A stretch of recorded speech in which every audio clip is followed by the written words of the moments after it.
What's up, Keep Pounding crew? Day 3, let's go. Hit that like button, hit that follow button, hit that join button. Let's do it. Let's do it, y'all. Day 3, let's wrap this thing up.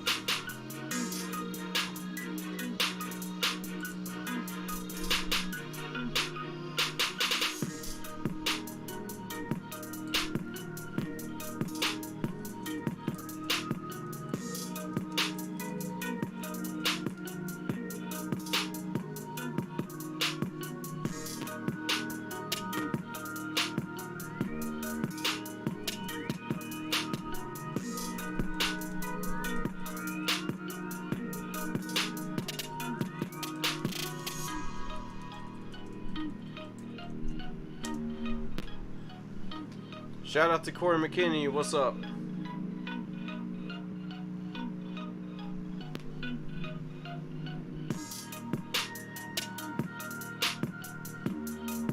Yo, appreciate that like, Patrick.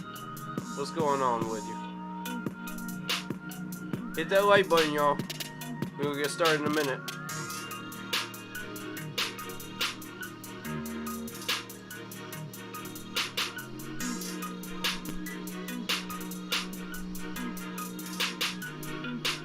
The chat's being wonky again. I was trying to post that Zoom chat ID. Are y'all seeing it in the chat? I was gonna pin that for y'all.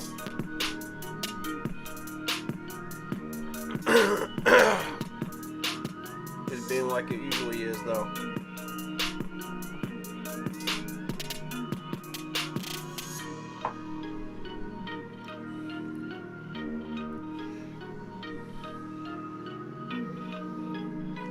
We gonna catch back up in a minute, man. I gotta keep my Facebook open on here so I can see the chat.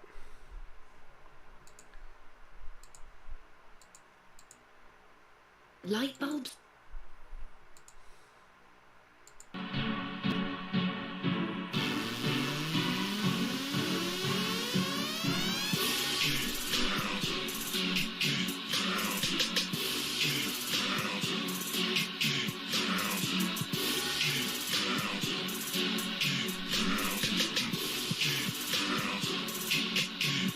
This is my state, this is my team. You know what that means. This is for the black and blue that I bleed. This is for the chance to bring home that ring. But everybody gonna doubt this. So far there ain't been another way around it. We bring heat to the game each week. They just say we ain't got what it takes, we ain't bout it. Well, y'all can just keep saying that we ain't gonna make it. But at the end of the day, this will be the Panthers nation. You know, this ain't a game to us major players at every angle that you can think of. That's why you hate us. Get out the way of greatness. You can look at our faces and see the blood, sweat, and tears that it took to create this. Yeah, I know what you're thinking, but you can save it. Cause even on the darkest of days, you know we're always gonna find a way to keep pounding, keep pounding, keep pounding, keep pounding, keep pounding, keep pounding, keep pounding. What's up, y'all? What's up? What's up? What's up? What's up? We are ready to go. Day 3 of the NFL draft reactions. Shout out to everybody that's in chat right now or watching this live and joining the watch party. Appreciate y'all, man. A lot of action going on right now. Day 2 and day 3. Yeah, it's getting exciting. We finally got some stuff going on in day 2. We didn't expect that. But hey, hit that like button, hit that sub button, hit that bell, select all, leave a comment down below. If you're enjoying the stream, if you're enjoying the content, if you're enjoying the videos, if you're enjoying all of it.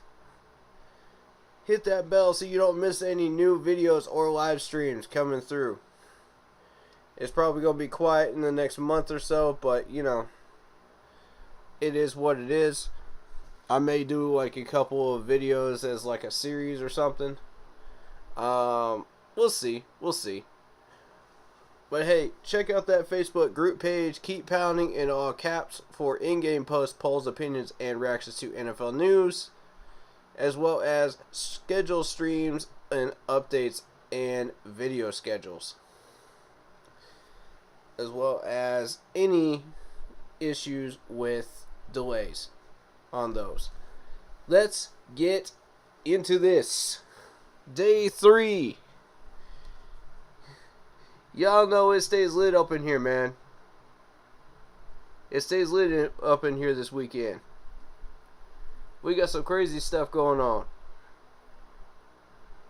Alright, so starting round 4, we got the Buccaneers taking a tight end, Mr. Otten from Washington. The Texans pick up a running back from Florida, Pierce. Browns pick up Winfrey, the defensive tackle from Oklahoma. We got the corner from Cincinnati, Bryant, who according to McKinney believes is the steal of the draft for Seattle here in the 4th round. He believes that's a gem mine. We'll see. We'll do a little research on him.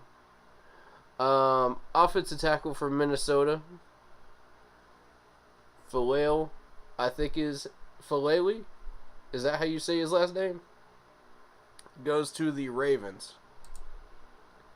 We got Mr. Mitchell, the offensive tackle from Louisiana, Raging Cajuns, going to the Jets. Then we got Bellinger, the tight end from San Diego State, going to the Giants. And Washington is currently on the clock right now. So, I'm going to start with my opening thoughts here before we get into round 4. Because I got something important to say. And I think y'all saw the post. If you didn't, then you're going to be the first to hear it. I am backtracking on Icky. I'm backtracking my statements on Icky from day 1. I'm on board with Icky. I think that was an excellent pick now. And the reason I say that is, if you watched his press conference, and look, man, I know it's not exactly what we needed on the offensive line. We needed to go guard first and then tackle. A lot of people disagree with that.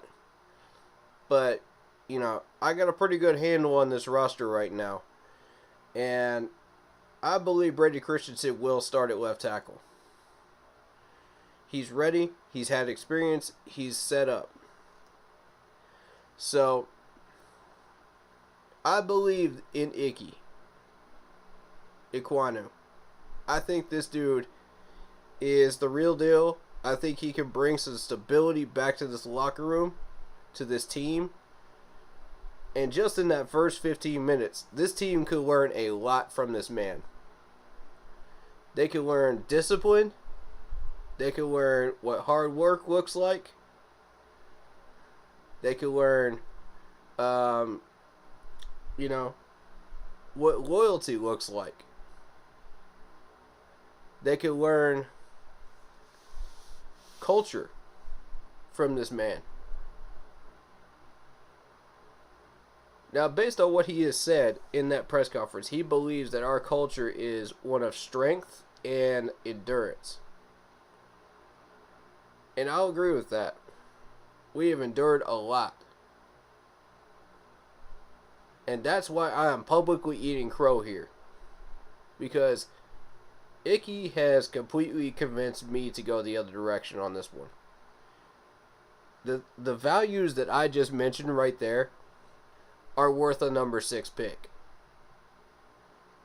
You know, plus we're improving the line. That to me says, you know, I'm okay with missing some of these prospects to get all of those qualities in an offensive lineman. That's a man of character right there. Icky is a man of character. I'm saying it right now. That's a man with a backbone and a spine. He's coming in to help out this line. He's helping out to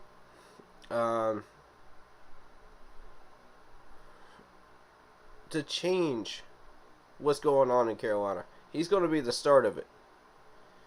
And I'll tell you something else he did that no one's been able to do in the last 3 years. He has found a way to unite this fan base. Okay? No one's been able to do that in 3 years. Except for the last time that happened was the Thomas Davis retirement. That's the last time this entire fan base ever agreed on anything. To my knowledge. Y'all correct me if I'm wrong. But that's the last time I remember this offense really agreeing on anything. So, well done. Well done, Icky. That's the start of positive change right there in Carolina. That's what we need. He brings that military mindset up in here to how he works, you know? We need that. We need that so desperately in Charlotte. To instill some discipline and get rid of this soft nature that Matt Rule has created with this culture right now. This is so needed. And you saw the smile on his face. He's from North Carolina. That's a bonus. You know, we added to our line. That's always a plus. You know, we always need to add to the line. Now, was it the right position predominantly? No. But was it the right pick? Yes. I'm on board with it.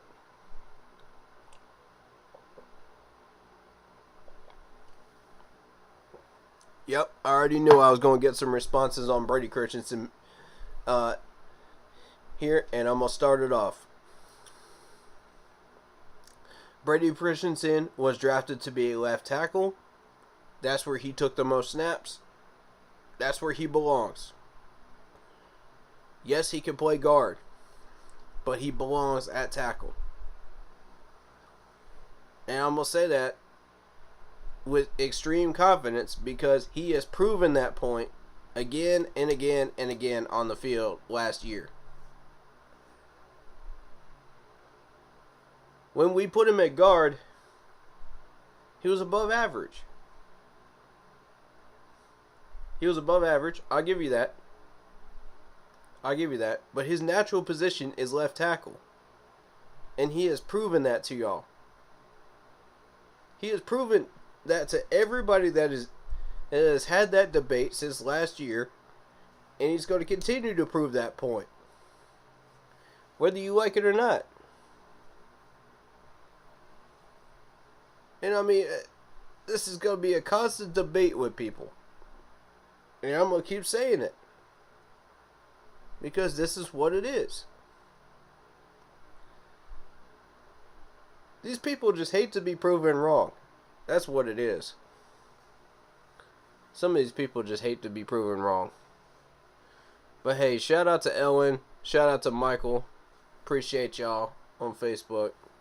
Hey, appreciate all the people checking out the YouTube channel today. We're here to react to this fourth round. today. But I just wanted to get that statement out of the way. About Icky. I believe in Icky. I'm on board.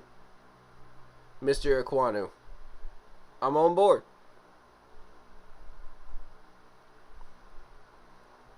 That presser put me on board with him. I liked him before.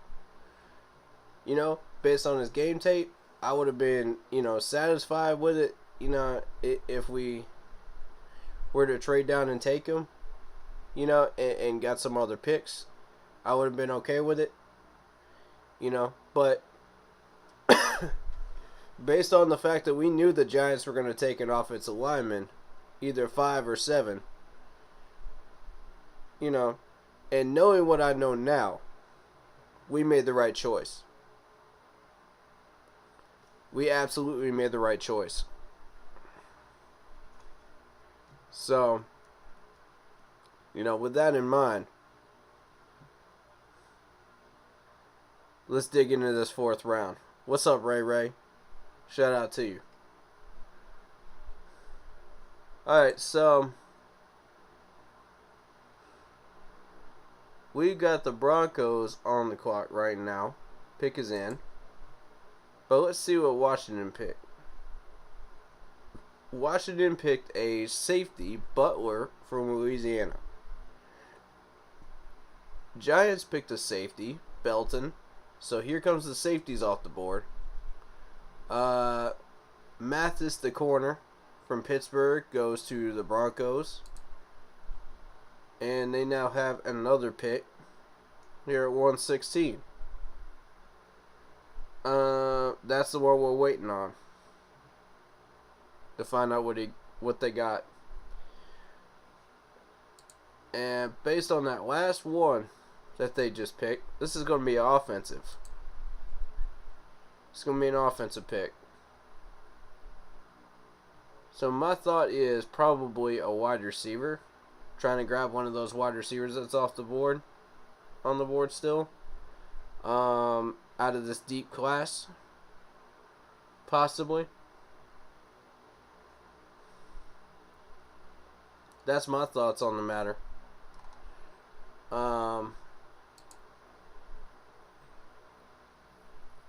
ESPN has them wanting to get a linebacker, a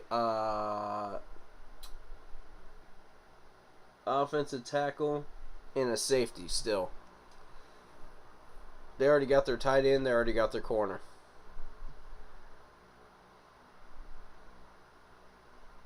So, yeah, it most likely it's going to be a tackle. I'm switching that up. It's going to be a tackle. They're looking for a tackle right now. Let's see what happens. Now, regarding that Seattle pick, Bryant from Cincinnati. Since you brought him up, Mr. McKinney, let's see him.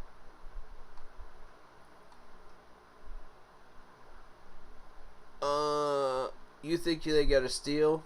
Let's find out. Also, you don't think Kobe Bryant allowed a touchdown the entire year? Maybe not even his college career? Who did he play against? Like, name some teams he played against. And I'll tell you if they're relevant.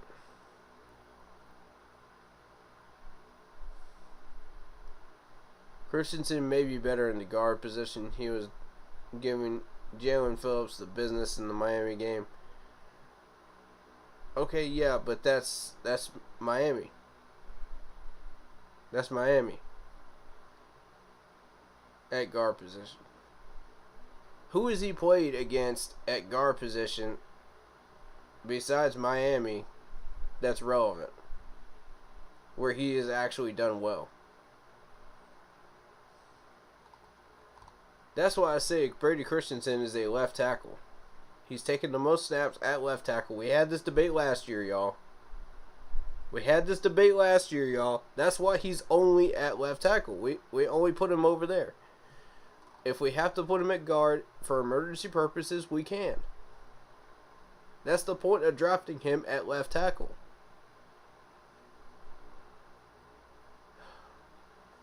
Some people, it just don't matter, man. Some people just don't get it. They don't understand this argument.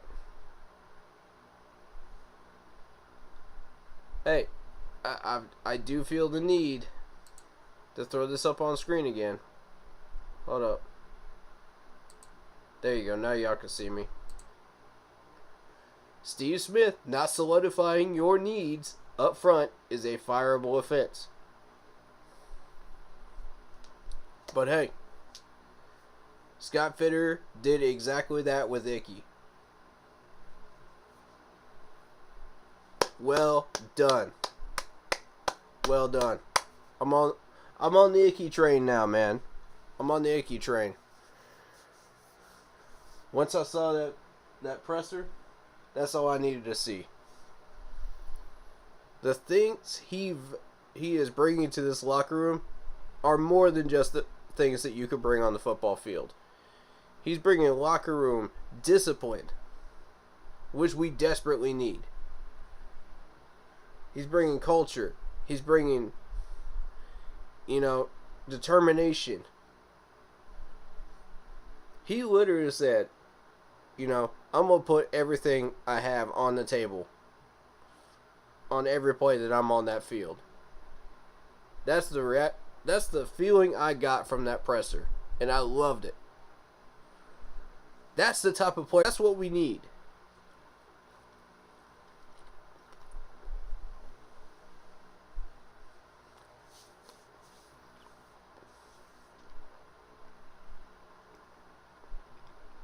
I'm so tired of all these soft players because of Matt Rule. Icky is going to change everything. That's the start of it. Y'all, listen to me when I'm telling you that. This dude has completely convinced me. Because he's going to walk the walk. He ain't going to just talk the talk, y'all. And that's what we need. If we could find a roster full of that right there, we'd be competing every year. That's that same mentality that Luke Kuechly came in here with. Thomas Davis came in here with. Yo, that's the mentality we need. That's what a number 6 is worth.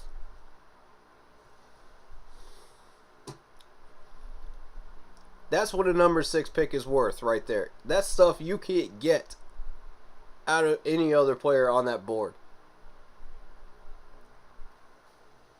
That's values you can't get anywhere else.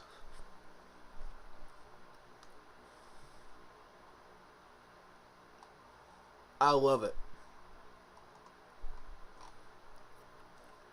You're not going to get that from Charles Cross. You're not going to get that from Evan Neal. This dude is a bruiser. And now I'm starting to see what everybody else is seeing. I'm starting to understand why everybody was so high on this dude once I saw that presser. Now I'm 100% on board. He won me over. There are certain things you cannot teach, okay, on a football field. Discipline, hard work, that's got to come from within. That's got to come from here. You got to have a passion for the game to want to put 110% on that field and want to play like that. That's big respect right there for that dog mentality. We need that dog mentality. So you know what? I'm excited. I love that pick now. Great pick, ladies and gentlemen. Great pick. I'm with it. Let's go, Icky. Dude, changed my mind.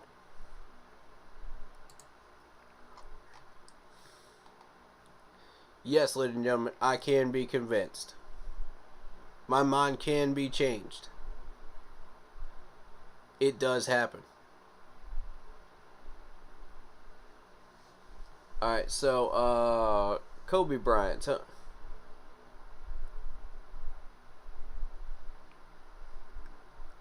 Kobe Bryant allowed a touchdown the entire year. Tell me about Kobe Bryant. Who is this dude? Who is this guy? Is he a corner? Is he a safety? What is he? Because I haven't run across that name yet.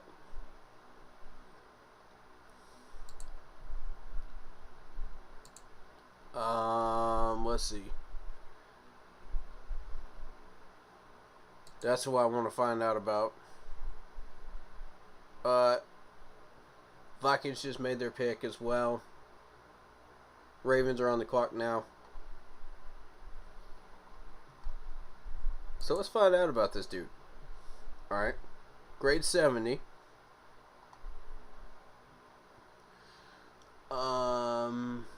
He is a corner.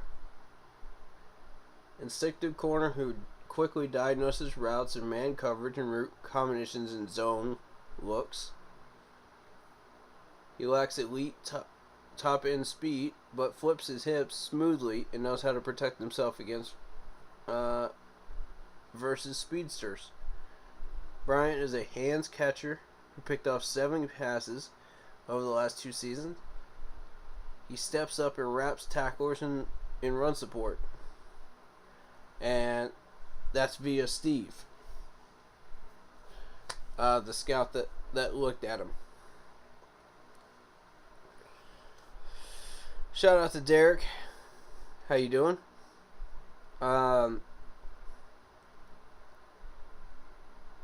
So yeah, a lot of those things that they just listed are going to translate well into the NFL.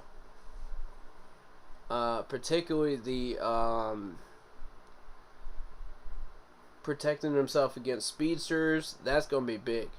There's a lot of speedster wide receivers in the NFL.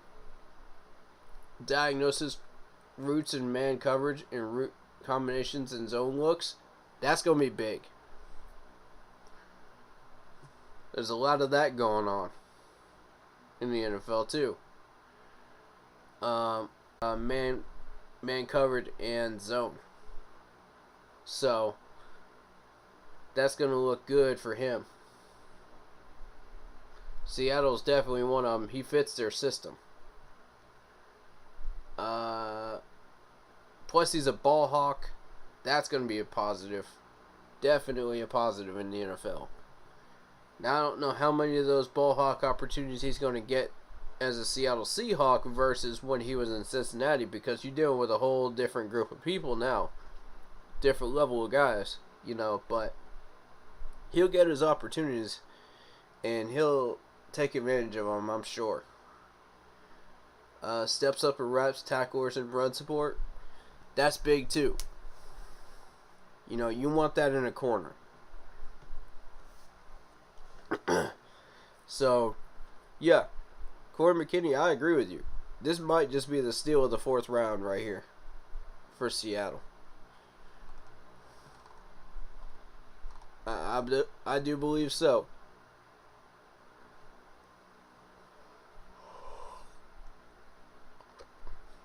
Excuse me. They got Charles Cross earlier. They picked up a linebacker, a running back, another offensive tackle in the 3rd from Washington State, and now they got Kobe Bryant. So Seattle's got 3 more picks. They got 2 more in the 5th and 1 in the 7th. I think they're hitting a home run draft here based on their needs. ESPN has them needing a pass rusher and a quarterback as well as a linebacker. Well, they just got their linebacker. So check that one off the list. They got 2 tackles. Check that off the list. They got their corner. Check that off the list. So the running back was kind of a bonus pick, I think, for Seattle. Then you got a pass rusher that's going to come up in the 5th round. They're going to want to go for that. Or a linebacker.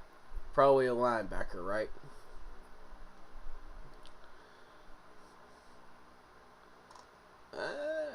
Oh, here we go. Here we go. We're on the clock again. Y'all, we're on the clock. What do we do? I thought we didn't have a 4th anymore. What do we do? Oh, snap. What did y'all do this time? They're trying to build this year. This management's trying to build this year. I see that now. Alright. Who we going for?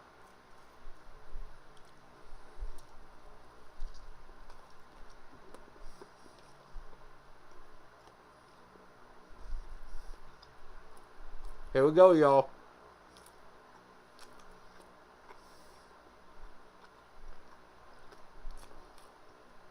It's lit. What we doing? Pick us in.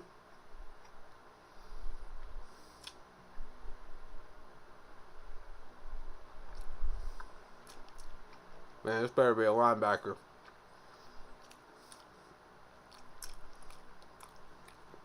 We probably saw those linebackers go off the board and we said, nah, man.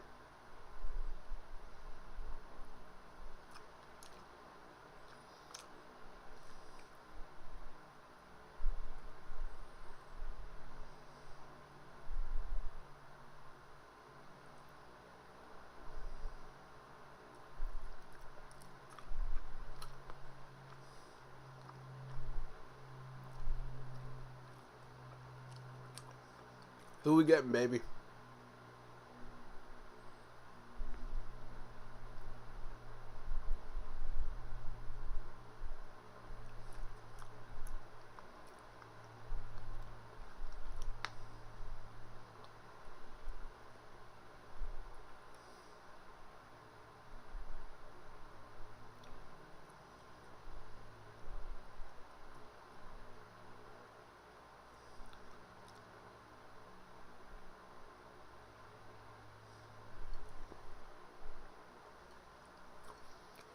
No, Brandon Smith?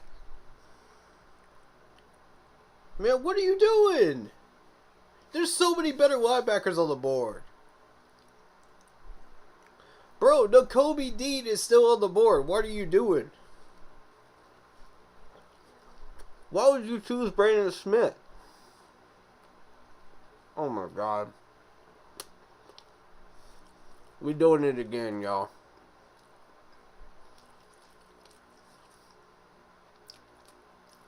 If you're going to trade up, then Kobe Dean is a choice. Oh my God. Please tell me we didn't trade a pick for that.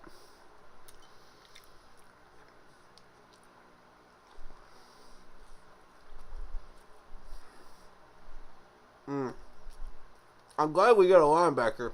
Don't get me wrong, but I don't think that was the right one. Based on what was there.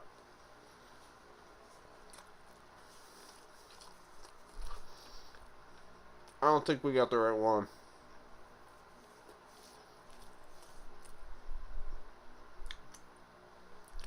I'm going to give y'all I saw Nakobe Dean on that board and I said, I don't know about this one.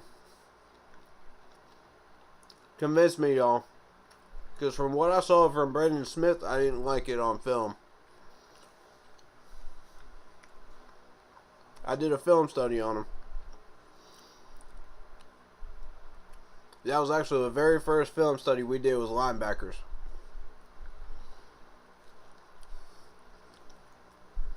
So I did cover them.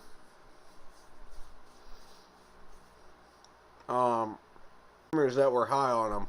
So I checked him out. You know, at first I didn't have him on my board at the beginning of the month.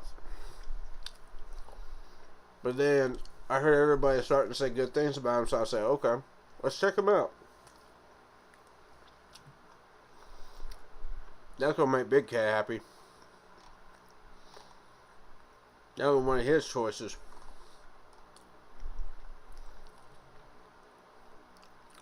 Not necessarily Big Cat, but one of the people in his in the crew for Big Cat's channel. That should make him happy, because he's been on that radar for a while for him.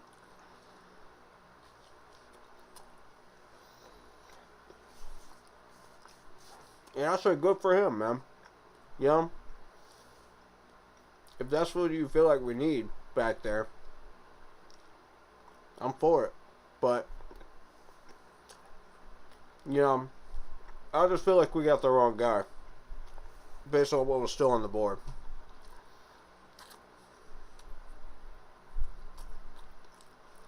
So hold up. Let me show y'all what's still there.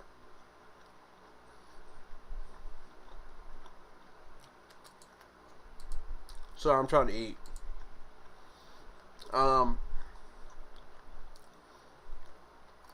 If you're thinking outside linebacker, best available is JoJo for sure, Nebraska. Inside linebacker, you know, you're looking at actually N'Kobe Dean's gone. N'Kobe Dean's gone, y'all. We made a good decision.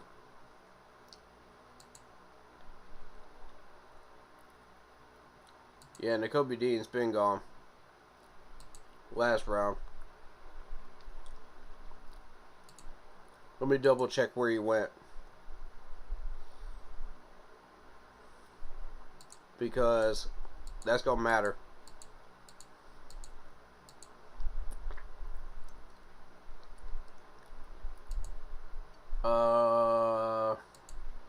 Where did he end up?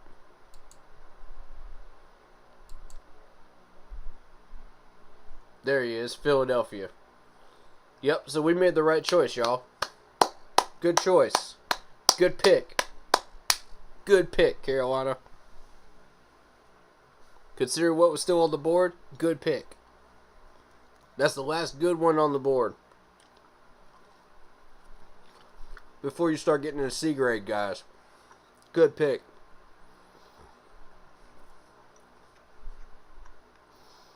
I'm happy with that one.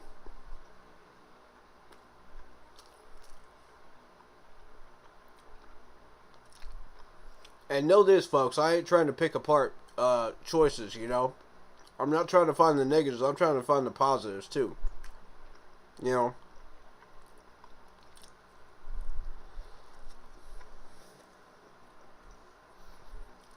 Good choice, Carolina. Oh, we here, man. We here for it.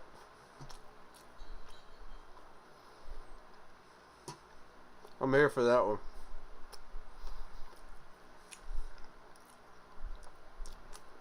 I still feel like that might have been a reach on Matt Corral. I feel like he would have still been there 6 picks later. And we wouldn't have had to waste that third. If you really believe Matt Corral is your pick, you know what I mean? Yesterday.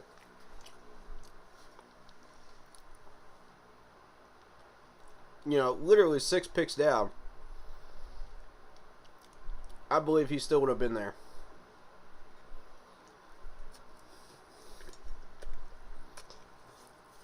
Because if you look at it,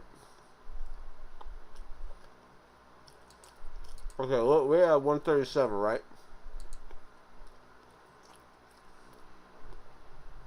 $137. And we jumped up to 94 to get Matt Corral. Alright, maybe it wasn't that much of a reach, but I could maybe sell that one. You know, as not a reach. But,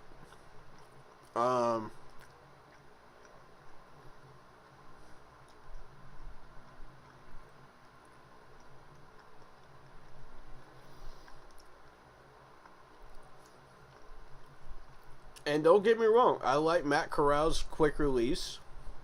You know, it was clocked as one of the quickest releases in the draft class.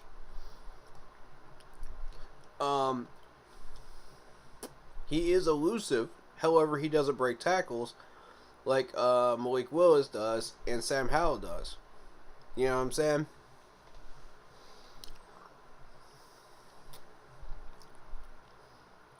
You know. And I will say this. He does have that schedule going for him, too, because he did play in the SEC. So all those numbers he has are correct.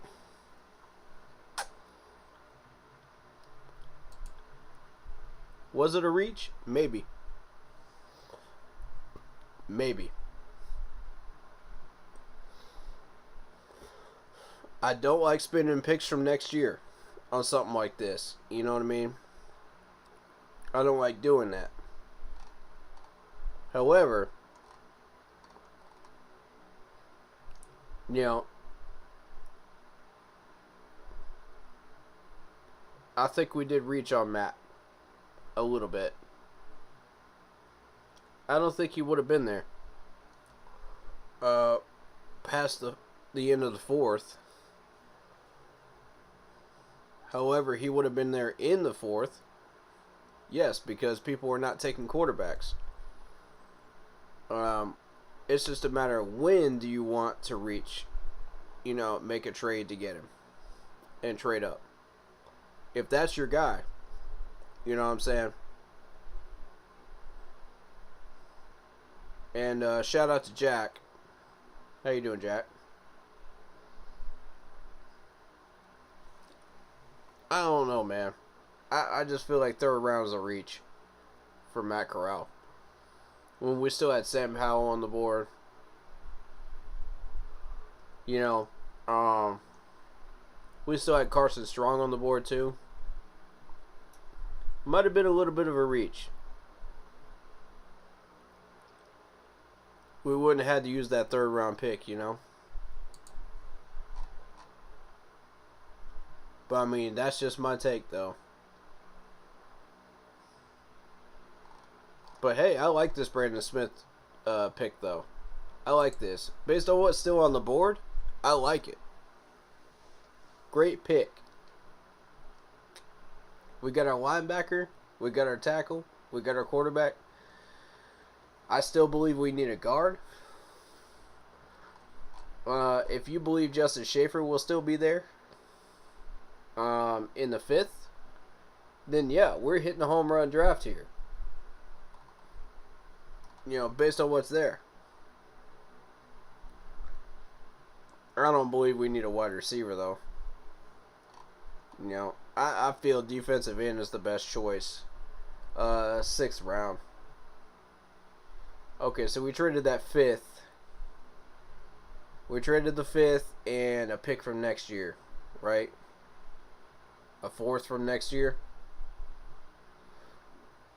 Was it a 4th from next year? Y'all tell me. I'm gonna check real quick.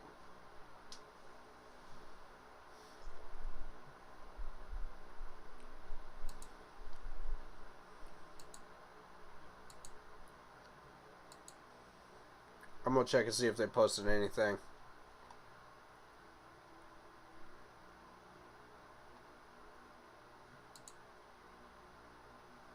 Yeah. Let's see. Here it is. Alright, so we traded 2 5th rounders for a 5th and a 6th. Okay, I like that. In order to get a linebacker. I like that. I like that. Good trade. Good trade.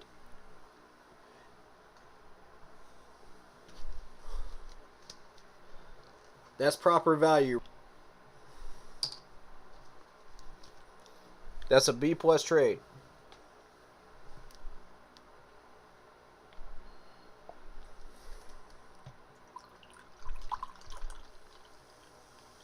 Alright, so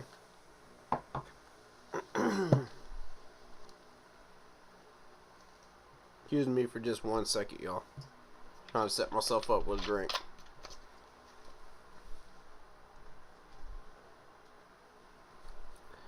Excellent trade. We didn't use any picks from next year. We're only using picks from this year. And we acquired picks for this year. We just moved down one. That's all we did.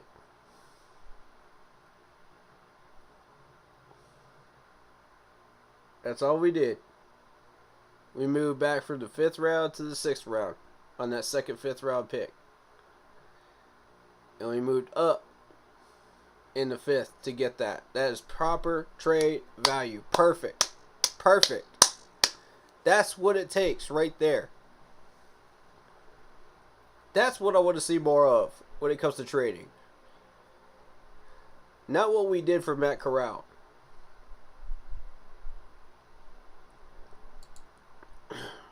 Best one on the board still.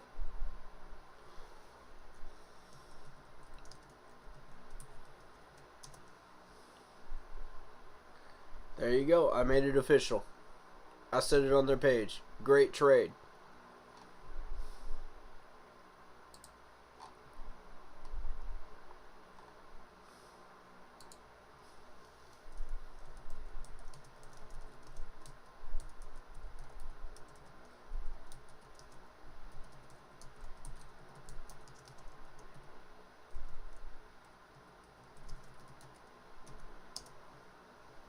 There you go. Made it official, y'all. I'm on board with it.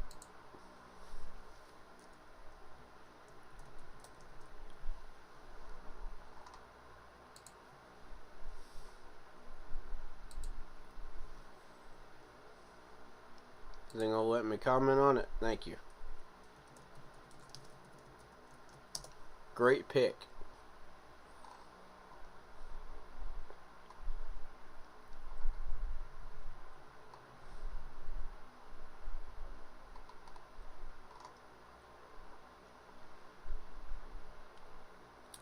Alright, so we got somebody that's not a college football follower here that left a comment and wanted to know about Matt Corral. Let's learn a little bit here.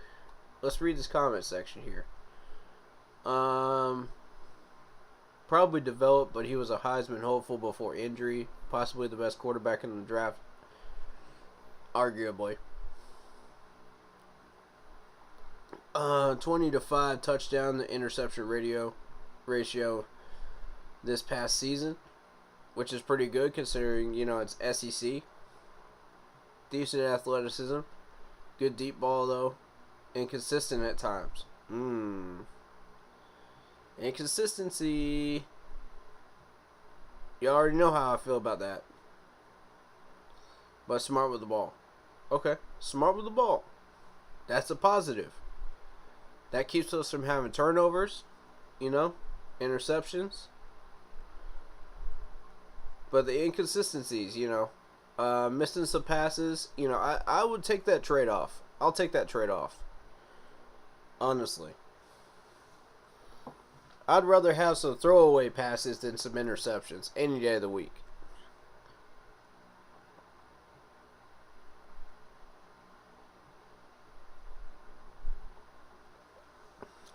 You know, if your pass attempt ratio doesn't look as great, but your interception ratio is 0, I'll take that any day of the week. Because that means we're not turning that ball over. You know what I mean? Could you do better with that? Yes. However, I'll take that ratio all day long. Boys, who does that sound like to y'all? Right? They're comparing them to Baker Mayfield right now. There's some Cam Newton comparisons a little bit. I could see it a little bit. He just doesn't have that skill set that Cam Newton came in with, though. You know what I mean? And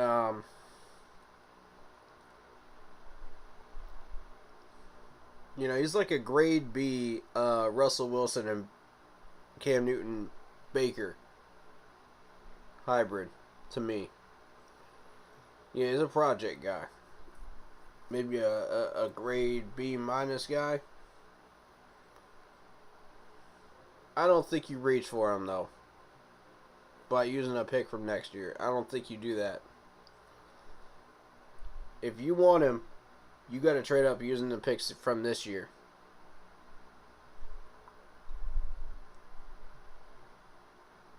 I mean, some people really, really believe in this dude. Some people do. I say he's a bridge quarterback. That's my opinion. We're going to see how well it ages. We're going to see how well that opinion ages. But, you know, I could be proven wrong. It just happened this weekend. Prove me wrong.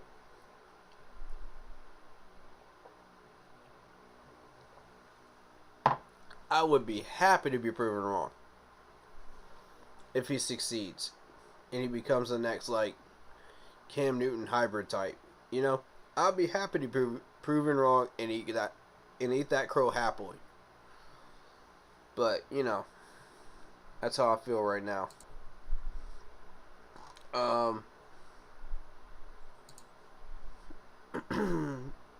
Good at short to intermediate passing. He sucks downfield.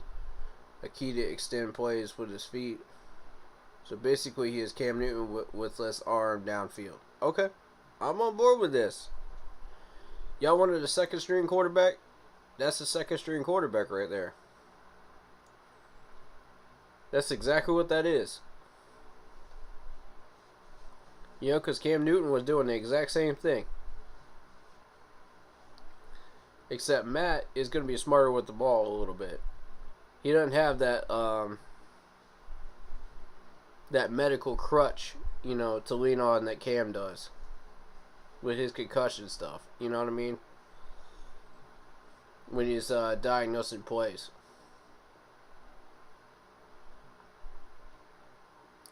Behind center on game day.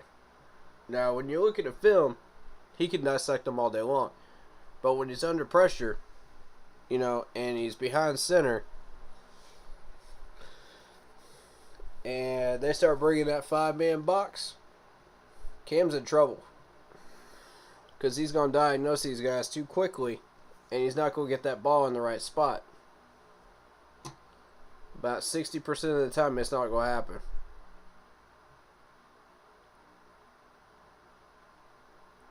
But I feel like Matt Corral is a little bit better.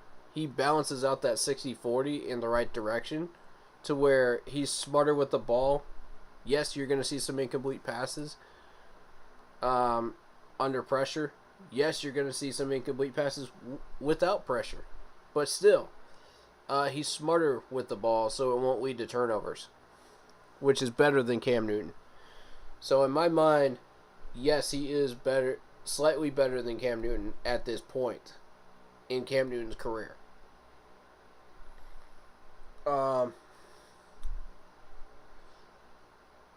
Should we have reached on him by trading a third next year? No.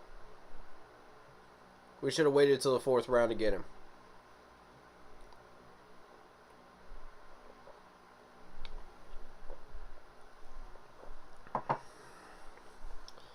We could have traded up in the 4th to get him and not had to waste that 3rd round pick. You know, lower that value that you have to give up. If you believe he's better than Cam Newton, then yes. And that's your pick out of the 3 that are still there. That's what you want to do.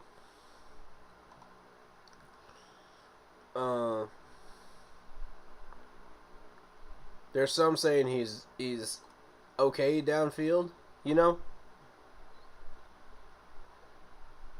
Some people are saying good deep ball. Some people are saying he's trash downfield. You know, which is it? Y'all tell me. Which one is it?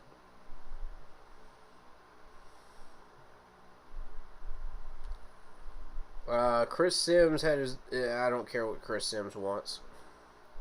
He has a big arm, but he lacks some torch. touch. Ran a lot of RPO in college. Okay, I like that. I like that. That's a selling point for me. I like the RPO. So if you're trying to sell me Matt Corral, RPO is a good first step in the right direction.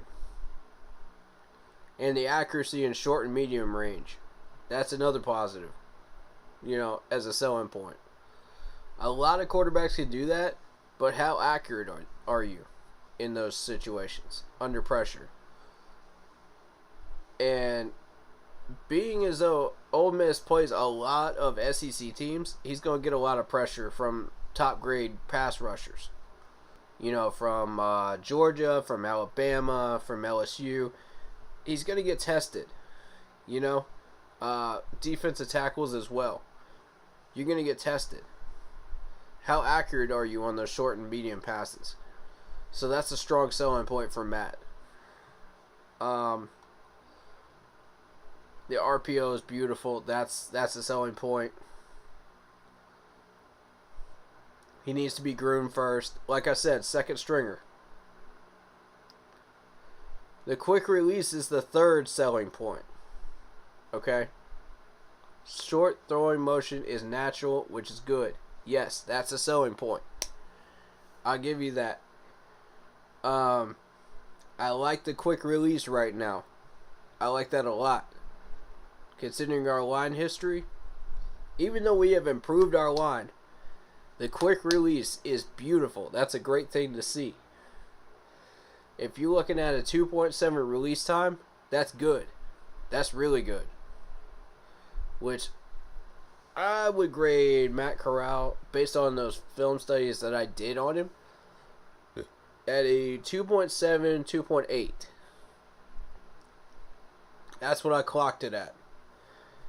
I would like to have like a stopwatch to be actually accurate with it, but I feel like it's 2.7 to 2.8. Y'all correct me if you think it's different. Y'all let me know if you think it's different. Sorry. But that's what I clocked it at, and I got a pretty good eye for this stuff. Based on watching Matt Ryan for as long as I have. What's up, Joshua? How you doing, man? Shout out to you. Shout out to Jack. Yeah, I think I already shouted him out. Anyway, but yeah, that's 3 strong selling points for Matt Corral.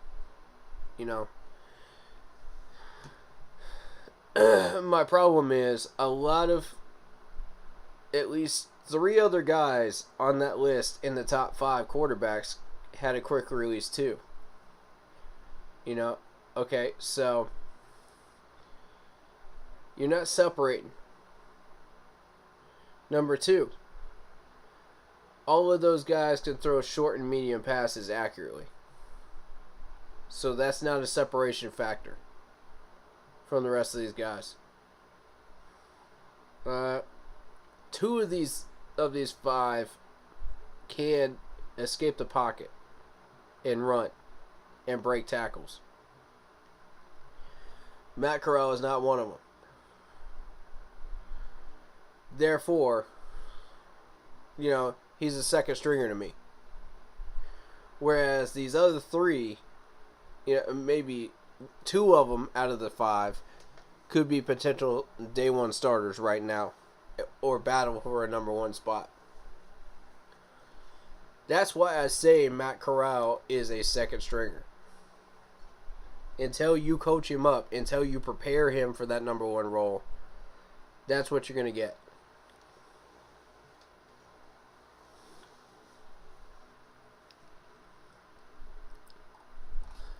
To me, as a quarterback, I'm looking for somebody that separates themselves from the pack. Does something that the rest of these guys can't do. And for me, that was Malik Willis, who could throw short and medium passes accurately, quick release, can run, can break tackles. Yet people are thinking he's a bust now because he dropped that far down. No, he's not. No, he's not. It's the opposite of Justin Fields last year. Justin Fields, I felt like a bust from the very beginning. I did, for a starter role, I thought that was a bust. Second stringer, sure, develop him. But instant starter, no. With Justin Fields. And I was proven right. There's a reason he dropped as far as he did. Now, Malik Willis, on the other hand, that's another matter. Why did this man drop as far as he did? I'm still trying to figure that one out. A lot of people think he's a bust now. I disagree. Just because he dropped down to the third round doesn't make him a bust. So it's the opposite. We're having that debate now. You know what I mean?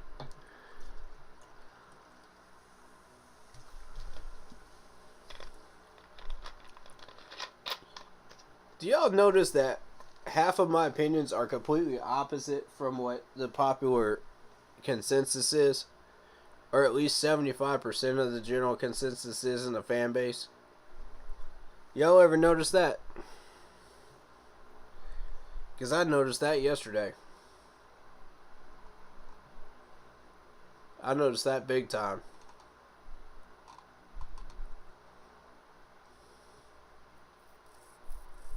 And I will backtrack if I feel like, somebody has proven me wrong.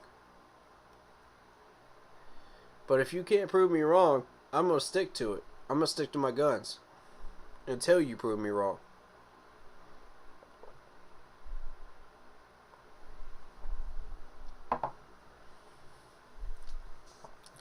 I got faith in my guys. I got faith in my opinions. And I'm not afraid to say it. They say that Matt Corral felt an immediate comfort with the Panthers when he came in. That's interesting. That's really interesting.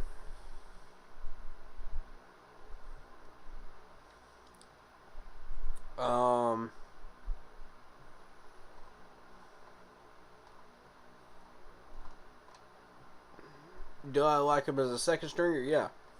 Would I trade up as far as they did to get him? No. I think you could have gotten him in the fourth. If that's your guy that you really felt strongly about, move up in the fourth to get him. I would have been fine with that. Don't use next year's pick. Because that's exactly what we did with Sam Darnold. We used picks to get Sam Darnold and we screwed ourselves. So now we're using a pick next year on a guy that's described as a Baker Mayfield 2.0.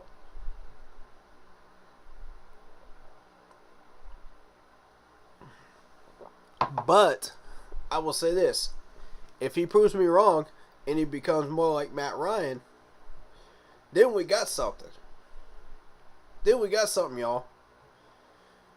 Because let me tell you something.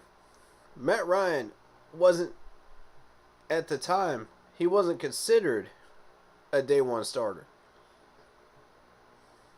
By some people in Atlanta. He had to grow into that role. He had to be developed once he got in the NFL. It didn't take long. He was a quick study. But he had that quick release like Matt has.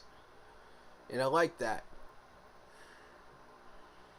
Now, the difference between him and Matt Ryan is Matt Ryan had that deep ball going for him.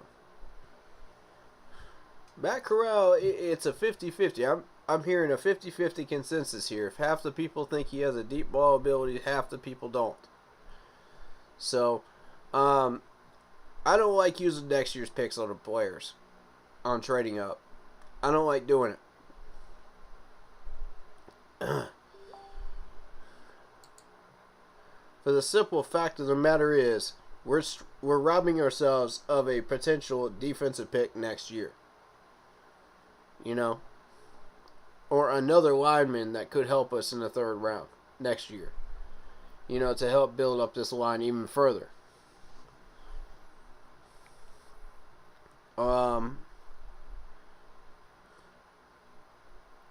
We used a 3rd round pick next year for a late 1st or 2nd round talent. That's not a bad idea. Now here's the thing. I didn't expect him to go. I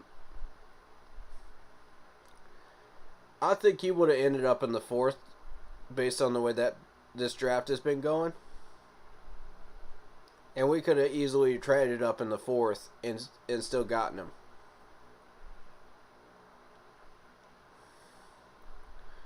But yeah, see, a lot of people are still are thinking, okay, well, just because he's a 1st or 2nd round talent doesn't mean he can't drop.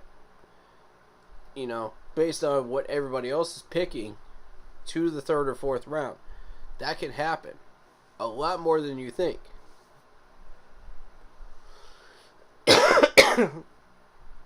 Matter of fact, there's a history of it in the NFL. In the drafts. And I'll cite Tom Brady as an example here. He lasted till the 6th round. No one was even looking at him. And look where he ended up.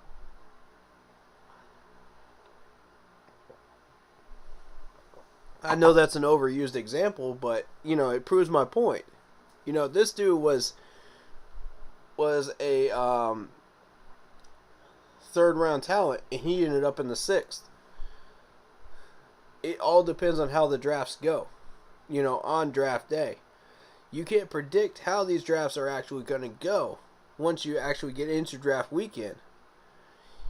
You can go off projections on mock drafts, but on draft day, it could be a complete 180, like the last 2 years. It's been a circus the last 2 years. So you don't know.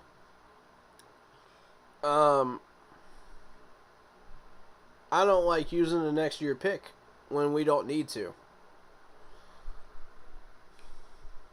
You know, that takes us out of an offensive lineman in the 3rd round. That takes us out of a potential linebacker that we could add to our core. That takes us out of a defensive tackle, you know, option in the 3rd round next year. You know, it's stuff like that. You don't know what we're going to need. You don't know what is going to be on the board next year.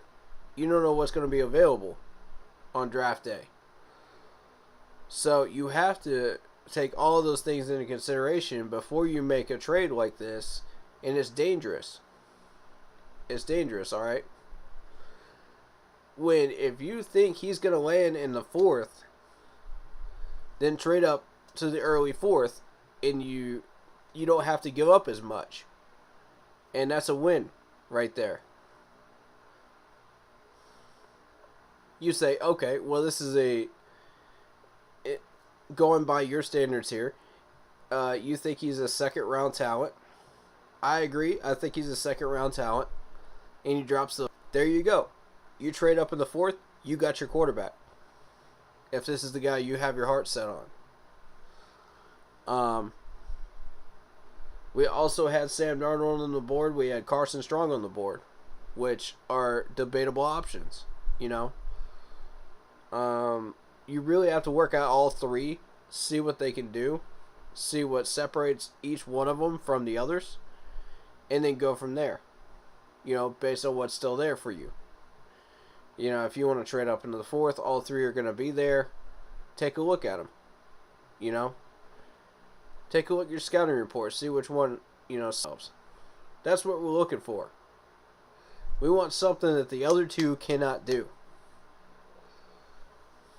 And to me, Sam Darnold has the quick release. So does Carson Strong. That all 3 of them can throw short and medium with good accuracy. Very good accuracy, I might add.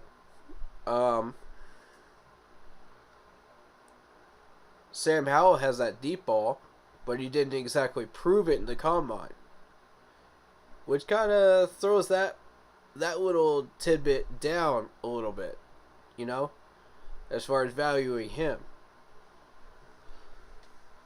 It lowers him to the level of everybody else, the other 2, on that box. For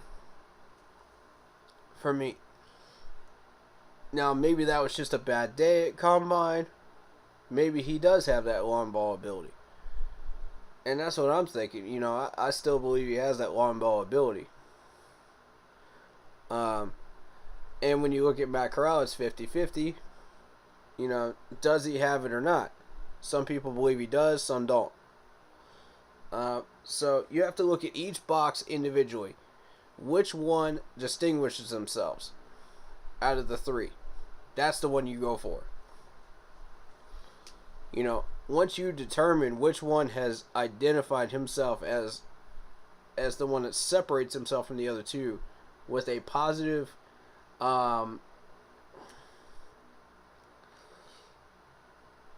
attribute that could benefit your team, that's the one you go for. You know, comfortability doesn't matter. All three of these quarterbacks could be comfortable in Carolina. Are they comfortable playing under Matt Rule? Probably not. Are they comfortable playing under Scott Fitterer? Probably. Are they comfortable playing under the quarterback coach that we just got? Probably. Can you develop from them? Probably. So there's a lot of factors involved. You have to take every piece of the puzzle in the perspective and put it together as you make that choice for a quarterback in the late rounds of the guys that are still there. Do I think we made the right quarterback choice out of the three? Probably not. However, you know, I personally would have chosen Sam Howell, but that's just me. For the fact that you know for a fact out of the three of them, he has that deep ball. You know, Carson Strong did not demonstrate that. Matt Corral, it's a 50-50. You don't know if he has the deep ball or not. But Sam Howell has demonstrated it, and he's demonstrated it accurately before the combine. So for me, that checks that box for me. Do I feel like the combine was just an off day for him? Sure, that can happen. You have off days on combine days sometimes, where you're just not hitting your targets. You're just not getting the reps that you want. You're not getting the 40 time that you want. It happens. A lot more than you think it does.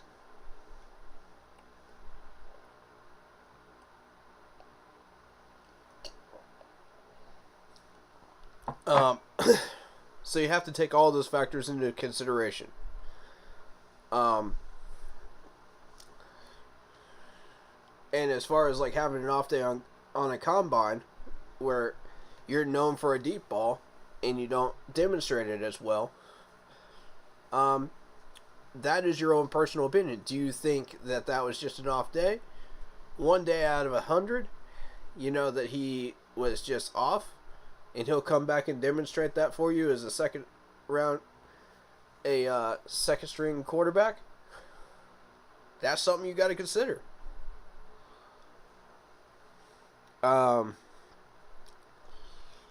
there's a lot of factors involved with that Matt Rule move for Matt Corral.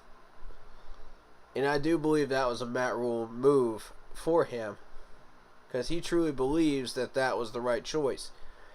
I happen to disagree out of the three of them, but that's just my opinion. Am I willing to accept Matt Corral as our second stringer? Yes. Do I think we reached? Yes. A little bit. Yeah.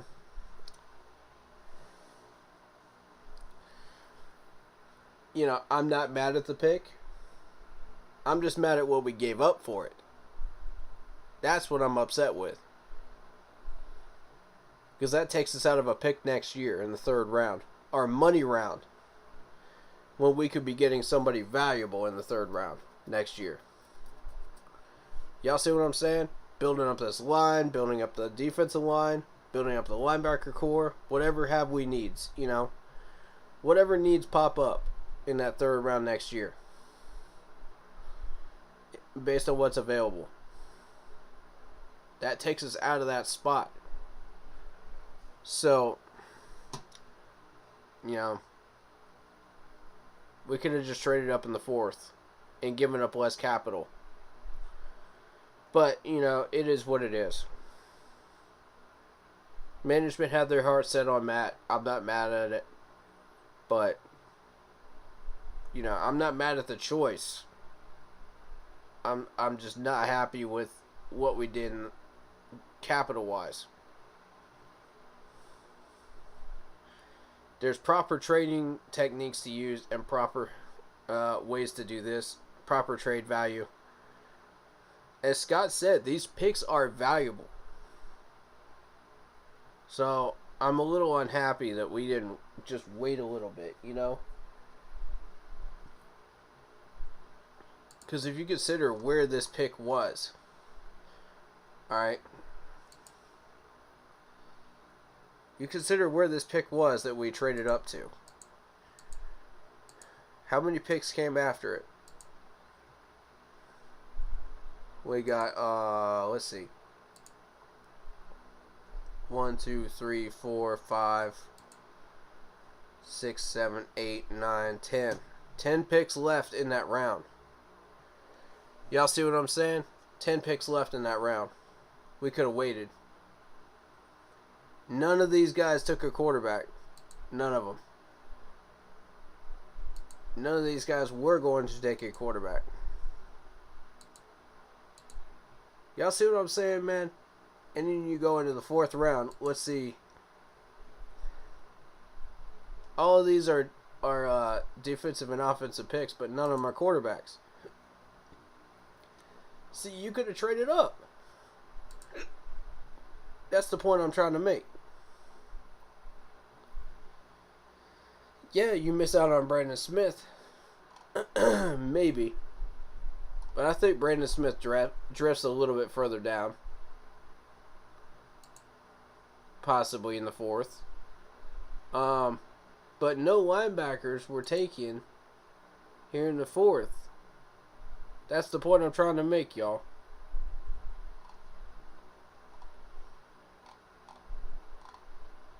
We could have waited a little longer, less capital, and not had to trade that third round next year.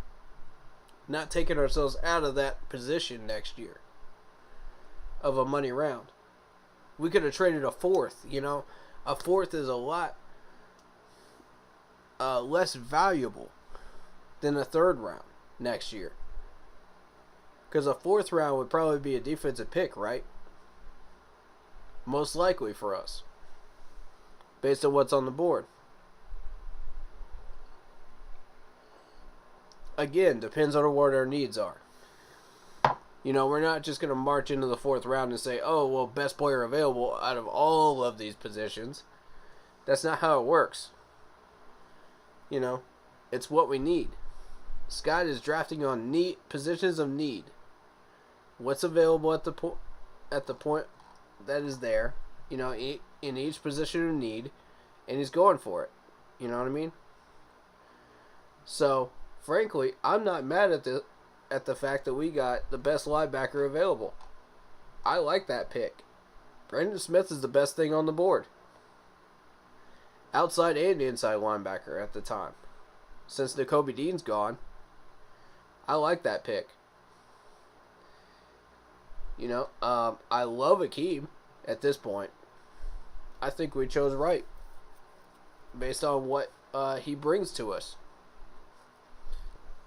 And it's more than just an offensive line piece, you know, that's a bruiser. It's more than that. Go listen to his presser. Because I guarantee you, he is bringing discipline. He's bringing hard work. He's bringing a culture change along with this number 6 pick. That's why I like it. That's worth giving up all those prospects in between the first and the third round. That is worth it to me. So I have since changed my tune since Friday on him. I've completely pulled a 180 on that since I saw that presser and I said, you know what? Now I see what he's bringing to us. Now I see why we jumped on him that early. And we felt lucky that we got him. Now I see. It took me a couple of days, man. It took me a couple of days. It really did. But once I saw all the qualities that you can't teach on the field, come out, leadership qualities, people can learn a lot from this dude. This is a proper Panthers representative right here. This is what we've been needing. Someone that's going to give everything they've got on the field every time they go on the field. That's number one, all right? Discipline. Number two. Number three, Akeem is going to give you the fact that he's not going to change how he's preparing for games. Just because he got in the NFL, he's not going to change that. All right? So he's bringing that factor into it. Number four, loyalty to the number that he is picking up. That story he told about where he picked up that number from. And it's from a guy, that gave his all. That was a bruiser on the field. That resonated with everybody. And finally, number five, he has done something that no other player on this roster has been able to do in the last 3 years. And that's unite this entire fan base and light it on fire. That's something we have been needing. Okay? I've been preaching on this every week that we are such a divided fan base and we need to get ourselves in check and unite again. On some issues. The last time we were this united was the retirement of Thomas Davis. Please do show me where I'm wrong on that, y'all. And I'll eat that crow gladly. But right now, I feel like we hit a home run with this pick.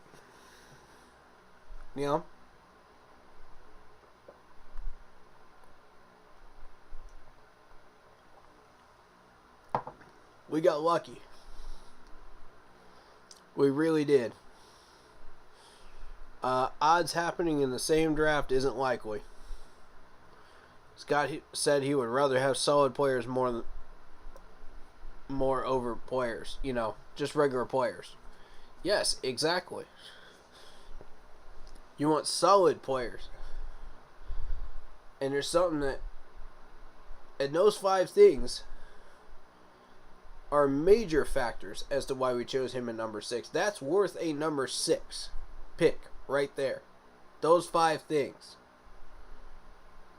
That's what we're looking for in a number 6 pick.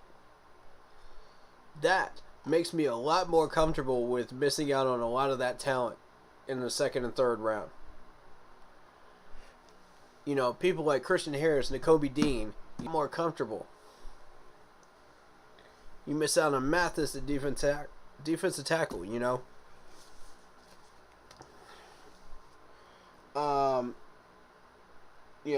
Bryant from Oklahoma, the linebacker, you miss out on that. That's fine. When you have a number 6 pick that has demonstrated the 5 things that I have said, that's worth a number 6 and missing out on all that. I'm down for it. I'm on board. I'm here for it, y'all. We got lucky with Akeem. We really did. That's a franchise player right there. That's a franchise player. Do I believe he can last 3 to 5 years? I think so. So that checks that box for me too. Remember, I've been preaching on that. Um, I like our picks so far. Brendan Smith was the best linebacker there. Sure, he's not, you know, an all-star Pro Bowler linebacker, but, you know, he's there. He's depth. And that's exactly what we needed. We need depth. He's the best linebacker available at both outside and inside. Great pick. You know, in the trade to get him, excellent. I agree with it. I agree with it completely.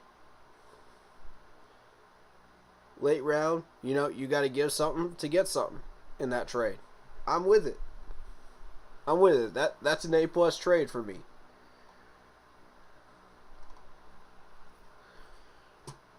I would rate that trade for Matt Corral probably a B- because you could have waited. But it's a B because you're trading out for a quarterback. You know, you're trading out for one of the 3 best available quarterbacks still on the board. So I'm okay with it.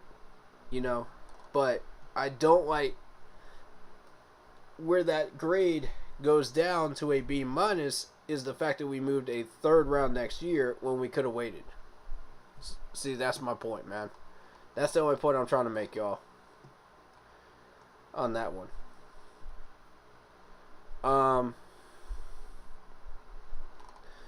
Now, what is still available? We just got our linebacker. I feel like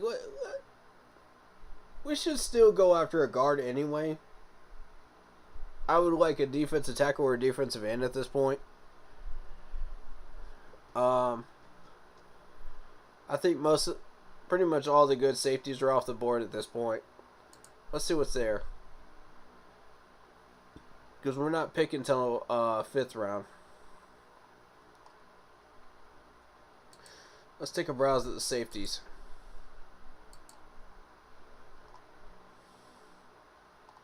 Verone McKinney, Oregon, still there.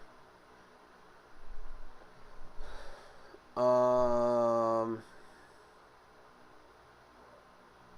know, I like Brad Hawkins from Michigan. I like him.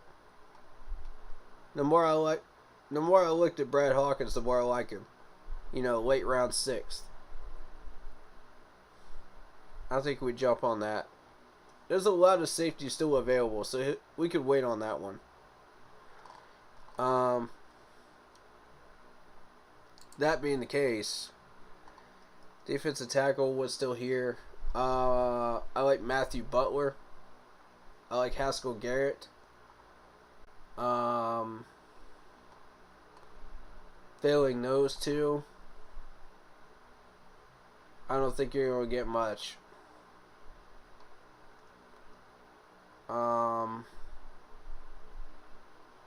I may be willing to look at Christopher Hinton from Michigan. Let's take a look at him and see what he can do. You know, at that point, if we fail on those 2, defensive end.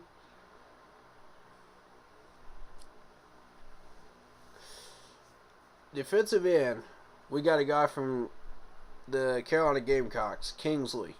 I like Kingsley. I support him for Kingsley. Tyreek, I like Tyreek better than Kingsley, honestly. I would rather have Tyreek. But both of them are still there. Isaiah Thomas would be worth a look.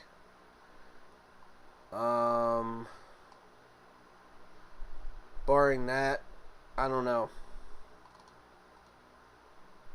I don't feel real comfortable with the rest of them. Guard, what's still there? You got Sawyer still there from Georgia. Marquise Hayes. Justin Schaefer still on the board. I say we take a guard. I say we take a guard with this line up a little bit more. We got 3 options on the board. We got some fail safes. You know what I mean? And I'm not seeing much of defensive tackle. that's worth looking at, except for Matthew Butler. If you really want to push for a defensive tackle and you miss Matthew Butler and Haskell Garrett's still there, go for Haskell. If you want to go safety, it would be wise just to wait for Brad. The rest of them I don't have any faith in, as far as I'm concerned. That's the best available right now. I'm not messing with the rest of these positions. I'm just not. We don't need them.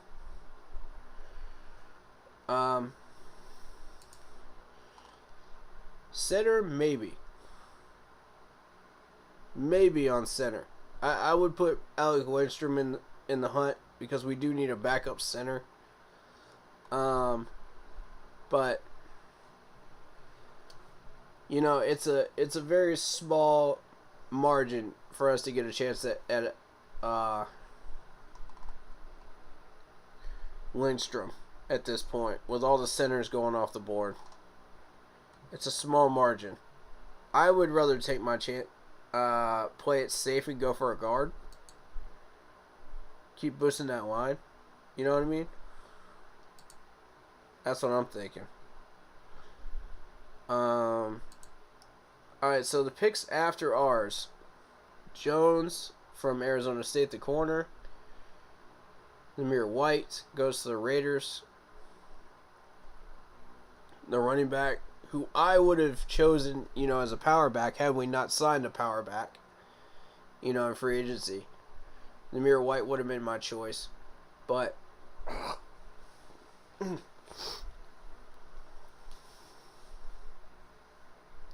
you got Spiller from Texas A&M going to the Chargers.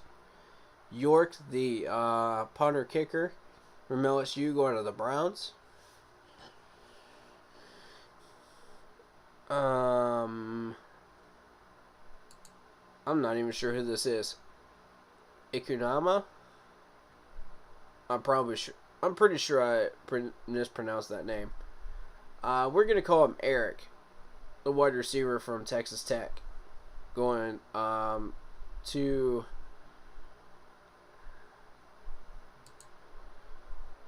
let's see, the Dolphins.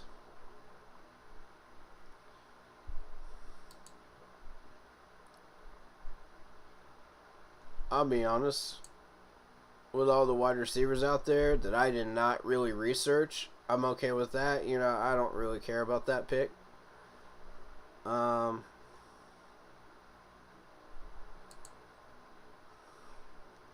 it doesn't bother me at all.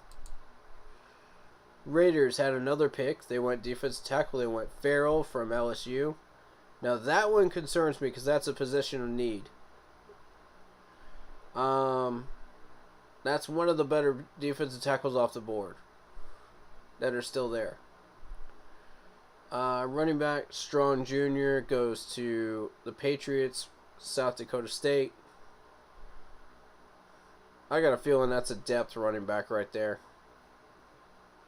They've already got enough running backs, so you know, of a running game right now that I don't think, you know, that's a depth. That's a depth move. Tight end, Iowa State. Kohler goes to the Ravens. Ferguson, the tight end from Wisconsin. Now, y'all remember I had him on my mock draft board. I like him as probably the best tight end option still there at that time. On 179. I like that one. If you're going tight end, go for him. You know, in your mocks. But here's the thing, man. He's gone now. Stout, the punter from Penn State, who we've been hearing a lot about, goes to the Ravens. Haskins, the running back from Michigan, goes to the Titans. Dubes, the wide receiver from Nevada, goes to the Packers.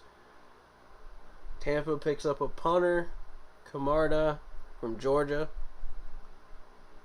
It's a pretty good pick. San Francisco picked up an offensive tackle from UTSA. I assume that's Texas San Antonio, right? Not a bad pick. They need an offensive lineman. Based on what's still there at tackle position, that's not bad. Williams, the corner from Fayette State, goes to the Chiefs. Bengals choose offensive tackle Volson from North Dakota State. Patriots got Zappy. The Patriots picked up Zappy, huh? In Western Kentucky. That's a project quarterback right there. The fact that Bill Belichick's interested in Zappy is interesting to me. That's real interesting. He thinks he can get more out of him than all these other teams. And I wouldn't doubt it because he has some excellent quarterback coaching there. But that's a project start either. That's an interesting one for me, though. That caught my attention.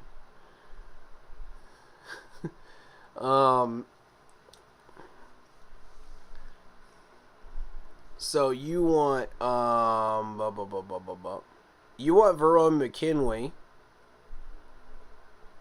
We might could use a backup defense tackle, but you don't think we're desperate.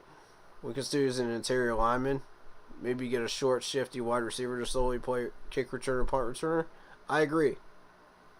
Yeah, I don't think we have a desperation need at defensive tackle, but we could use one, for depth purposes. Let me take a look at the defensive tackles that we currently own. Defensive tackles, we picked up Matt Iniditis. We have Derek Brown. I'm happy with Derek Brown. Phil Hoskins is kind of third string. We could do better. You know what I mean? We could do better there. Bravion Roy, I'm happy with him. Although, again, we can improve there. Frank Heron, not that exciting. Davion Nixon is going to be a second stringer. Frank is going to go back to third. So, once Davion Nixon is fully ready to go again, that's what I feel like right now. Nixon will battle it out with Roy for a starting job, I believe. So, be looking for that in training camp. But yeah, do I feel like we have a desperate need at defense tackle? No. I feel like at this point, guard is the smarter choice with our next pick. Based on what's available. Verone McKinley is a ball hawk. That's true. He is. Oh man, Jacoby Durant is gone. Yep, unfortunately so. I'm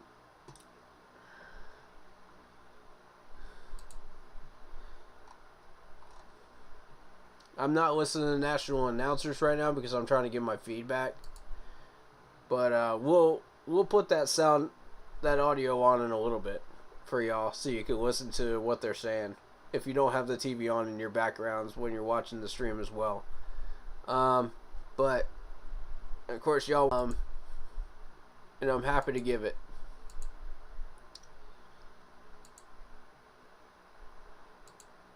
But yeah, that Brandon Zappy pick, man, that intrigues me right there. That got my attention. Alright, so we got Austin the third, the wide receiver from Memphis, going to Pittsburgh. The tight end from Coastal Carolina. Our Carolina boy, let's go. Tight end. Going to the Ravens. Let's go. That's another Carolina player. From the Carolinas. Whether you're from North or South Carolina, that's a win for both states. Whenever you see one of these Carolina boys go up to a draft. Especially from Coastal Carolina. Because that's one of those schools that you don't expect people to go up. Get hit on, before round 5. So that's excellent. Happy to see that. That's likely the tight end. So we got Tom, the offensive guard from Wake Forest, going to the Packers. You know, that's another big name on that board right there. Williams, the corner from Houston, going to the Ravens. Ravens are starting to really rack up right now. They got a lot of picks. They have a lot more picks than I thought they did. Yeah, Coastal Carolina's been ranked these past 2 years. Put some respect on their name. Facts, dude. Facts. Put some respect on them. You love to see Coastal Carolina teams put up some players, man. That's excellent. Hey, shout out to their university because it is a great university.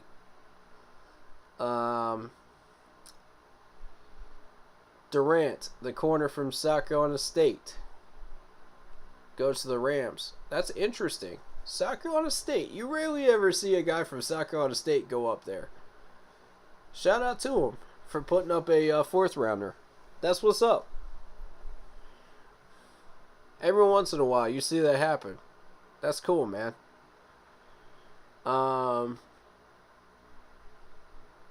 Aquano. The tight end from Maryland. I'm not sure how to say his name. Aquanco. There you go. I have a terrible habit of mispronouncing last names. Some of y'all have some crazy last names. I'm so sorry. But yeah, he goes to the Titans. So we're going to the fifth. What do we got in the fifth so far? Sam Howell goes to Washington. Uh-oh, y'all. How did I know Ron Rivera's going to go with our Carolina boy? How did I know?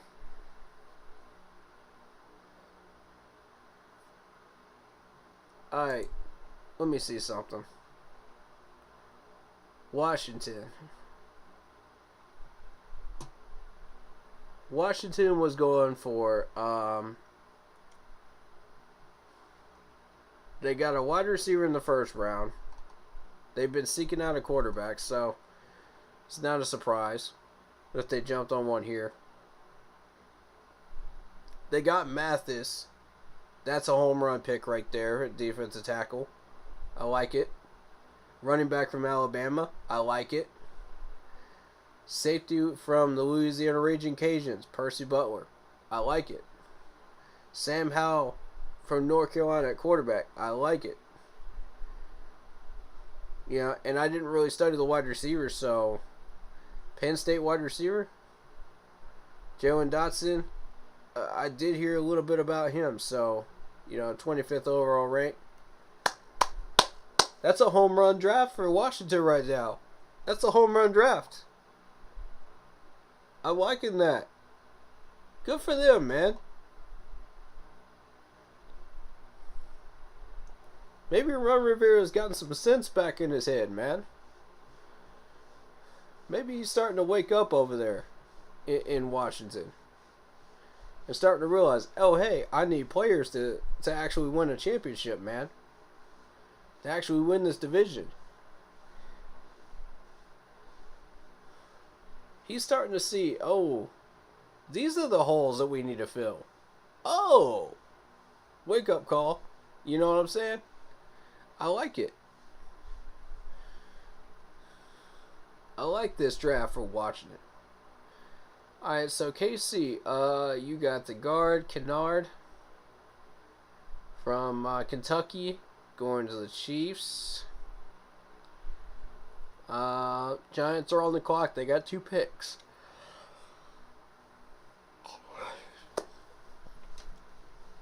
These are the 2 picks that scare me, y'all. These are the 2 picks that scare me.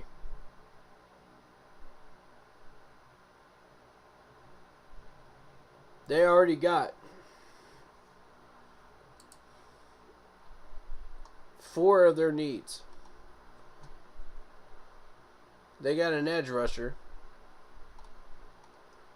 This is where they started stealing from us. They got Evan Neal. They got a Zidu. They got their wide receiver from Kentucky. That's a win right there. LSU corner. Tight end from San Diego State. Probably one of the better ones out there. And a safety from Iowa.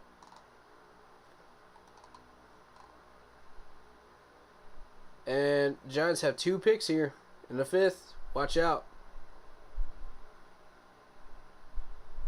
Man, leave our players alone.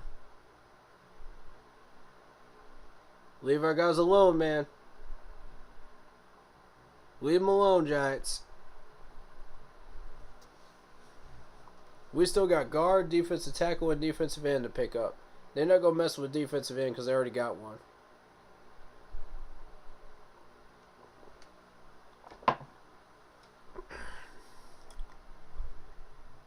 They need a linebacker now. That's probably where they're going to go with this one. Based on the fact that we just took Brandon, they'll probably go linebacker. Best day 3 nickel. Durant had our Clemson wide receivers on lock. That's true, man.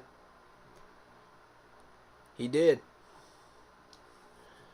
I mean, part of the reason was DJ was terrible last year, though. You have to consider DJ was terrible. First half of the year.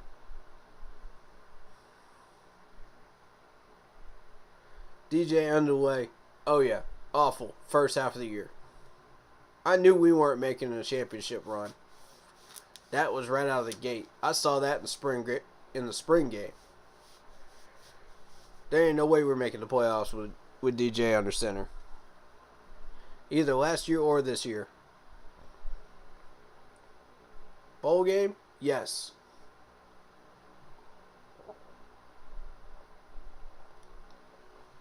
He made a pretty good recovery. Second half of the year, though. It wasn't enough, though, to carry us into the playoffs, which I expected. But yes, during that game, Durant did have us on lock. DJ didn't know what to do. He had to go somewhere else.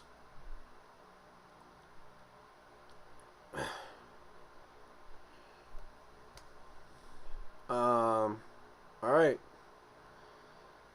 I'm telling y'all, this Giants pick makes me nervous. Man, leave our guys alone. Leave them guards alone, man. Okay, linebacker. Thank you. Good pick. Thank you. We still got one more. Come on. Then we got Buffalo to contend with.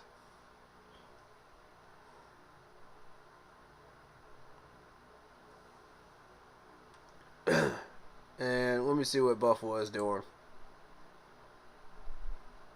Let me see what Buffalo is doing.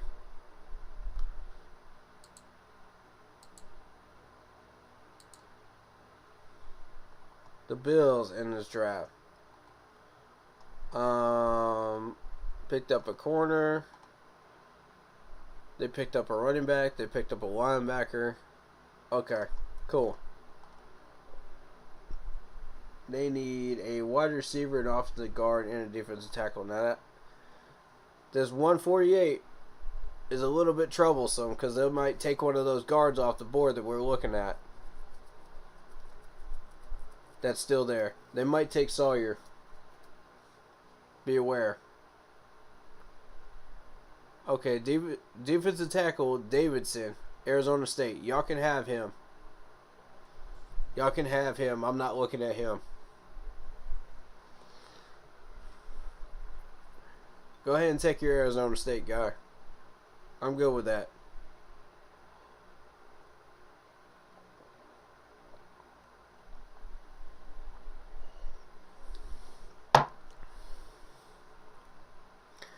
This is the one that could hurt us. The Bills could hurt us. Leave them guards alone, Buffalo. Leave them guards alone. I don't want you touching any of them guards. Y'all can have one of them defensive ends, but don't touch the guards.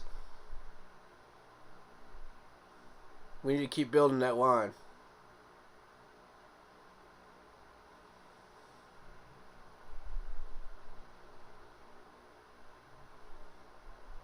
Alright, Buffalo. Let's see it.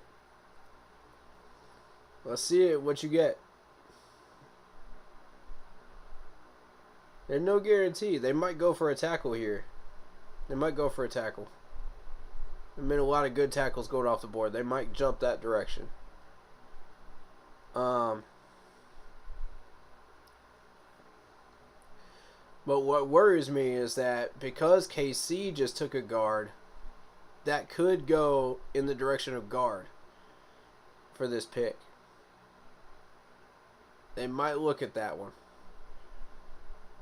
They might take one of ours. Nope, wide receiver.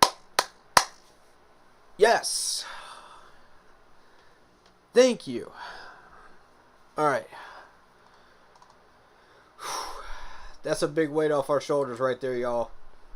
All three of those guards are still there. All right, so Washington, right? What does Washington need? Washington needs a guard, a corner, and a linebacker. They're going to go linebacker. They don't have their line.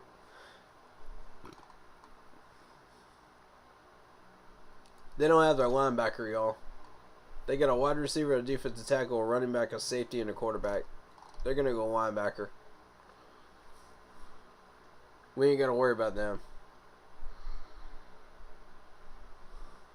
They might go corner because of how many good corners are off the board. It's one of those two positions, I believe.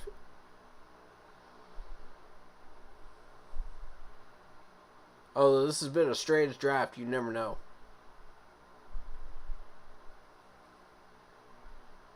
Let's see it.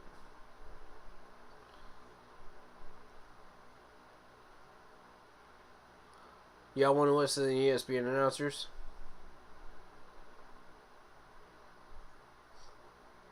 Because I ain't worried about the Bears, Falcons, Broncos picks, you know. I ain't worried about those three. The next three, we could listen to the announcers if y'all want to on those.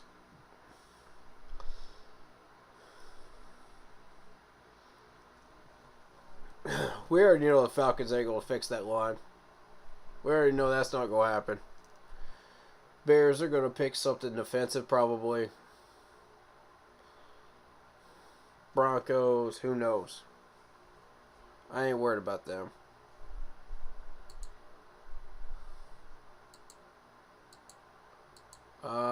We don't have a pick until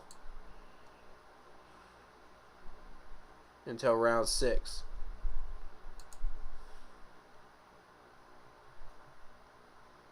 All right.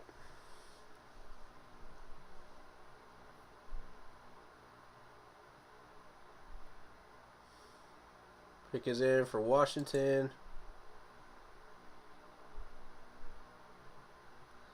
That's the one we traded, right?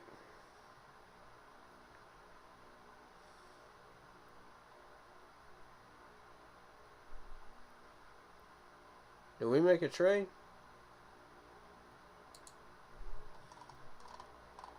Right. Okay. Yeah, that's off of that trade that we made earlier. Alright. Cole Turner to the tight end. We made a good trade, y'all. We made a good trade. We made a good trade.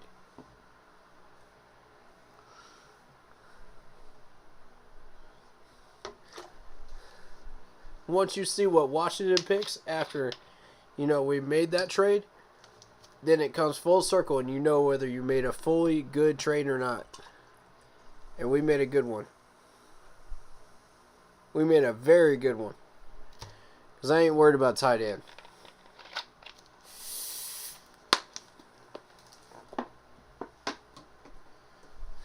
Nicely done.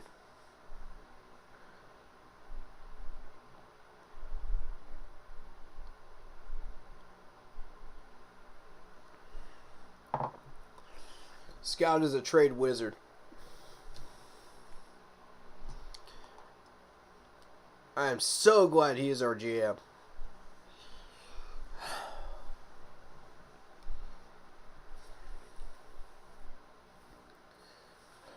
That's 2 solid drafts so far.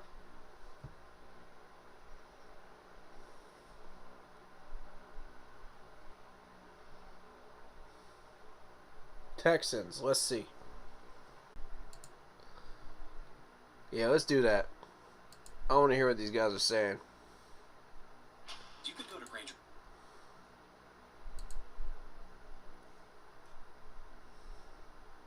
I don't know if I can show it on stream, but, you know, we can listen to it, you know, in the background. And say, good news, I don't want a nickel more than what Deshaun Watson got. But guess what? I'm not taking 5 cents less. So when you're ready to commit $230 million for Ian Fitzsimmons' contract for a year, we're good to go. Yeah. I know, right? Like, those are numbers I can't We were not willing to commit that much money. That's a great point as far as being patient. Right, but but now's the time for Lamar to get paid, and I think if you get his deal done, guys, I think that helps Tampa on social. There we go. I wonder We were if not part of willing that to is his pay manifestation Watson of being $250. frustrated. Yeah, and maybe so. Look, we're all human. There are just some times where I think having an agent or someone in his ear to say, let's call me and tell me about that as opposed to tweeting it might be beneficial. Let's recap round 5 here. We are off and running. Just to remind everyone, the Washington Commanders had the first pick of the 5th round. They went Sam Howell, quarterback out of North Carolina. Then with Booker the from second pick, Kansas Stanford, City Chiefs, defensive from the Denver tackle. Broncos via All the right. Seattle Seahawks, they took That's Darian one of the Kennard, better tackles guard off out the of board right Kentucky. there. The next pick came from my Indiana Hoosiers, and it went to the New York Giants. That was Micah McFadden, inside linebacker. Next up, defensive tackle DJ Davidson, also went to the Giants. They had back-to-back picks there. Buffalo Bills were on the clock next. That was a pick that came from the Houston Texans via the Chicago Bears. They went Khalil Shakur, wide receiver out of Boise. Next up was a tight end out of Nevada, Cole Turner, was taken again by the Washington Commanders. So that's 2 picks now for the Washington Falcons ain't Commanders going offensive through the line. first There 6 ain't no picks way. or so in the 5th round. There ain't no way. The Houston Texans had the next pick, the 150th pick in the 2022 NFL Draft, and the 7th pick here so far in the 5th round, and that came via the Chicago Bears, and they took There Thomas ain't no way. Booker, defensive tackle out of Stanford. So guys, now I've recapped They the never last look 5 at their or so line. picks here, and we can Never. go big picture Look if at we this. want, but the Wide New York receiver, Giants taking 2 more defensive picks off end, the board. linebacker, Anyone, Joe quarterback, Reed, that just stands out to offensive you line. what I just read. What good is picking another quarterback if you don't pick your lineman? That's the mistake we've been making for the last 6 years, and Atlanta just doesn't get it. Really good job of revamping that offensive line. They don't get it. Humphrey, Trey Smith, and then bringing over Joe Tooney from the All right, Patriots, so giving him the let's big money. see. It's gonna be But I another just think pick. he's It done a really ain't good gonna be a job lineman. investing in this offensive line. And the one weak spot that they did If have it to is, go it'll at surprise right the heck tackle out of me. Lucas Niang. He just Yep, hasn't been able to running stay back. healthy. So there is some Running back. questionable marks as far as BYU. his inside guy or is he outside guy. I Algier. think he's a guard, but the Chiefs may see him as a right tackle. And What this did I tell assault y'all? On their offensive line continues. Brett They Veach said continue after to that Super Bowl ignore their loss to offensive Tampa Bay, line. "I'm never gonna put you in that I don't situation understand again." it. Trade for Orlando Brown, signing Joe Tooney. You know what they've drafted. You know a year ago, Lucas Niang was a Trey third Smith round was pick a out of steal out of Tennessee. Yeah. Because of the medical reasons. Yeah. And I don't understand it, man. Why are the Falcons not doing anything about their line? Why? This is yet another draft where they ignore their line. I mean, it's beneficial to us. I think it's hilarious. I think it's hilarious. They just keep ignoring that line, and we're going to just keep beating up on them with our pass rushers. Every year. I mean, I don't get what y'all are trying to do. Y'all build up all these pieces, but you ignore the line. That's why y'all fail. You see what we did this year? We picked up linemen. That's why we're not going to fail. Yeah, it's going to be a rough 22 season, but it's not going to be because of the line. We done built it up. Watch, Atlanta's going to lose both games to us. Then I got rid of the one piece that could save their neck against us, and that's Matt Ryan.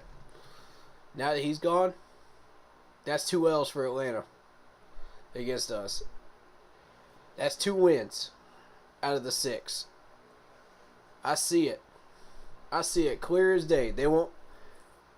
Nobody knows what Ridley's doing either, legally. So, you know, all they have to really go back on is that quarterback from Cincinnati that they just drafted and their running game. Couple of pieces on defense, that's really it. That's not going to help them survive. I got news for y'all, Atlanta. That ain't going to help you. That's not going to help you, man. You got 2 linemen, 2 linebackers. Yeah, you got Ritter. But how are you going to protect him?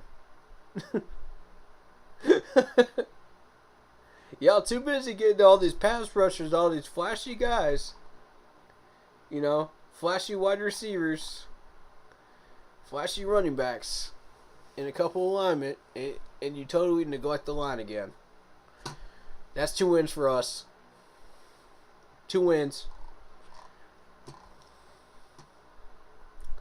That's foolish. That's incredibly foolish. Oklahoma safety. Turner Yell off the board to the Broncos. Alright. That's one of the last few good safeties on the board.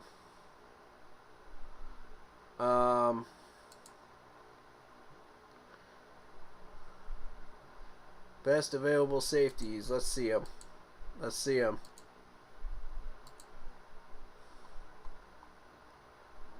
Verone McKinney. I would go Verone McKinney. I like him. If you want to push the safety early. If you want to wait on the safety, Brad Hawkins. I wouldn't even mess with the rest of these guys. I wouldn't even mess with this. Maybe Yusef Corker here from Kentucky. Maybe Corker. Maybe Corker. I like his numbers.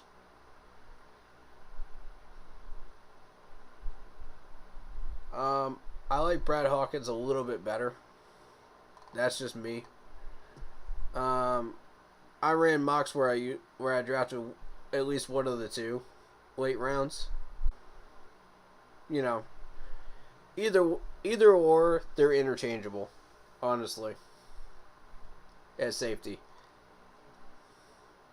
Either way, you're waiting until the 6th round anyway. Late 6th round.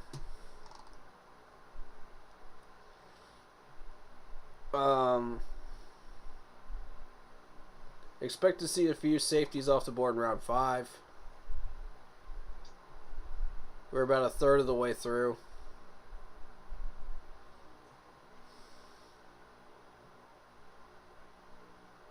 I don't know, y'all. I don't know what's going to happen. Philadelphia.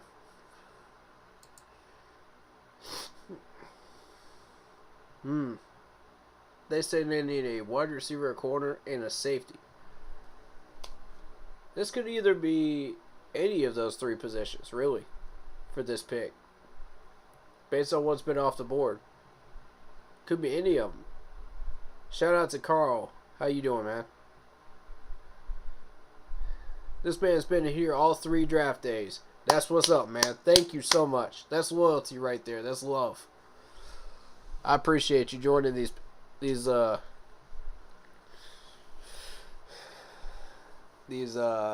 parties, man. It's a lot of fun. I enjoy doing these every year. Y'all enjoy them too? It's fun, man. We got a lot of people in here this time around this year compared to last year.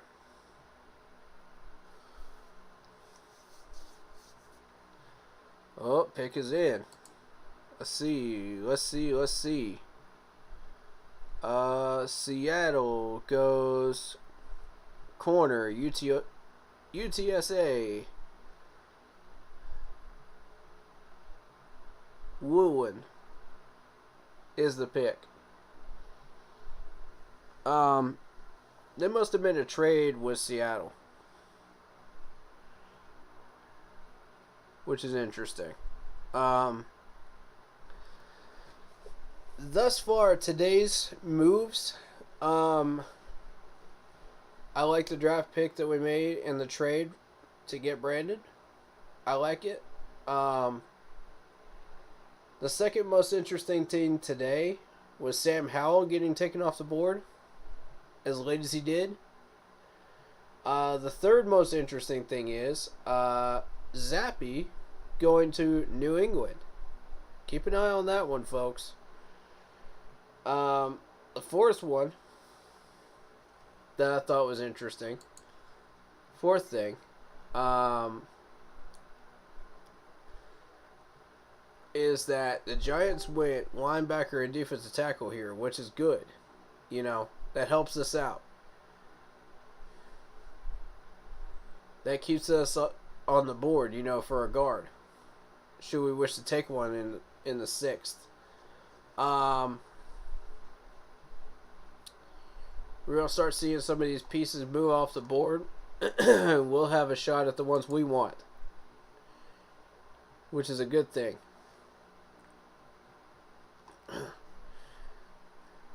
Yes, sir. Keep pounding. Happy to be here. That's what's up, man. Appreciate you. Jaguars pick is in. You know, we'll listen to the ESPN people in a minute. I didn't want to hear all that nonsense about Watson and yada, yada, yada with the Texans, you know. So, I was hoping to avoid that. You know, because y'all don't want to hear that conversation. We're tired of all that, right? We just want to hear about the picks. You know, what do they think about these picks, you know? That's why I'm interested in listening to it.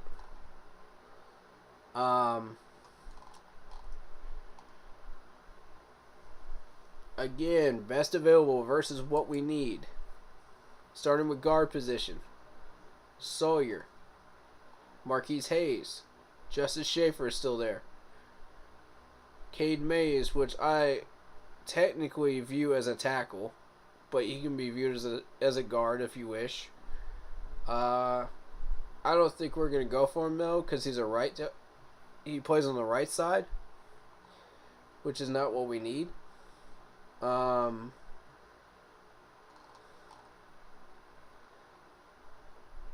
Defensive end. We got Kingsley. We got Tyreek Smith. We got Isaiah Thomas from Oklahoma, if you want to consider him. Beyond that, not really that exciting. Center, if you want to go for center. We got Alec Lindstrom still here. And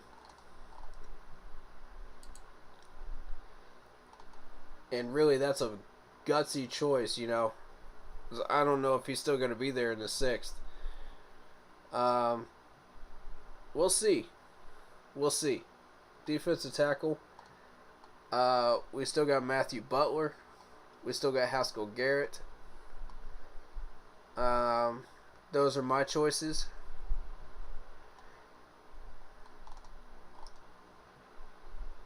And as far as safety, since we got our linebacker, we're good. You know, safety. What's still there?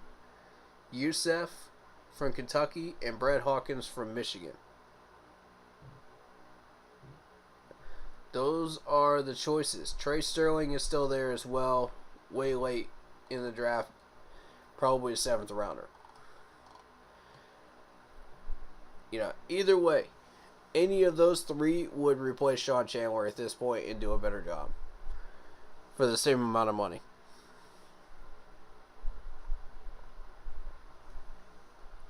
So if you're willing to wait on safety until 7th round, I'm good with it. Because at least 2 of those 3 will still be there 7th round. I have that feeling. based on how this draft is going. Running back Connor from Ole Miss goes to the Jaguars. I like the pick.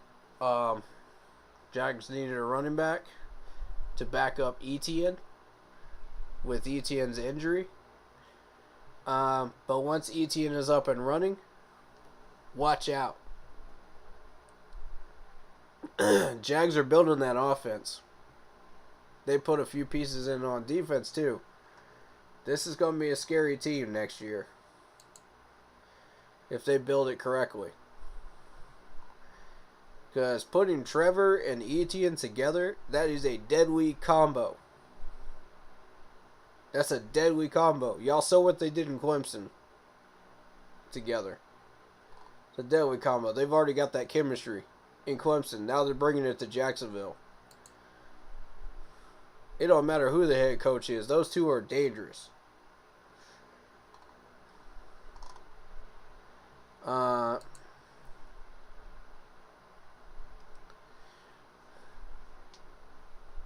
going to double check in a second to see if they're on our roster, on our schedule for next year. Because a healthy Etienne plus a healthy Trevor is a scary thing to deal with when you're playing against it.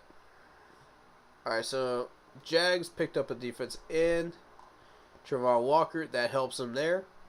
Great pick. Devin Lloyd, Utah, great pick. Center, Luke from Kentucky to help protect Trevor. Excellent pick. Chad Muma, who I've been hearing a lot of good things about from Wyoming. Good pick. Now you got a backup for Etienne at running back with Snoop Connor from Ole Miss. Excellent pick. I mean, Jags are hitting a home run right now. They're absolutely hitting a home run with this draft so far. They're winning right now. This is another excellent draft from Jacksonville.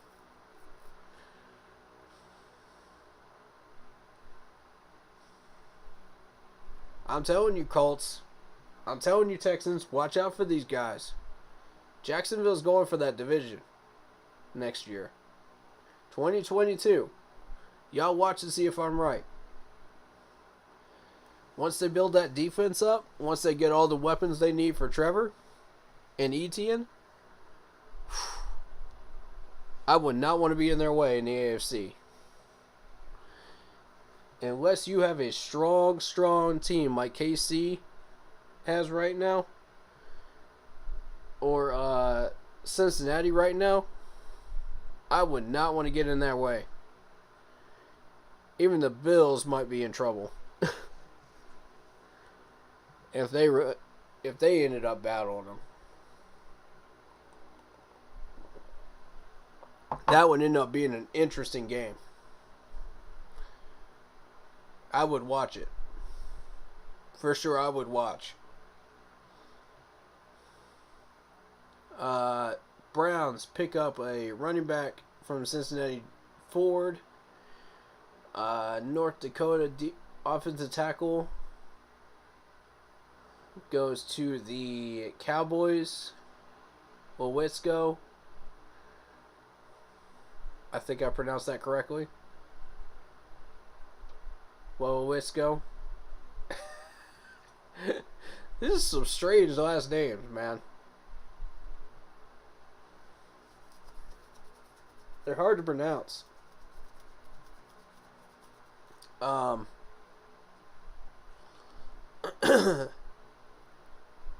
We got the Buccaneers on the clock right now. Okay.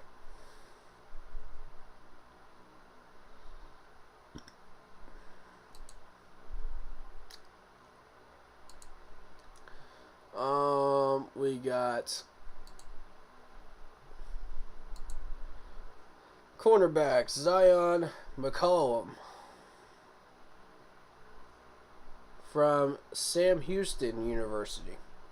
Going to the Buccaneers. Alright. We don't need a corner, so I'm not interested.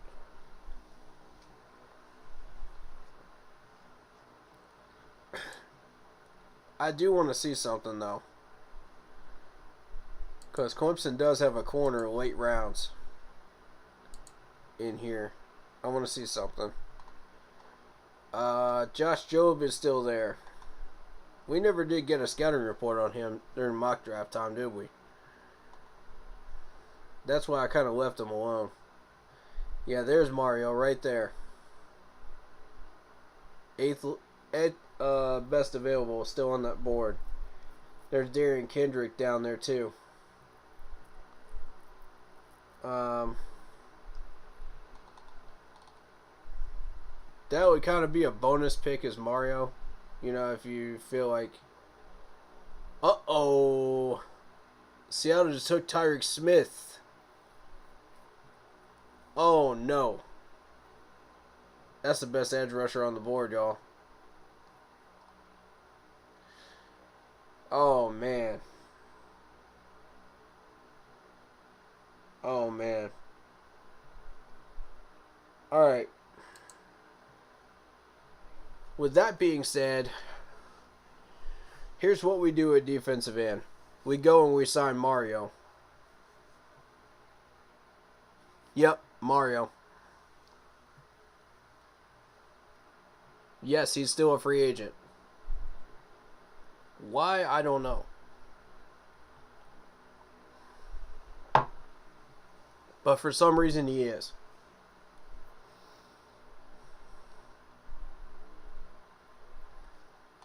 So, best available defensive end. That changes things, doesn't it? That changes. That's a board changer right there. For what we have left. Kingsley's still there. Isaiah Thomas is still there. I wouldn't mess with the rest of them. I'll be real with you. I wouldn't.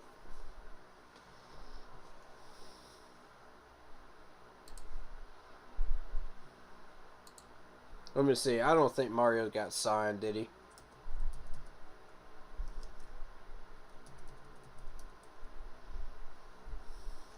I don't think he did.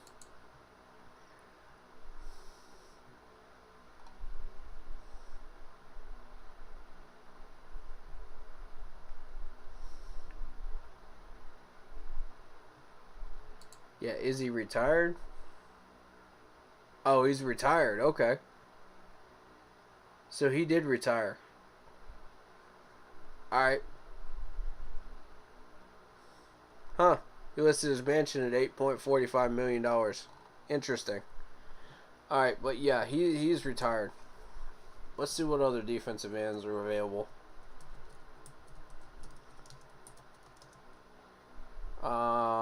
Free agency.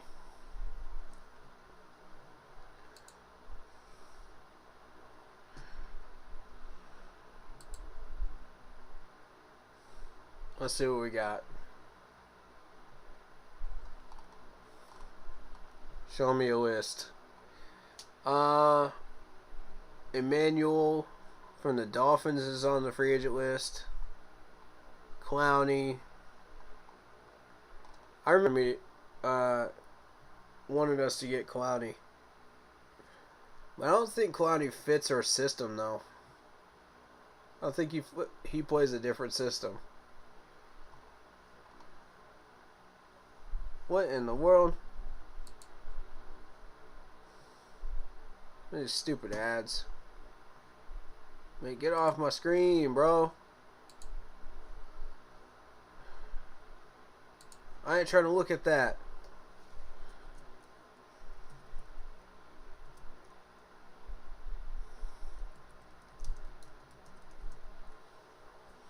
Free agent defensive ends.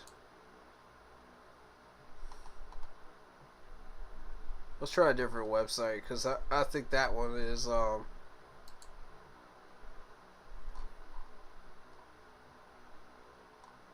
Wait, Von Miller's still out there?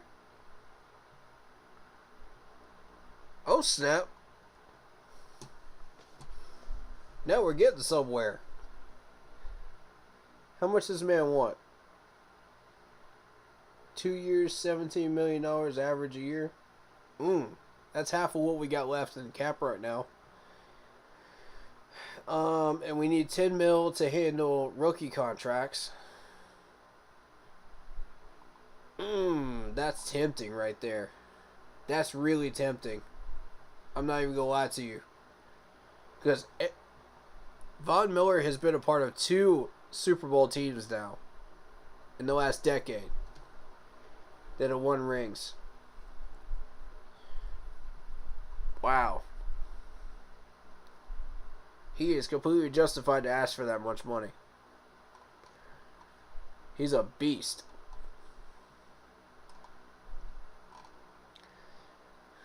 Jadeveon Clowney, like I said, I don't think he fits our system.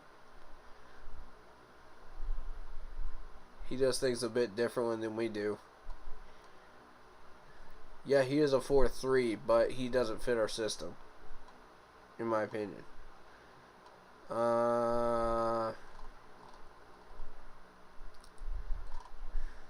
Pass on Chandler Jones. Emmanuel, I like Emmanuel. I like Emmanuel a lot. 77 PFF grade. I like him. 3 years, 15.5. We could do that. Now, is that 15.5 per year? Because if that's 15.5 per year, yikes. You know what I mean? If that's 15.5 total out of 3 years, Vaughn isn't a free agent anymore. He's with the Bills? What? Oh, no. Bills are winning the Super Bowl.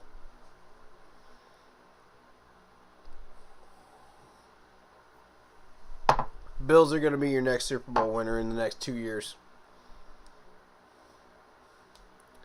You want to know who the next Super Bowl winner is? Follow Von Miller. Follow that man. Follow his career. That's a Hall of Famer in the making. He's already got 2 rings. He's going for a 3rd now. If the Patriots were in their prime, they would have signed him too. Guarantee it. Melvin Ingram III. Okay, this is starting to look a little more attractive. 1 year deal for $8 million. Maybe. I might be willing to do that if I was general manager. I would have conversations with him. You know, are you willing to cut back on that number a little bit? Maybe. Hassan Reddick. Reddick got signed to the Eagles. So we already know that. Landry III. Justin Houston. Jerry Hughes. Not real impressive. Out of these that are still here, Melvin would be the guy I would talk to. 8 mil, that's acceptable. We can work with that number for 1 year. Now, if you want him for 2 to 3 years, then it becomes a little dicey because he's going to ask for more money. The other person I would talk to is Emmanuel here. And see if that's 15.5 total in 3 years, then we could have a conversation. But if that's 15.5 per year, I'm going for Ingram.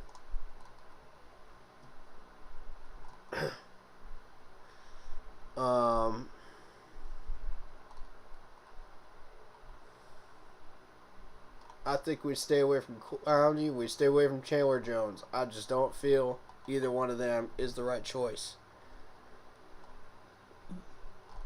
for our defense.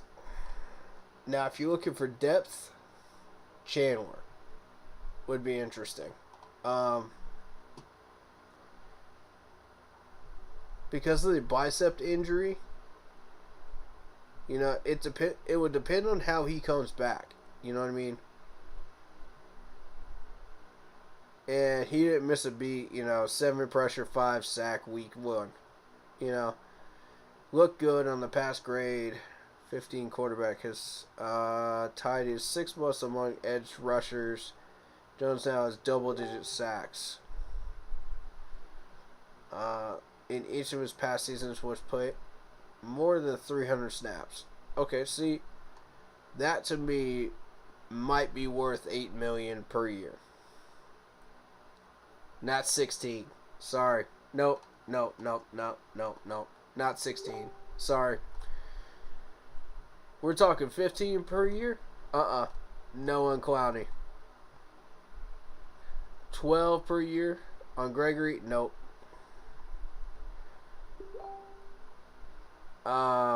15 per year on Emmanuel? Nope. It's Melvin Ingram. Melvin Ingram's the choice. He does fit our system.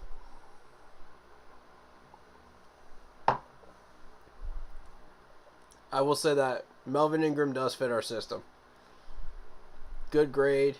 Good history. A lot of success over his career. You know, if you want to milk the last few years of his career, that's the guy you want. He's in the downturn of his career, you know, towards the end of it. But, you know, you're still getting something out of him. If you want a depth defensive end, that's what you want to go with.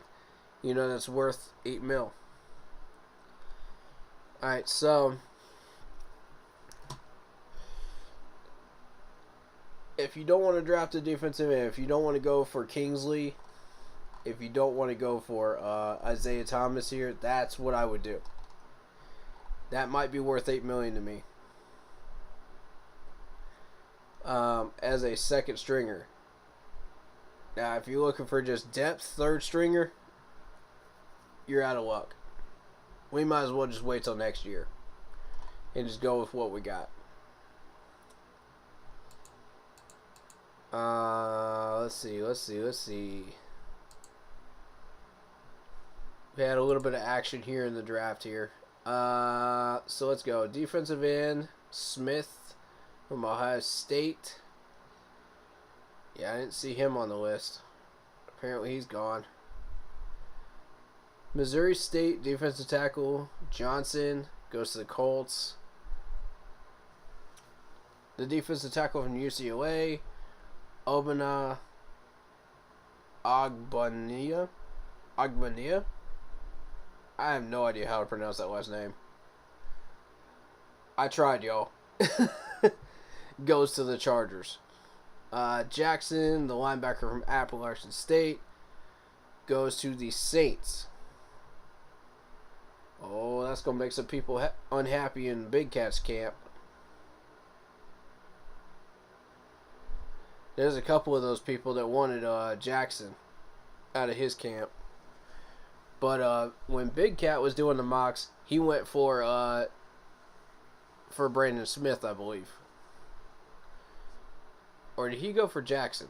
I think he went for Jackson. One of the other people went for Brandon Smith. I don't know which. I don't remember. But somebody's going to be unhappy in that camp with that right there. I've been paying attention to these mocks, man. I watched a few of them.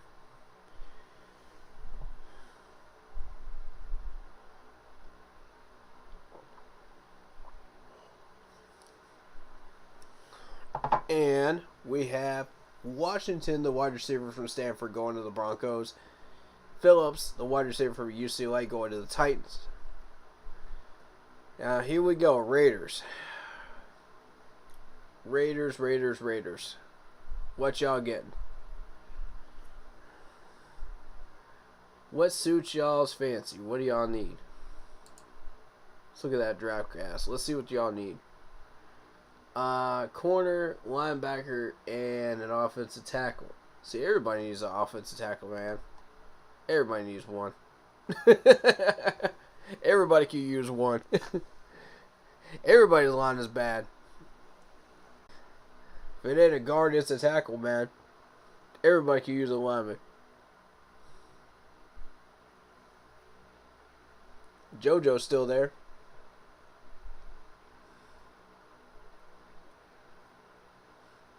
Raiders, what y'all think about JoJo?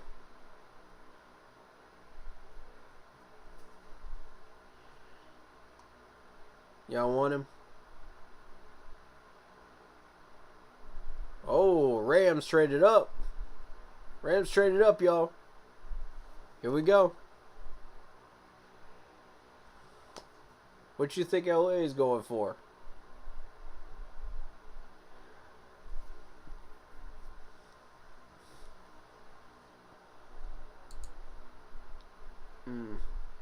I need to check the chat, because some of this stuff didn't go through the chat and Facebook, so I need to check it. Okay, yeah, it did. It did. Alright.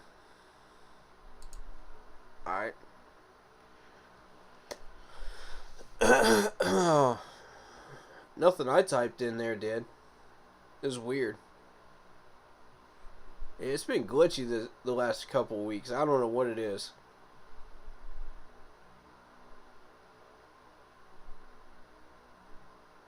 I apologize to any Facebook people that wanted to get in on the Zoom chat. It didn't sit on my phone. I can't pin it on the PC. For some reason, it won't work. I don't know what it is, but...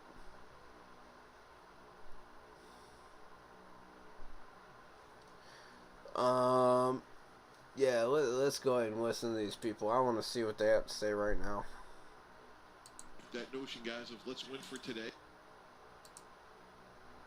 Dean and Jordan Davis. And speaking of that, this is the first time in NFL draft history that the University of Georgia has had 10 players selected in a single year. There's a reason why they... Whoa, 10 players, y'all. Results here in the NFL draft. And I love what the Philadelphia Eagles have done as well, protecting their quarterback. Now, I think what this draft does and what they've done is put a ton of pressure now on Jalen Hurts. Yeah. He has to perform well, take care of the football, not do too much with his legs in order for them to win some football games here. To me, that's what this says, this entire draft. Yeah, and when the ball goes 20 yards or more down the field, he only completes 39.7% of his completions, which was 20th in the league last year. So his downfield accuracy has to improve. Yeah, noted about it. Were you going to add to that, Jordan? No, I mean, I think we pretty much touched on everything that we needed to with Philly. Kyron Williams, the running back for Notre Dame. They've given themselves some flexibility making that trade with the Saints. And like, as you mentioned, all the pressures on Jalen Hurts. All right, speaking of the Saints, let's go there. Let's continue with what's going on in the draft here. So we continue with the 5th round. In the 18th pick in the 5th round went to the New Orleans Saints. They took DeMarco Jackson, inside linebacker out of App State. Samford was next. They took a wide receiver, Montrell Washington. He went to the Denver Broncos. That was a pick that they got from the Philadelphia Eagles via the Houston Texans. Tennessee Titans were next on the board. A pick they got through some trades as well. They went Kyle Phillips, wide receiver out of UCLA. And then Kyron Williams, running back out of Notre Dame, went to the LA Rams. So they pick up a little depth. How many picks we got left? Of a running back. Do the LA fifth. Rams, okay. the former Super Bowl winner. Another team that hasn't had a ton of picks in this year's draft has been the LA Rams, guys. So not a ton of areas to build upon, but they've done the most. I don't think we're going to see a lot of action right now. Rams. So here's who they take towards right now. the, in the 3rd positions round, that we their first need. pick. They went guard Logan Bruss out of Wisconsin. Then Jacoby Durant, cornerback out of South Carolina State, with their 4th round pick. This is their one and only 5th round pick. Kingsley's still there, y'all. Back out of Notre Dame. Kingsley's still there. 3 6th round picks and a 7th round pick. Somebody's going to grab him before we get a shot at him in the 6th round, though. In this draft, Jordan, what do you think? Yeah, it's been really unique as far as what they've been doing with Kyron Williams, a player that a lot of people were really high on prior to him running in the 4.7s at the combine, especially being a smaller running back. Knowing our history, we love South Carolina Gamecocks players. There's nothing wrong with that. Because we're getting solid picks. So him running in the 4.5s at his pro day, he helped himself tremendously. But I think this is the right range of where he should go. I got no problem with it. In his zone scheme. If you want to go Kingsley, go for it. What they run there in LA, I think that's the best fit for him. All he does is make plays. Yeah. I mean, Zach Thomas didn't run a straight line very fast, but he was, an 8-time Pro Bowler for the Miami Dolphins. You just turn the tape on Williams. I don't understand. This was a head-scratcher for me. I've been waiting for him to come off the board. Jordan, why, and Mike didn't follow this up. Why does he I would prefer to have a guard considering what's on the board right now, but you could wait because you have a second pick in the 6th. I don't care if you can't run a 40 in a straight line very fast. The guy makes with plays. the pieces on the board. Because he was short, and then he also ran slow. I'm all right with that. Reason, but he's Which we know Mike T is not a fan if of. you feel like one of those guys might go off the board, then yeah, grab one. Speed deficient, it's a tough way to earn a living. I mean, it's just the reality. Like, there's a difference between, what you play football on. speed. You turn the tape on, and this guy, he's got speed. He's a good Put player. the pads on. Moments of that. Worry about the NFL. Drafted. What in the world? Yeah, at 100. I'm not doing that, y'all. It's doing that on its own. Might be some dust on that mouse pad. Sorry about that. But hey, I'll give him a like.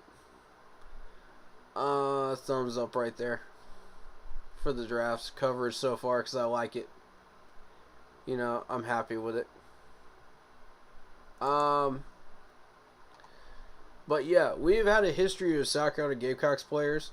I would not mind it if we got Kingsley here. I would not be mad at it.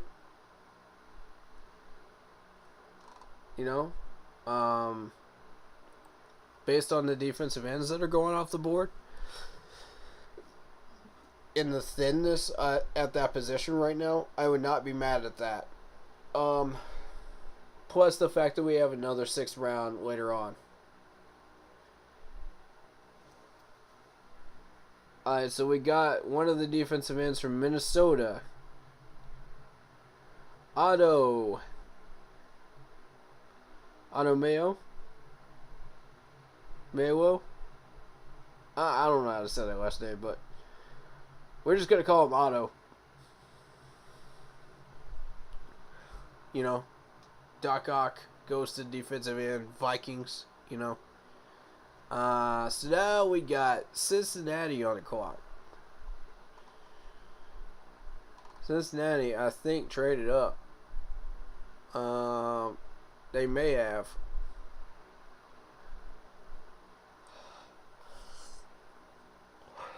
I don't know what picks they have or had before this. But it seems to me they may have traded up. Their needs are supposedly corner, linebacker, center, and offensive guard.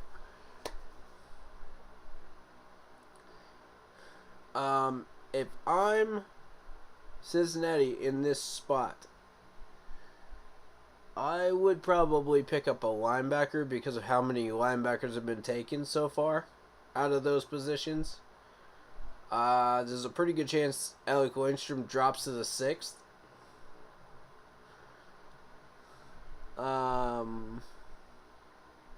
Guards, you could wait till the 6th on that. Corners, I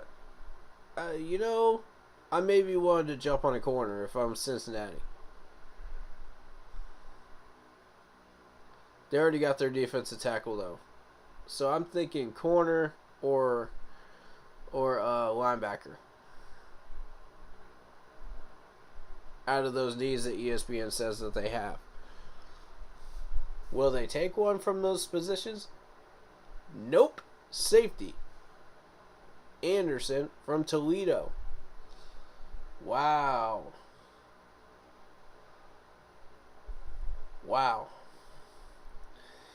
And see, this is another example of one of those teams that doesn't know how to draft, but can pick up free agents very, very well.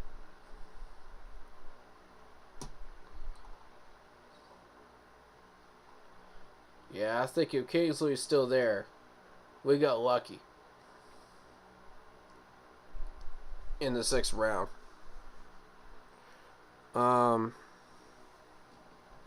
I'd be very, very tempted to take him first with our first pick of the 6th. I'd be very tempted.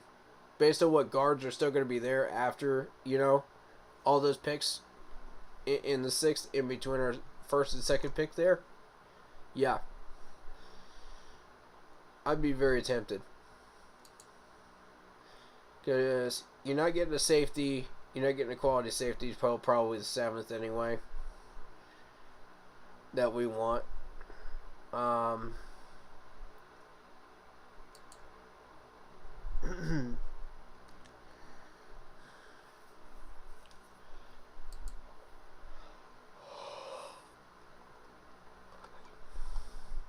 Yeah, because if you look, man, we got the 10th pick in the 6th round, 21st pick in the 6th round. So, yeah, I would be very comfortable waiting on guard until the 21st pick in the 6th round. I'd be okay with that. And use that 7th pick on a safety. That's exactly what I would do with it. And if you get one of those 2 safeties that I was talking about, Yusef or Brad from Michigan in the 7th round, you've hit a home run draft all the way through. All the way through.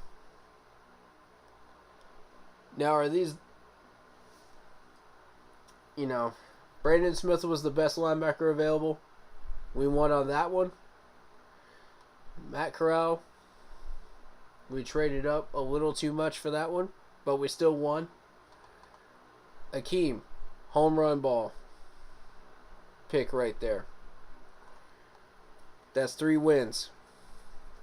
That's 3 major wins at positions of need.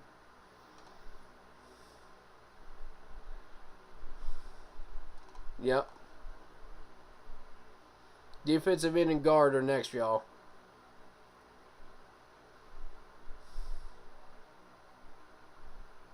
Defensive end and guard. I don't think we're getting a tackle.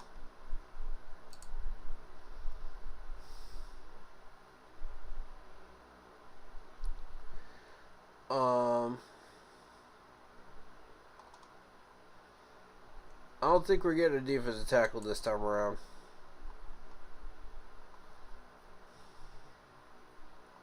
Haskell Garrett's still there. We might get lucky. We might get lucky. So here's the real debate, First pick of the 6th round. Do we go for Matthew Butler, Garrett, or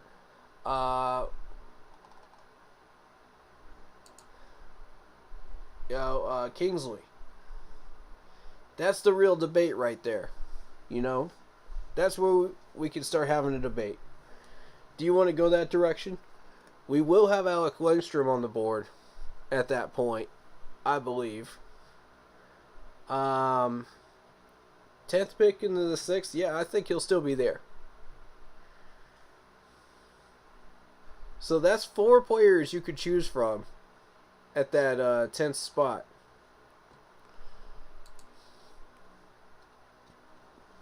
So if I'm Scott Fitter, I'm thinking, okay, let's see what goes off the board here. Let's watch the board. Let's do a little board watching, Bland, the corner from Fresno State, goes to the Cowboys. Don't care about that.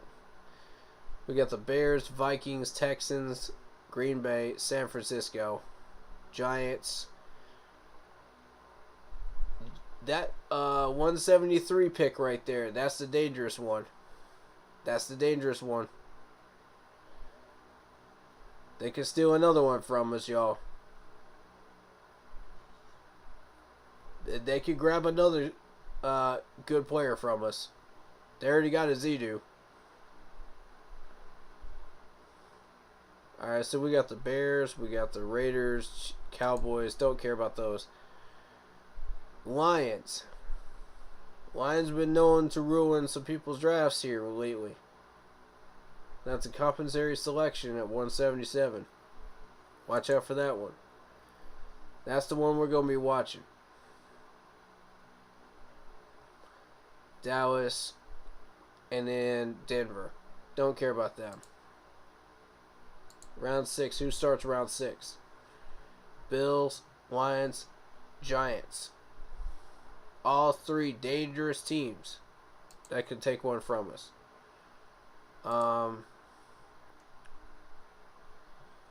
Patriots will kind of do their own thing because they have their own scouts. Vikings I'm not worried about. Bills have another pick in front of us. So do the Eagles. So round 6 we got to really start paying attention. I'm not so much worried about the end of this round. Because none of these teams really scare me except for the Giants at 173. So I think after that one, I will take a small break till the end of the round there for a couple of minutes, grab a drink, grab a snack, and then we'll go from there. Sound good, y'all? And it'll just be a 2 to 3 minute break. Just to stretch my legs, too. Because I ain't worried about those picks. None of those teams are going to take anything from us, man.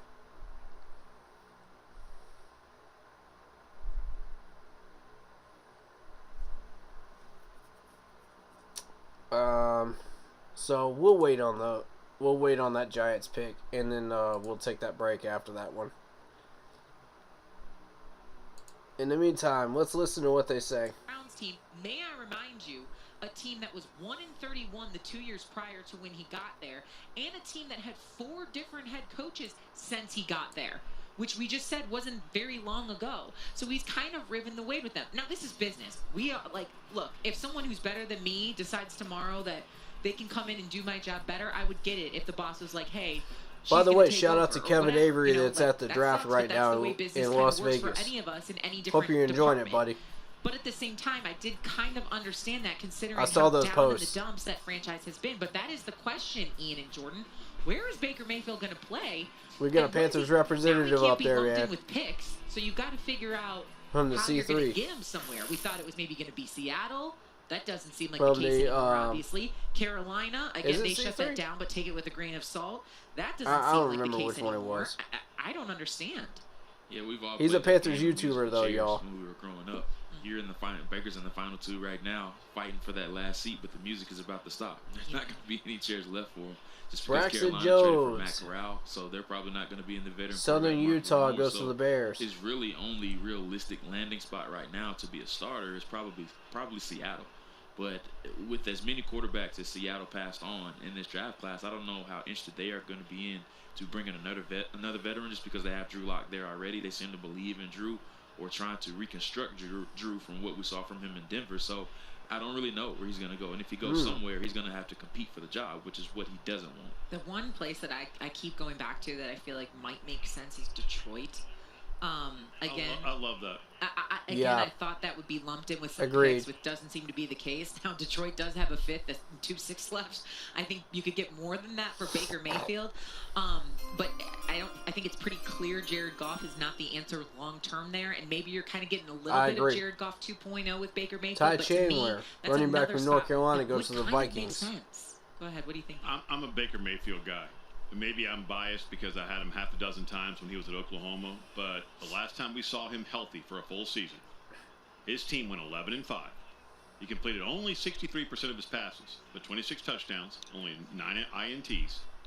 He went on the road to Pittsburgh with half his coaching staff out due to COVID, 6 starters out due to COVID, won a playoff game on the road at Pittsburgh, following comes into a division matchup at Kansas City and almost beats Kansas City. Yep, So true. 11-5 to me, and what I just rattled off: 3,500 yards, 26 touchdowns, 8 INTs. And I mean, last time he was healthy, those are the results. That is it. And week 2 of last year, in the first game, what's he go for? 22 of 30 for 300 and something, in week 1, and then he hurts his labrum. And the biggest mistake he made was trying to be a fighter to go out there with his guys, because he probably should have said, I am not hurt any longer. I am injured. And Mike, I know you hate what I'm saying right now, but that is the Baker Mayfield story. The last time we saw him healthy for a 16-game stretch. It is 11-5. Road playoff win, and damn near beat the big boys in Kansas City. And I'll say this too: he should have sat out and said he was injured, because they did have. By the way, I am not in control of any language that these people will say, in so Cleveland, that could have helped them win some games. I only control what I say. The inconvenient truth of what Senator Fitzsimmons just said is this: fair warning. The reason he got hurt is he's slow, and so I apologize if that offends anyone. That are big, strong, fast, and tough, and I hope I'm wrong when I say this. Physics says he's going to get hurt again, because he's going to get hit a lot. He can't outrun pro defensive linemen. He could do that in college. So if you could guarantee me that he's going to be healthy, of course he's a good player. I can't disagree with anything you're saying. But physics says, look at these guys coming out now. Look how explosive, like Kayvon Thibodeau. Like, those are the guys he has to outrun, and he doesn't have the physical ability of a Joe Burrow, Lamar Jackson, Deshaun Watson, Patrick Mahomes. Teagan Justin goes Herbert. to the He's Texans. Not in that class athletically, and that's Tight why it's end. likely he'll get hurt again. I don't know, guys. Quickly, I want to go around the room. I agree. Because I'm so interested in this. Not even if you like him. Is he? I agree, though. Baker behind our offensive line before we fixed it would be a disaster. He'd be running for his life and he would get hurt again. Absolutely. He is correct. I'm glad we fixed that line. Now, if you want to go for Baker Mayfield, I'm down. We fixed the line. We're adding depth. I'm down for it. Any quarterback y'all want to bring in, we can have a discussion now.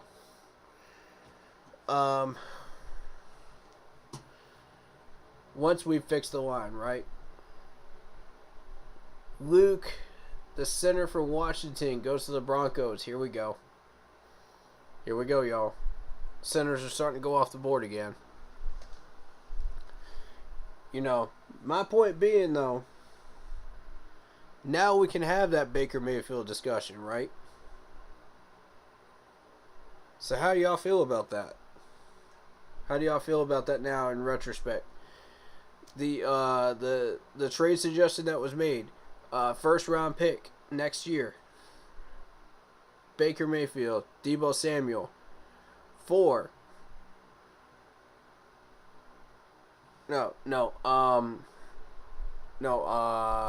Mayfield, Deebo Samuel for our first round pick next year. Jordan Gross Matos and Robbie Anderson. How y'all feel about that trade? How y'all feel about that trade now that we built up the line and we're adding depth? Like, how do y'all feel about that now? Now that we have Matt Corral and we want to move Sam Darnold out of Carolina, right? How do y'all feel about that now? I gotta be honest, man. I'm feeling it. I'm feeling it. Put Baker out there, man, for 1 year. That's worth a first round pick for me, because I feel like we're going to be drafting a quarterback first round anyway. So, to me, that's worth it to me.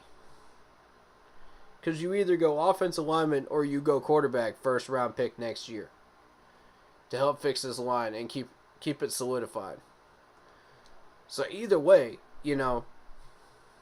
I'm willing to wait till the second round to pick an offensive lineman if that's what you want to do. With that trade. I'm down for it. We already don't have a third. That's okay. I'm willing to wish that.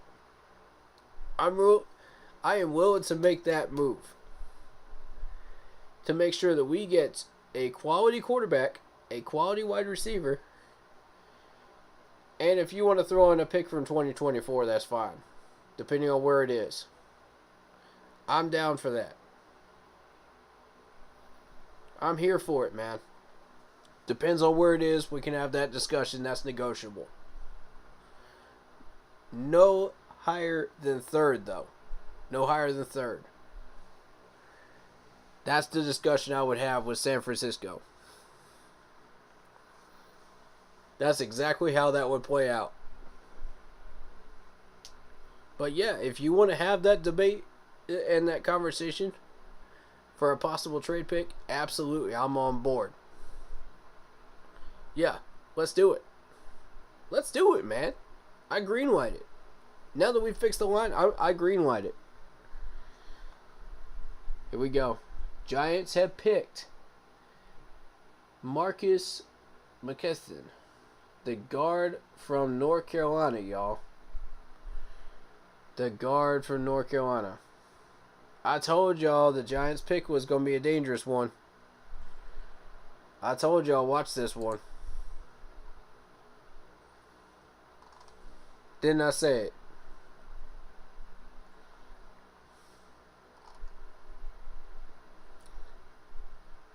Oh, man. Oh, man. That might have been the guard we had our eye on, too. Might have been.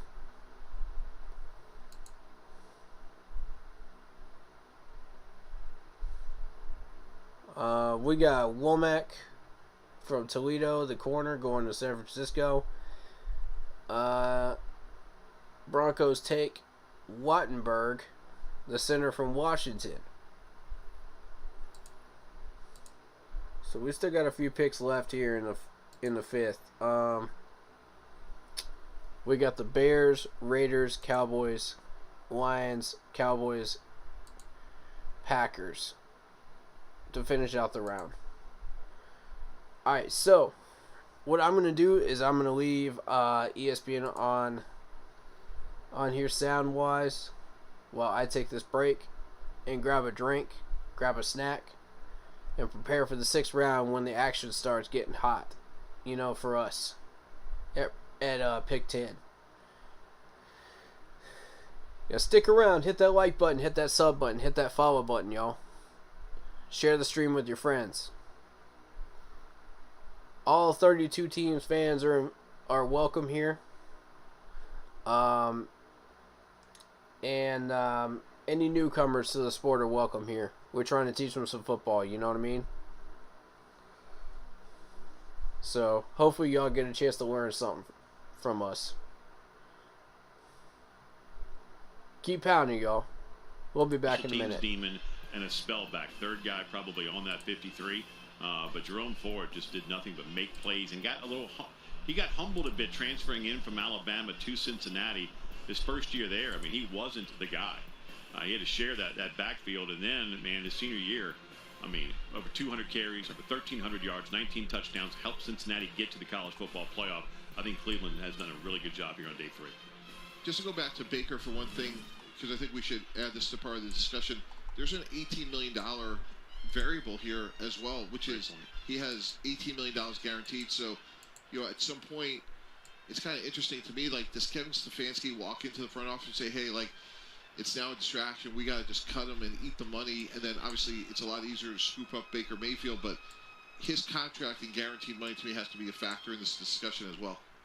You know what else I want to add in there? And this is obviously much more opinion-based than fact-based. We were saying earlier, and Ian, you were saying, you know, you're a Baker Mayfield guy and giving out the facts of what he's done on the football field. I do wonder, yes, playing through injury was probably the worst thing he could have done because it gave us all kind of this salty taste in our mouth.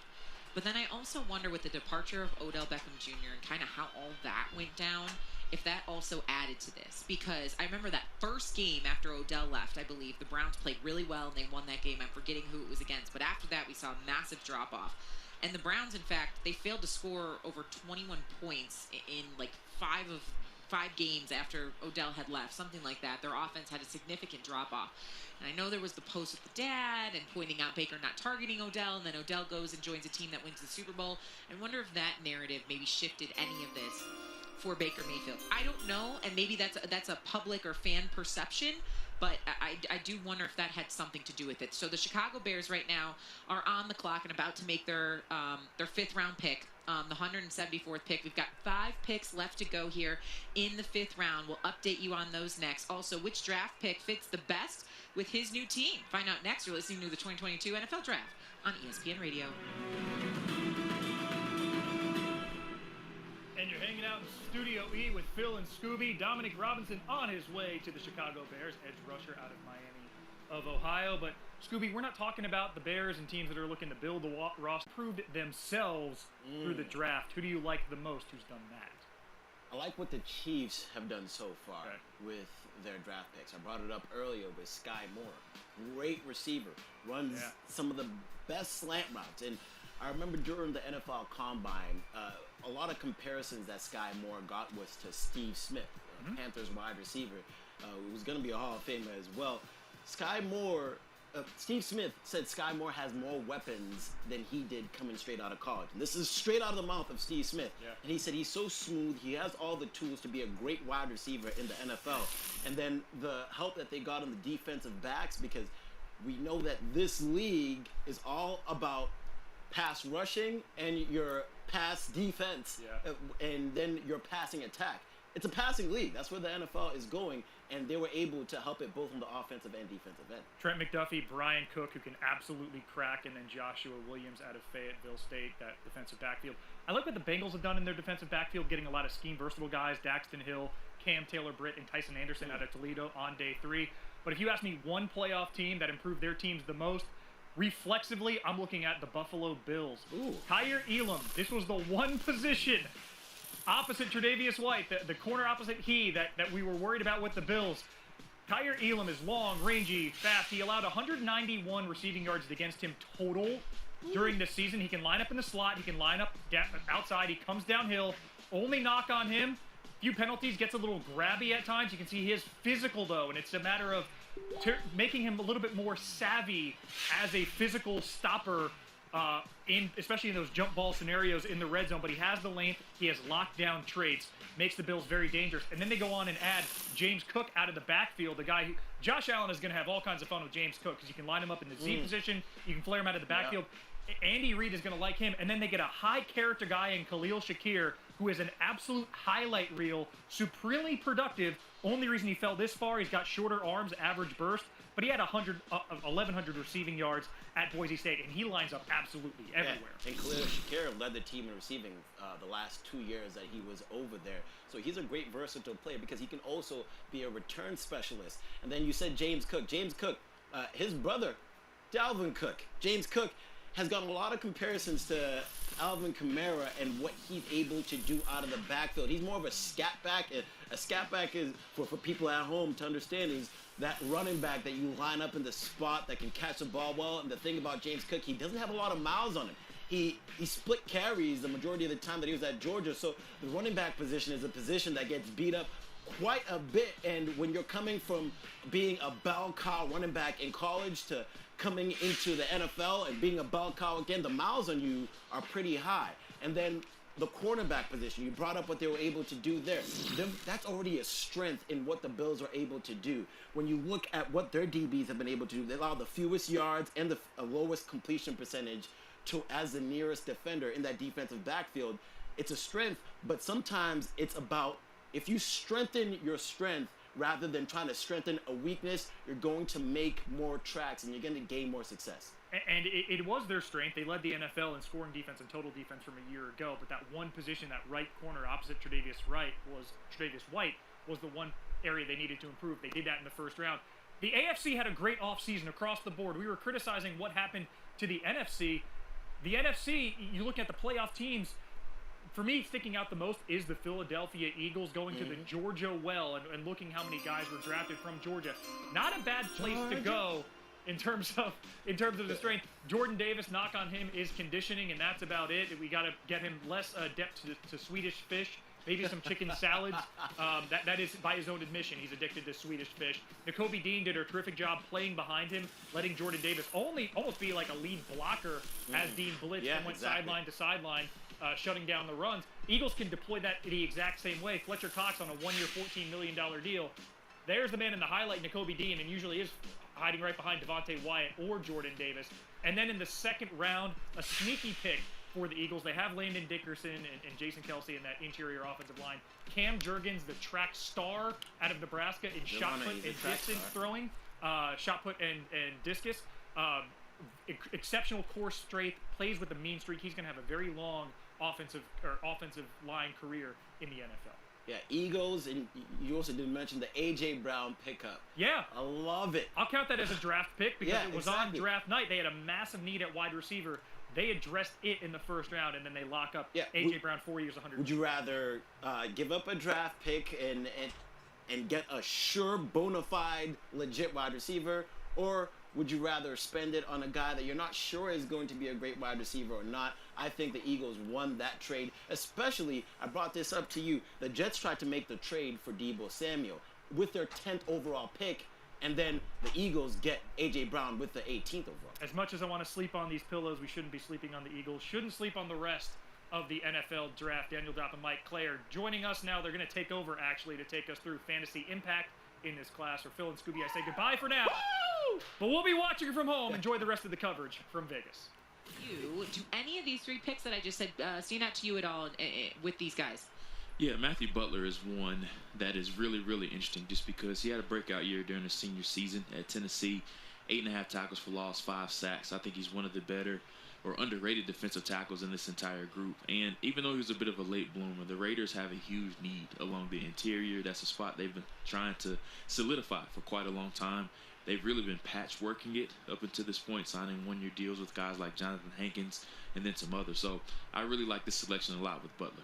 Okay, so what the Vegas Raiders have done, it took them a minute to be in their hometown and make a selection. They didn't pick until the third round. They took Dylan Parham, a guard out of Memphis, and then in the fourth round they had 2 picks: Zamir White, running back out of Georgia; Neil Farrell Jr., defensive tackle out of LSU; and then in the 5th round, Matthew Butler, as Jordan just pointed out, defensive tackle out of Tennessee. Mike T, when you're looking at what the Vegas Raiders have done thus far, what do you think about their selections? Well, psychologically, we always used to do this. Like when we would trade for a player, we would put his card on the board. So any discussion we have around this has to include Devontae Adams. So from that standpoint, they've done exceptionally well. Their offensive line, to me, is a little suspect. The cupboard was a little bit bare there. I think Parham, their 3rd-round pick, has a chance to start. They didn't exercise the option on Jacobs, so Zamir White makes a ton of sense to me. And as Jordan just mentioned, their defensive line, the interior of their defensive line, they have 2 really good edge players, but let's see what's happening interior here. definitely leaves a lot to be desired. So I think they're off. Let's see what's going on. What did we miss? All right.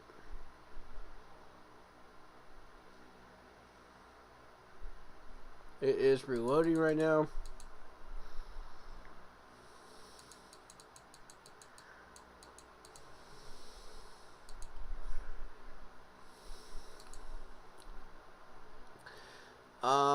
Robinson, the linebacker from Miami, Ohio, goes to the Bears. And I think that's Malcolm Butler. Goes to the Raiders.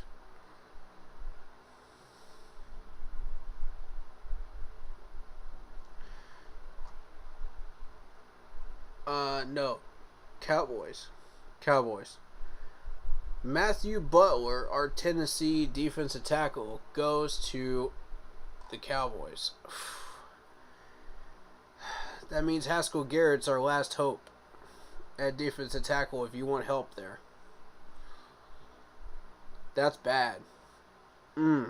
That's bad. Oh, that changes our board a little bit right there. We got about 4 picks left here in the 5th.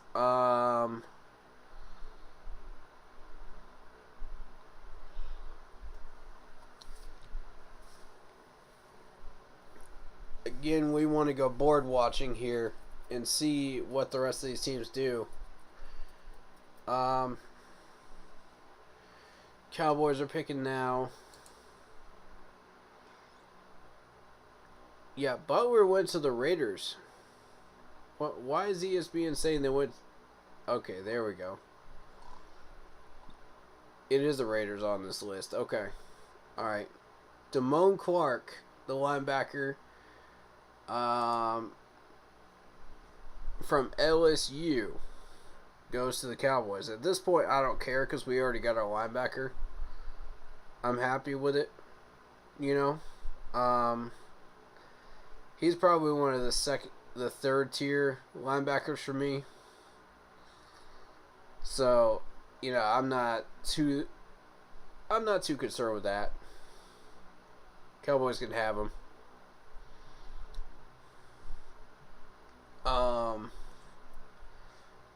What I am concerned about is that defensive tackle position. That is worrisome. If you really, really want a defensive tackle this year, Garrett's your last hope. Otherwise, you're not getting one this year. The rest of these guys I wouldn't even bother with. I wouldn't even fool with them. They're third rounders. You know, they're third tiers. You know, I wouldn't mess with them. I wouldn't even waste my time. Guard. We still have all the pieces on the board. You know, you got Sawyer, you got Hayes, you got Schaefer.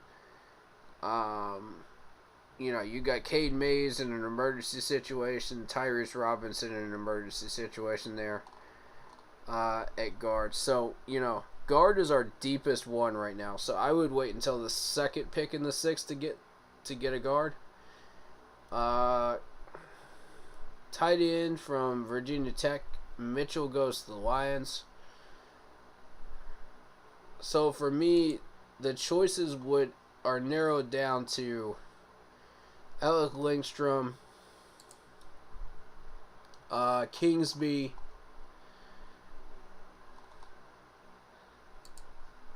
or Haskell Garrett. Those are our three choices at this point.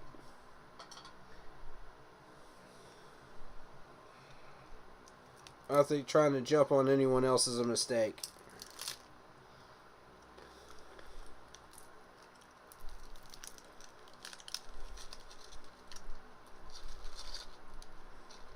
I got some nachos, y'all. Some homemade nachos.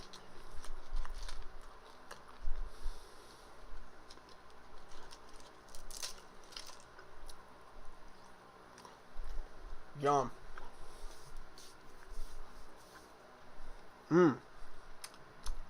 Yeah, greasy. Oh, greasy.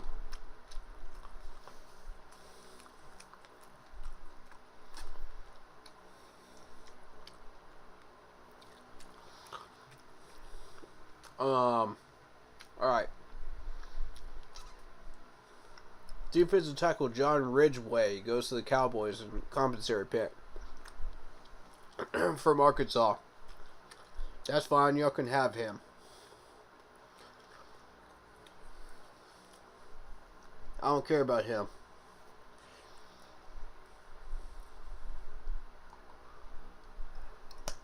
That's good. That's good. That means Garrett's still on the board.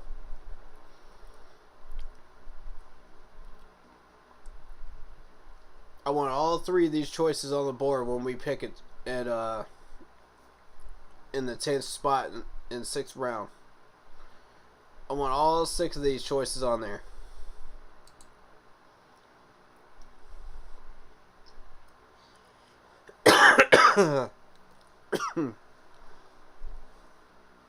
I want all of them.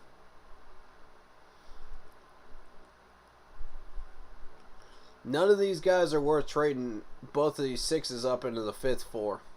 None of them. None of these options.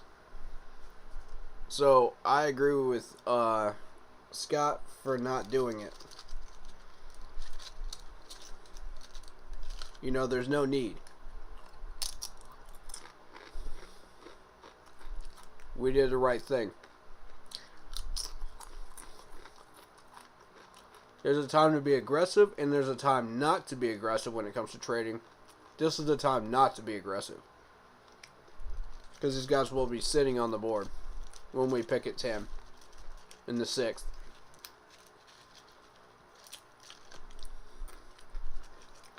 Unless we feel like somebody might take Haskell Garrett, then it might be worth moving up.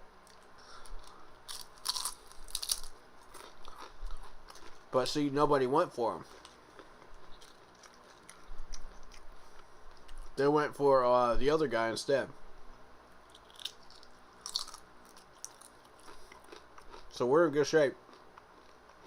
Entering that 10th pick in the 6th round.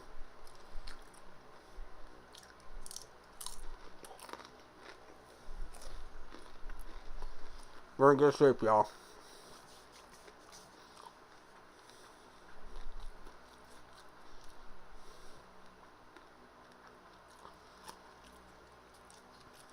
Man, this cheese is greasy. I didn't expect it to be that greasy.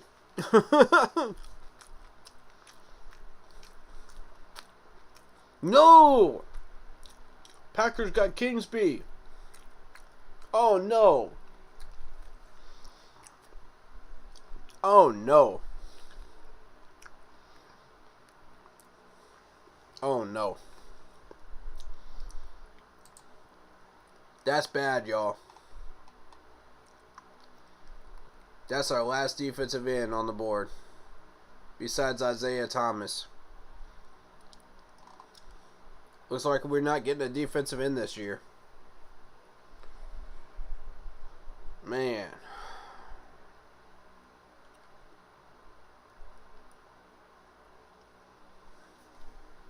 Man, oh man. Disappointing, but you got to miss out on one of these positions, you know, based on what we've done already.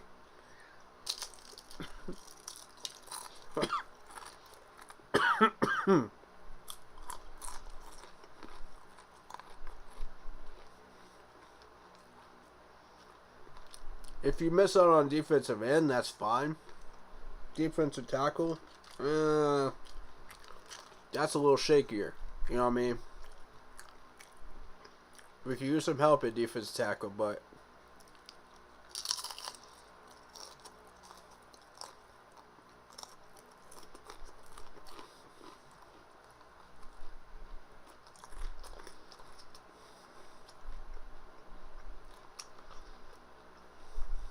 yeah, I got defensive tackle over defensive end as far as needs.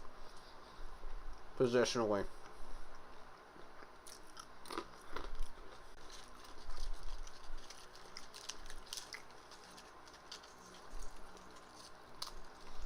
Got my nachos going. My draft snack. Man, let's roll. 6 round starts. Right now. We got the Bills picking.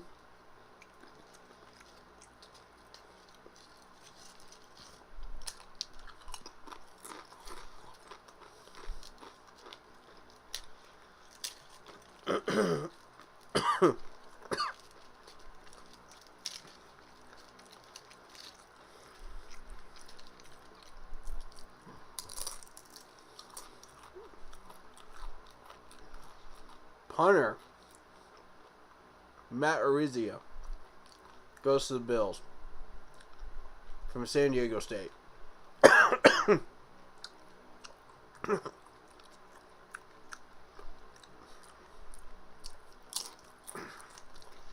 Oh, go on, man.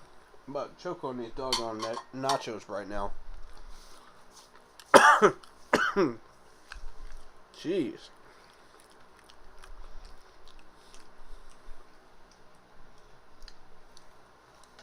Oh.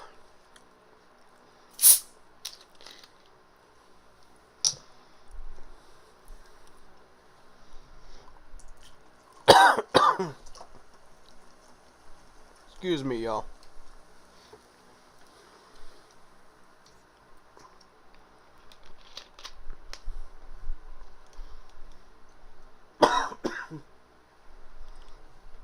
Oh.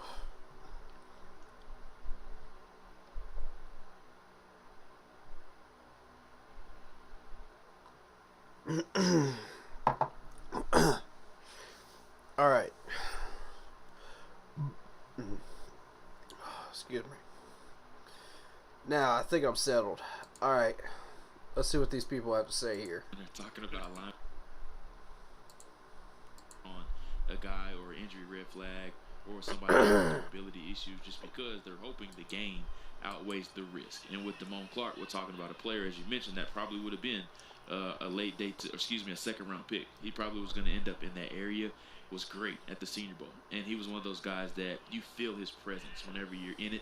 At the Senior Bowl, I mean, he's every bit of 6'3", 240 pounds, and I was wowed with how big he was up close. So again, that's Damone Clark, inside linebacker out of LSU. I was watching him last year, man. Fifth-round picks for big, the strong Dallas guy. Cowboys. After that selection, they went John Ridgway, defensive tackle out of Arkansas.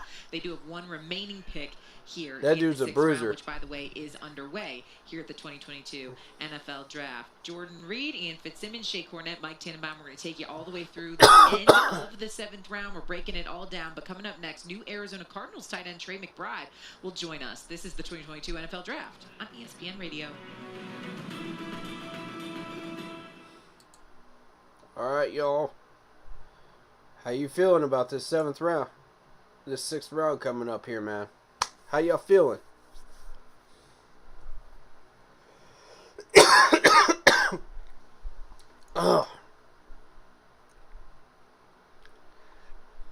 Defensive end, would you go for Isaiah Thomas? Would you go for Haskell Garrett? Or would you go for Alec Lindstrom? Which one would you go for out of the 3 left? I want all 3 options on that board when we pick at 10th in this round. All 3. I want these teams to leave them alone.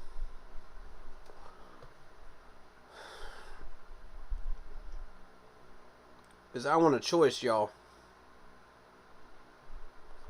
I want that debate started, man.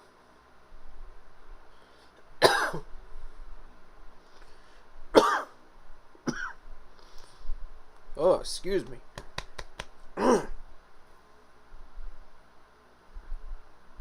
Choking on them chips today.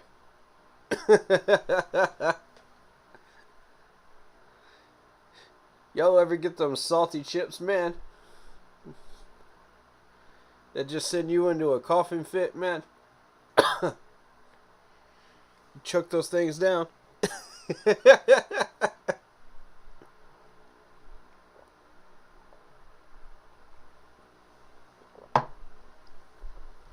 Yo.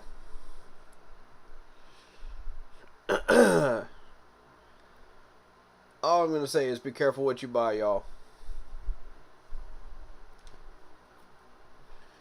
Alright. What I think we should go for, as far as the first pick of first excuse me. First pick of the 6th round.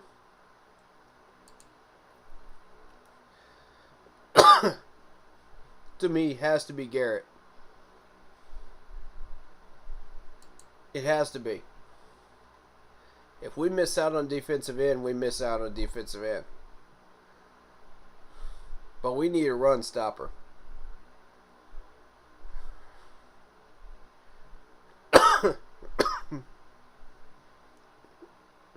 And Brandon Smith is not going to be enough. Yes, we could use a backup center. Yes, we could use Alec Lindstrom.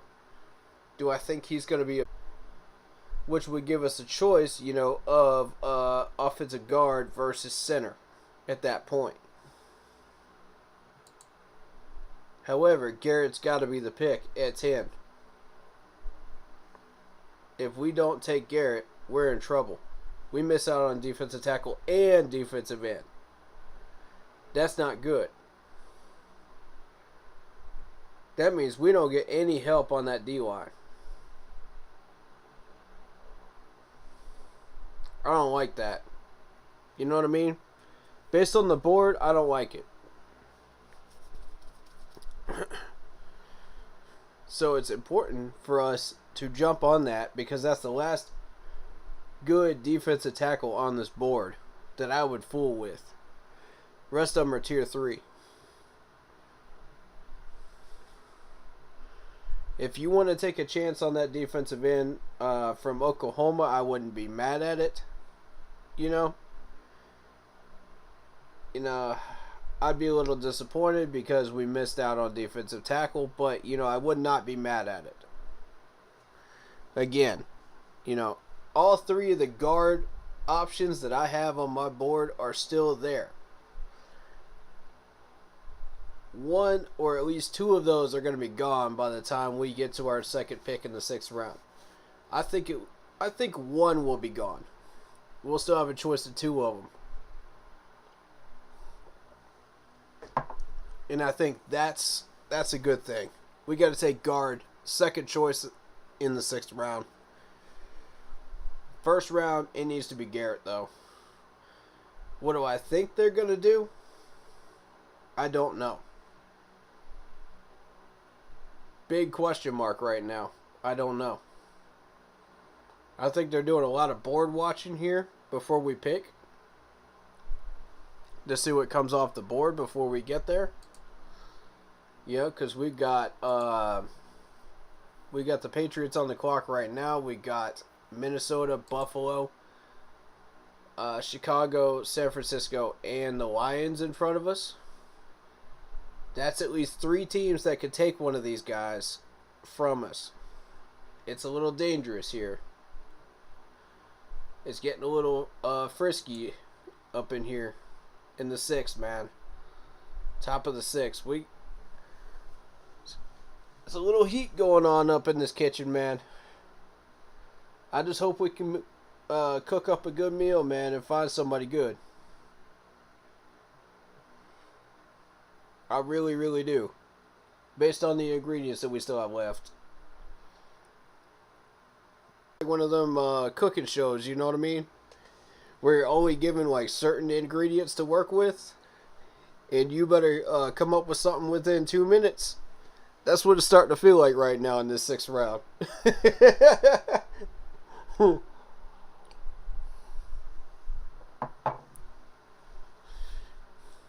Yo, that's what it feels like to me anyway.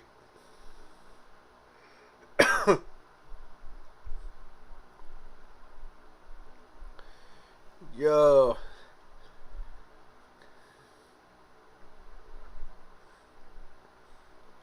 I want all 3 of my options on that board by the time we get to 189 here. I want them all there. Don't mess with them. Don't mess with them. Leave them alone.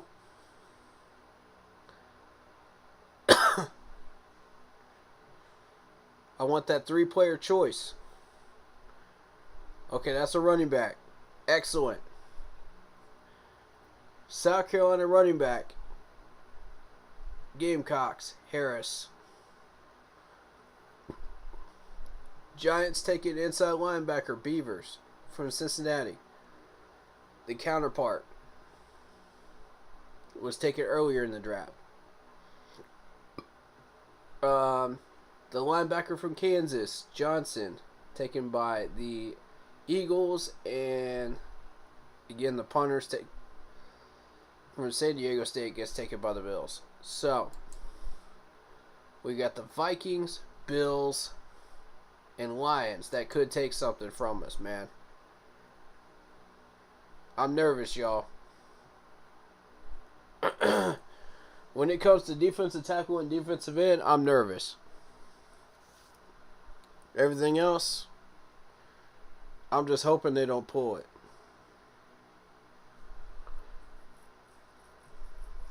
I'm just hoping they don't go for my prospects.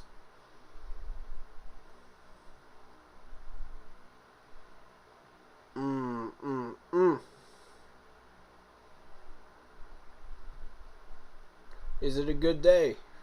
Is it a good day? Is it a good day at 189? Is it, y'all? Are we going to get lucky? Are we going to get Garrett? Dude, I'm nervous, man. Y'all better leave Garrett alone. Leave this man alone.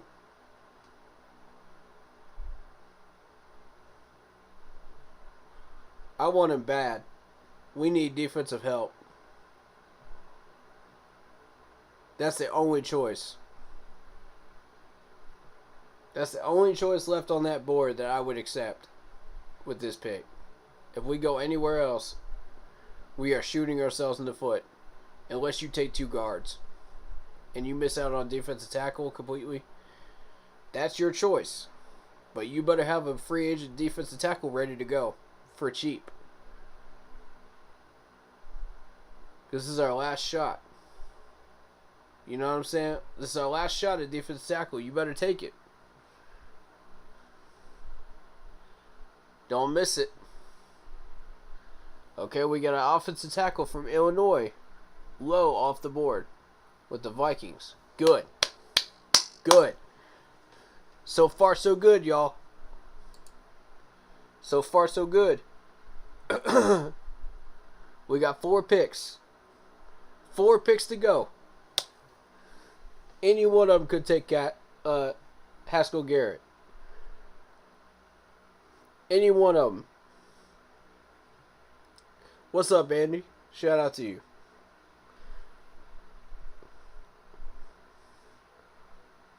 Here we go.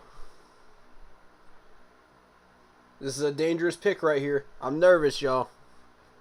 The Bills and the Lions are the 2 teams that could take him from us.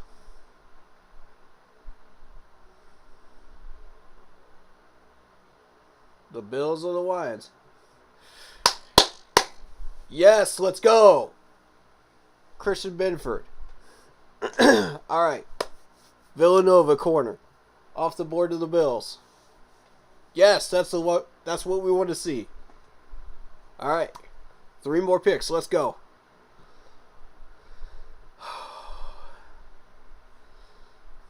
Is it a good day, Carolina fans? Is it a good day at defensive tackle? Is it?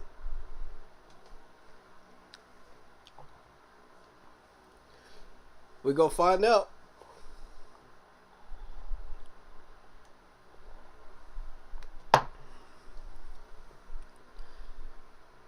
Is it a good day?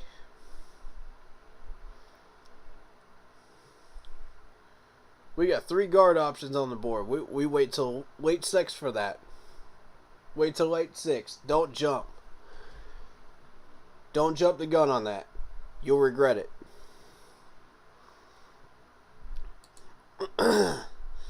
We got the Falcons, Vikings, Colts, Cowboys, Saints, Chargers, Ravens, Jags, Eagles in our way before we pick again. In that late 6th round. If you take a guard at that 189 and you let Garrett go, we miss out on defensive tackle and defensive end. That's a foolish decision in my mind. I'm not going to be mad at it. I'm going to be disappointed. You know what I'm saying? Like, this is not one of those I'm going to be mad picks, you know? But if we got Garrett on the board, we need to take it, y'all. Because we are guaranteed to get one of those 3 guards at the bottom of the 6th. We're guaranteed.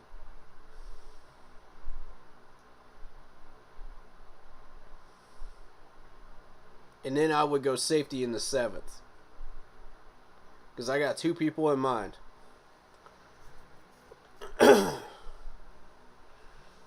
We don't need a wide receiver. We don't need a tight end right now.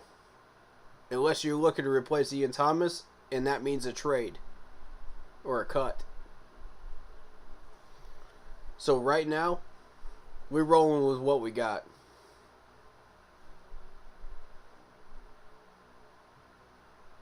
I'm willing to roll with Steven Sullivan at tight end. second string if we have to. With Ian suspended. I'm cool with that. I'm alright with that. He ain't the greatest choice, but he'll be a good fill-in for 22 season. For a short amount of time.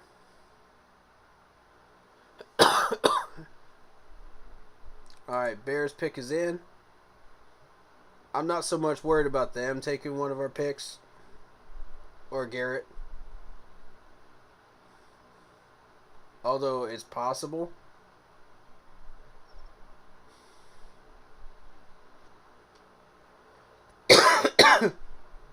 We can't miss on Garrett.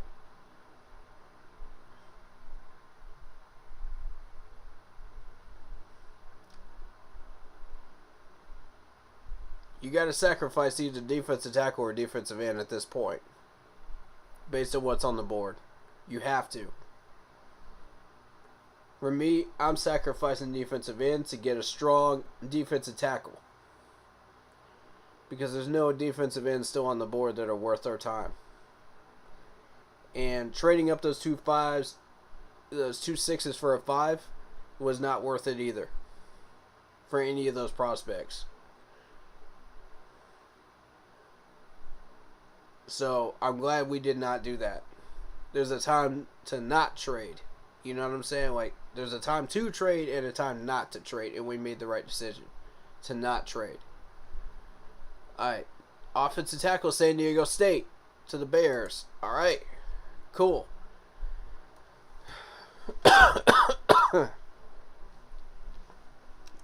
Niners, what y'all going after? What y'all need? They're not going after Garrett. There ain't no way. There ain't no way.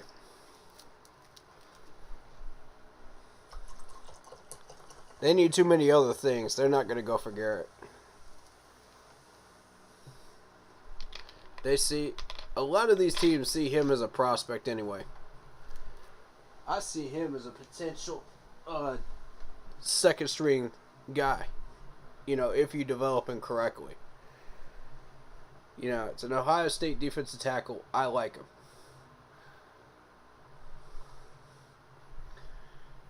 Yes, he has a terrible grade of 57. But there's a lot to like about him. Did you see where the Ravens got that big offensive line from Minnesota we talked about before? Yes, I did see that. I did notice that.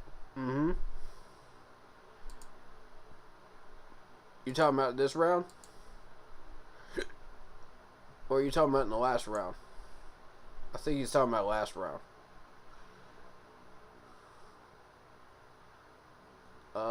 Ravens. Yeah, man.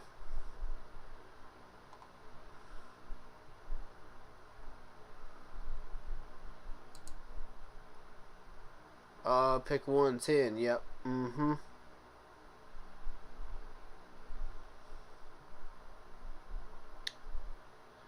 Yeah, you're talking about Daniel here.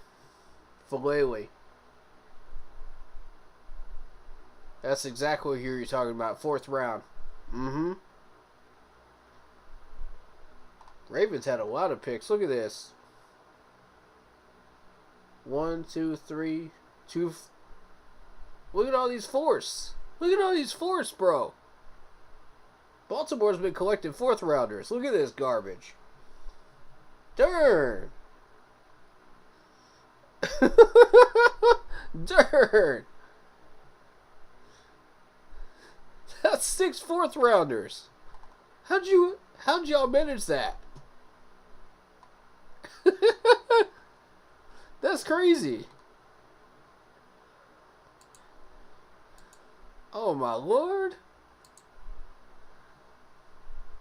Man, do you know the damage we could do with that many 4th round picks? Golly. Offensive tackle. Fordham University. Have you ever heard of Fordham University? I've never heard of it.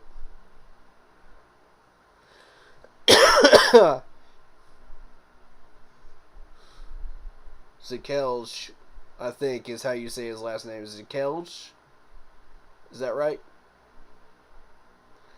Alright, here we go. This is the one I'm worried about, y'all. This pick right here scares me.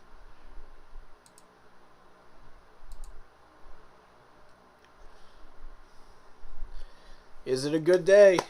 At defensive tackle, is it a good day? We're about to find out in about 3 minutes. Sit tight, y'all.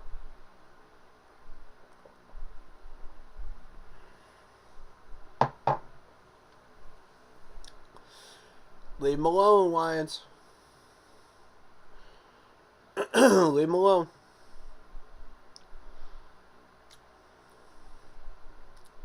So far, so good. All 3 of my options are still on that board. All 3 of them. Here we go. Fingers crossed, man. Leave Garrett alone. Leave Garrett alone.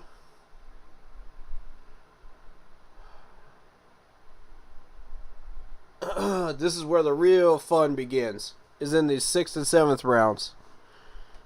5th, 6th, and 7th. That's where it really gets hot. Yo.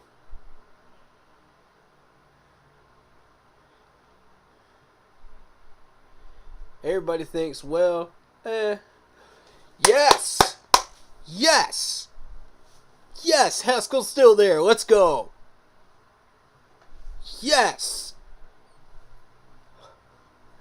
That's what I'm talking about. Linebacker Malcolm Rodriguez off the board. Oklahoma State. Here we go. Keep pounding. It's our pick, baby. Keep pounding. Keep pounding. Let's go, baby. Who we taking? Alright, here's the debate, man. Here's the debate. Haskell Garrett. Or do we go,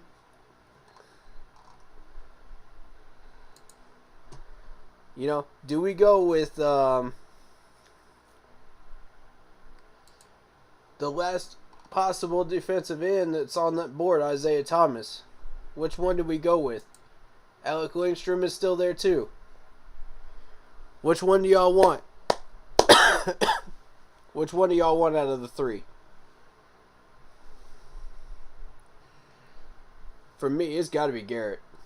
It's got to be Garrett, man. Pick is in. Let's go. Let's go, y'all. Get hyped. Let me get a keep pounding in chat. Let's go. Hit that like button one time. Show them some love. Linebacker. Okay. I can't be mad at that. That's linebacker depth. We just missed out on defensive tackle and defensive end, though. Good pick, though. Good pick. Based on what was still there, good pick. Virginia Tech. Barno. Mr. Barno. I like it. I like the pick. That's a pressure guy. I wanted a defensive end or a defensive tackle, but another linebacker that can apply pass rushes and blitzes is absolutely welcome.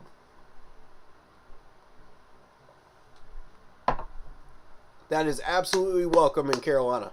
Let's go. Plus some linebacker depth. I like it. I like it, y'all. We don't have an immediate need at defensive tackle or defensive end, but it would be extremely helpful to have some depth at either position. And with this linebacker Barno, you're getting both. You're getting a pass rusher and you're getting a good tackler. So I like it. I like the pick. based on what linebackers were still there. Great pick. Great pick. Let's find out more about him. Let's find out more about this dude.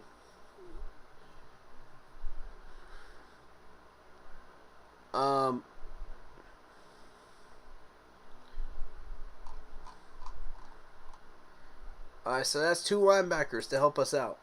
Excellent. 6'5", 246 pounds. Barno ran a 4.36 in the 40-yard dash at the combine. Among defensive ends since at least 2006. So this guy's a defensive end. Let's go. Let's go, baby. Yes. Home run pick. Love it. Yo, I'm happy, man. I'm happy with this one. According to ESPN stats and info, he's explosive and long.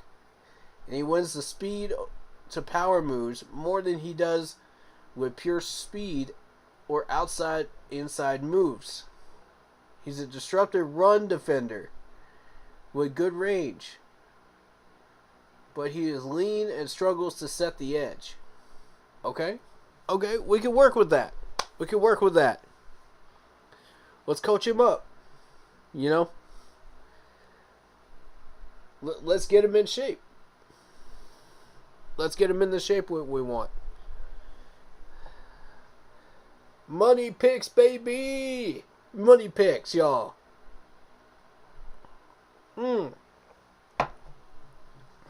Money picks. Let's go. And we still got all 3 guards on the board. Let's go grab a guard in the last part of the 6th. We got the 21st choice in the 6th round now.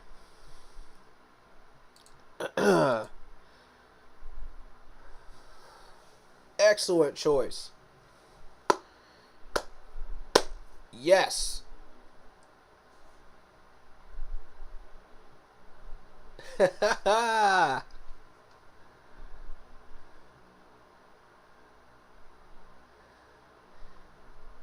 Uh-oh. Justin Schaefer just went to the Falcons, man. Justin Schaefer. Oh, boy. Alright, that's 1. We still got 2 left. We ain't out of the running yet. We ain't out of the running yet. Wide receiver, Jaylen Dodson to the Vikings. Alright, best available. Let's see. Let's see. Who we got left at guard? Sawyer is still there. Marquise Hayes is still there. Marquise Hayes is my pick. Marquise Hayes. Marquise Hayes, baby.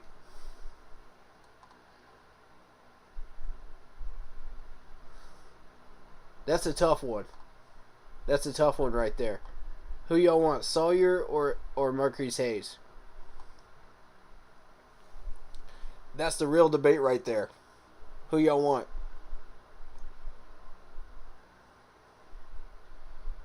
Man, that's a tough call. If we get both of these on the board at the time that we're picking, that's a tough call right there, man.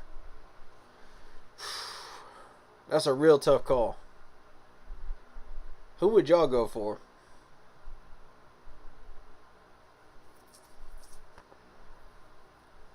Sawyer, the Oklahoma dude? He's a Georgia offensive lineman, actually. He's a Georgia guard. Let me see something on the PFF, man. Let me see something. I want to see how many snaps each one of these guys are taking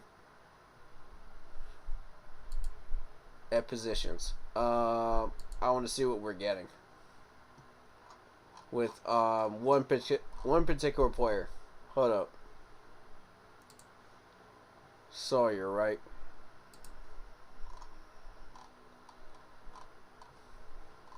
How many?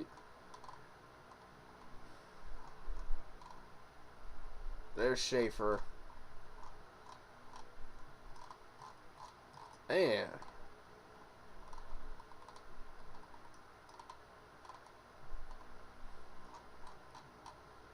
Okay, Marquise Hayes was supposed to go 103 in the PFF board, y'all.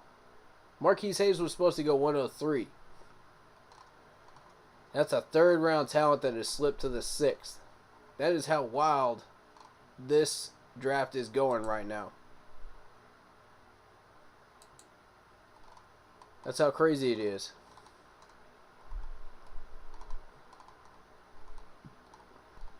I wanted a Z-do, but that's alright.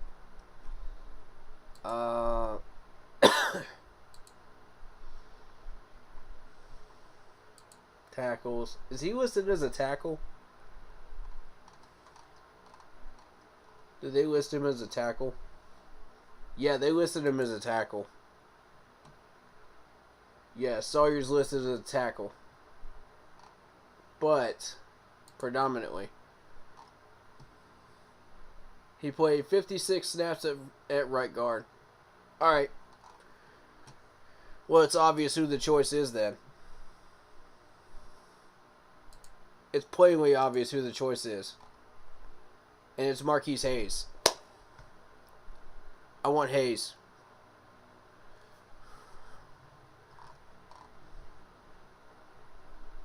Let's go, baby. Alright.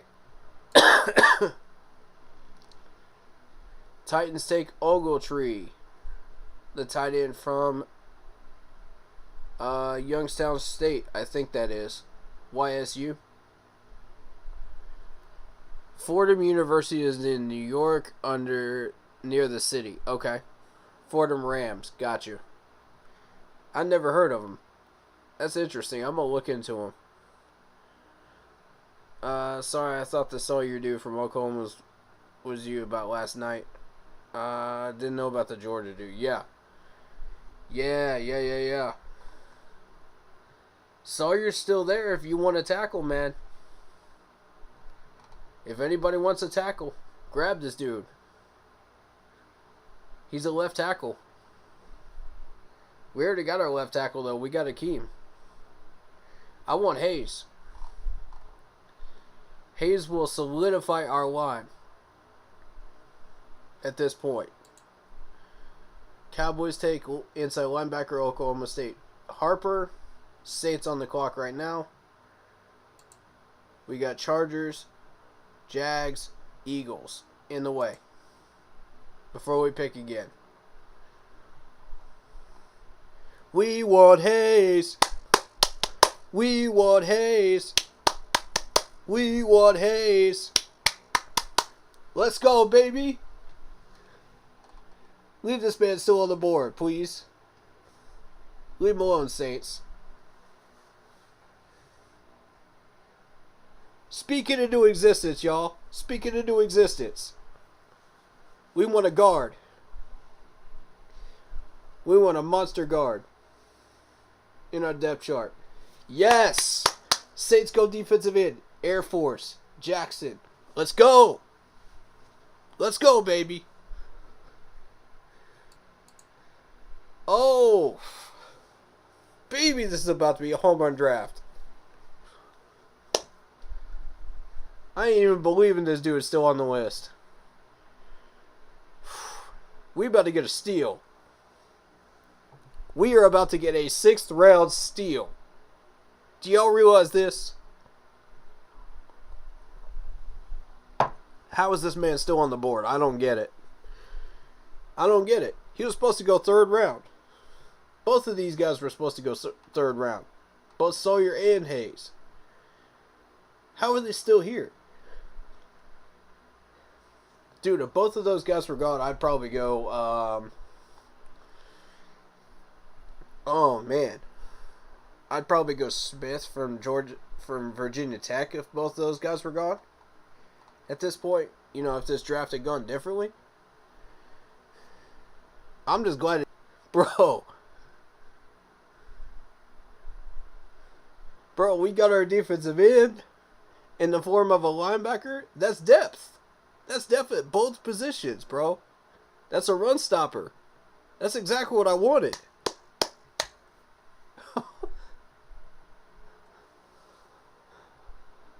We want Hayes. We want Hayes. Willie Mays. Andy. I love it, man. Shout out to Greg. What's up, man? Yo. Speaking into existence, Panther fans. Let's go. Let's go. Dude, if we get Hayes, man, I'm going to be happy. I'm going to be super happy. Hit like Mays, run like Hayes. Let's go. Yes, sir. Hit that like button one time for Marquise Hayes.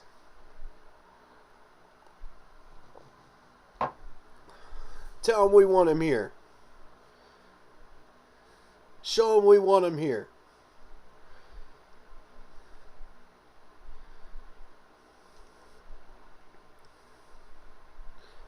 Oh, man.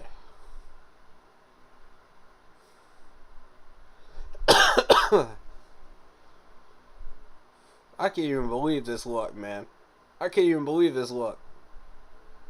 We got 3 picks. We got four teams in front of us, man. Chargers, Ravens, Jags, and Eagles. Right in front of us. Which one of those 4 do I think might go for Hayes? I don't know. I don't know, bro. Jags? Jags are looking for some protection for Trevor. I say we watch out for them.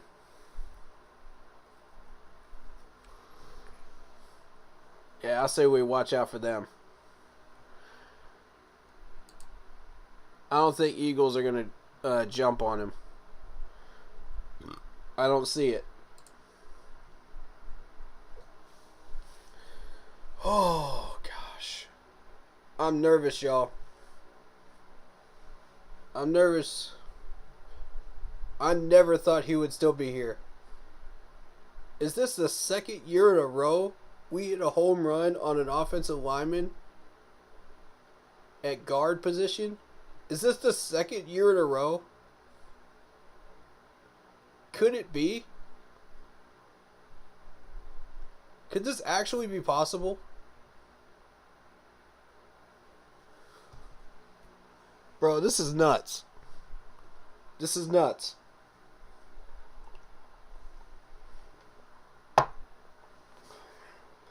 Now, granted, we don't know if Deontay Brown is going to be a starter one day, but, you know, give him some time. Let him develop. He ain't ready to start yet. When he's ready, we'll know. Okay. Jamboree, y'all can have Jamboree. Y'all can have Jamboree, that's fine. That's not the one we're targeting. That's alright. That's okay. 3 picks. Oh, man. I don't know why they have him listed as a guard when he only took like 59 snaps at left guard. When he's a tackle. Okay. That don't make no sense to me. As far as Sawyer is concerned.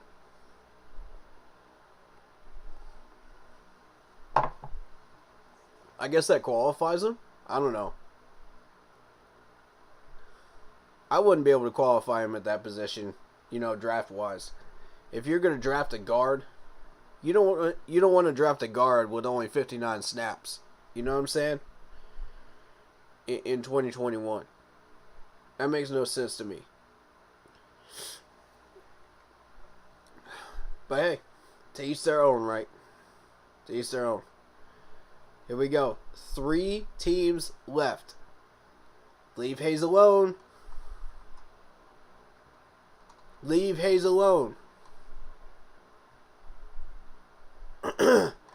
I think our emergency backup choice is Latasia Smith here.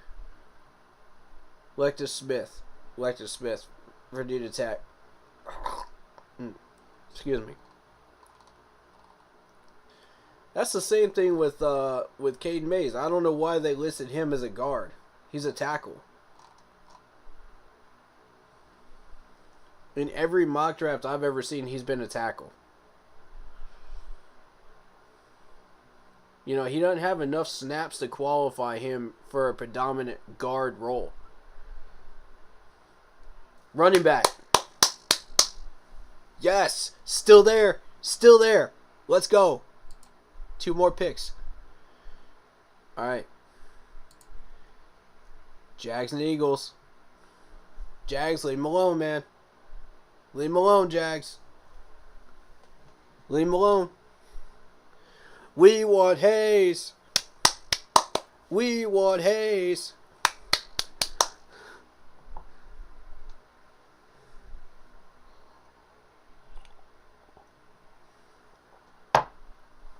Oh, man. I'm nervous. Oh, man. Here we go. Here we go, y'all. This is where the kitchen heats up to maximum heat. Right here. This is where we feel like we're in the heat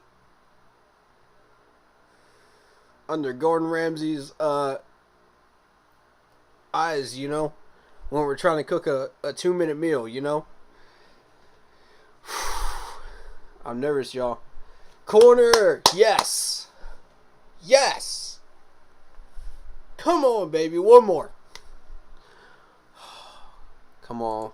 Come on. Come on. Eagles, leave him alone. Eagles, leave him alone.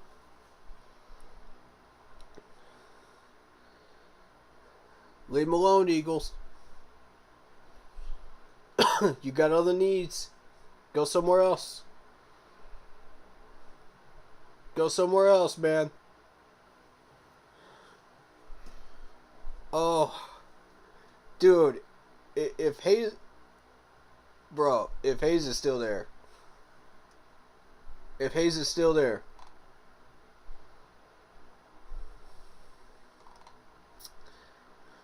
And we pick him. You about to see me the happiest that you see me in 3 days.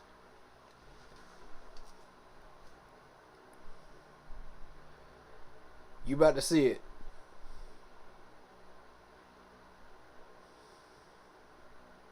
Let's go.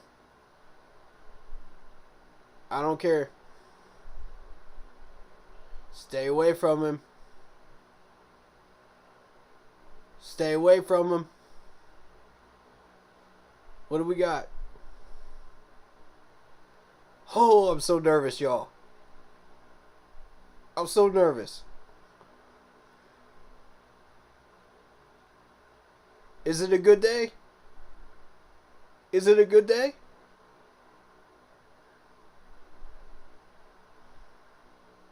Is it a good day for Panthers fans right now?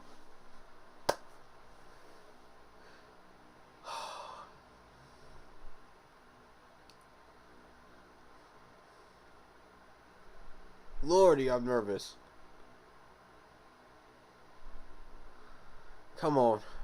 Come on, announce the pick, Roger. Get it over with, man. Get it over with. We gotta know. We gotta know, bro.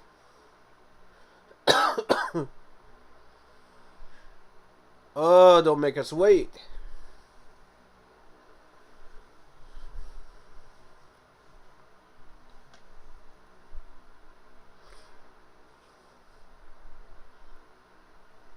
Don't make us wait.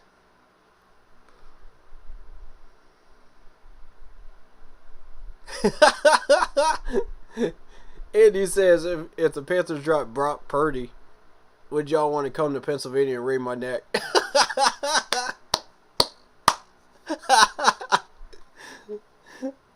Oh, yeah. That was perfect timing, though, man. We needed some humor up in here, man. We needed some humor. We needed that joke. That was funny. Hey.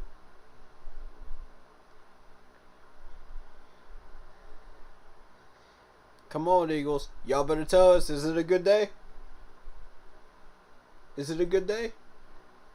It's a great day, baby! Let's go! He's still there. Yes.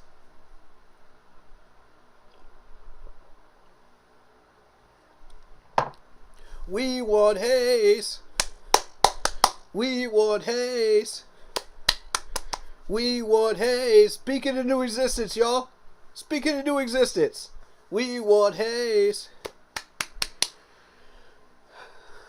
Oh, man, if we don't pick Hayes. It's going to be a huge disappointment. It's going to be a huge letdown. Y'all better... Don't bring that negative energy up in here, though. Don't bring that negative energy. Hayes. Come on. Hayes. Hayes. Hayes. Bring him here. Come on.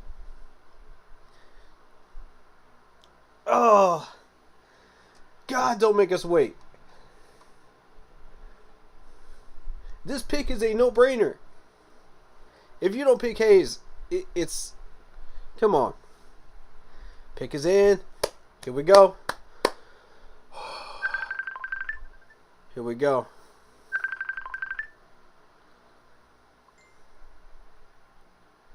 Here we go, y'all.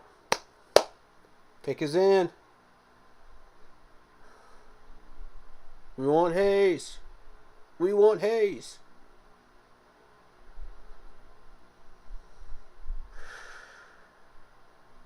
Oh, God, I'm so nervous right now.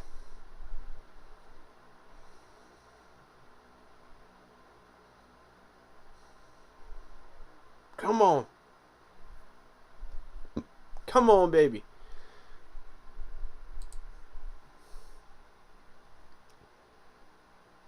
Split right down the middle in terms of... We don't care what it takes to acquire them in terms of draft. Let's listen to it on ESPN. And what they want in terms of an I want to hear it on We've seen ESPN when that they announce it. already Let's go. With Devontae, now with A.J. Brown. Tennessee says, look, there's probably a line in the sand that they drew. And We said, want can't pay Hayes. you more than X amount of dollars in terms of Y'all see me guaranteed get money some... and average per year, because What? we have other issues going on with our salary cap. So what we're going to do Caden is we're just going Mays? to go ahead and draft your replacement. We're going to say, hey, look, we're sorry. We'll go ahead Okay. and trade you. Tennessee, And then we're just gonna go and Tennessee, draft a guy I'm not who mad looks at it. exactly like you. I'm not mad at it. Jaylen Dodson, who is a great catch and run wide receiver. I'm not mad who at it. wins in the middle of the field, Matt. He's a guy who was a slant. I'm not mad at it. We could have chosen Marquise Hayes, but I'm not mad at it. That's all right. We got our guard. We got our guard.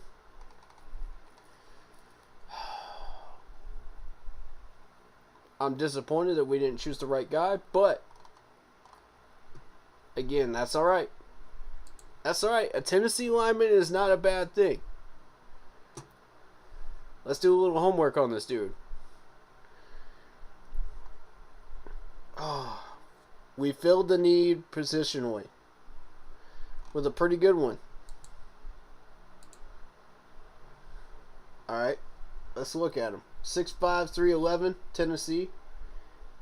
Mays played in every position on the offensive line during his college career. Ooh! Ooh! He flashes the ability to drive defenders and seal the edge on the run game. He plays with too much forward lean and ends up on the ground at times.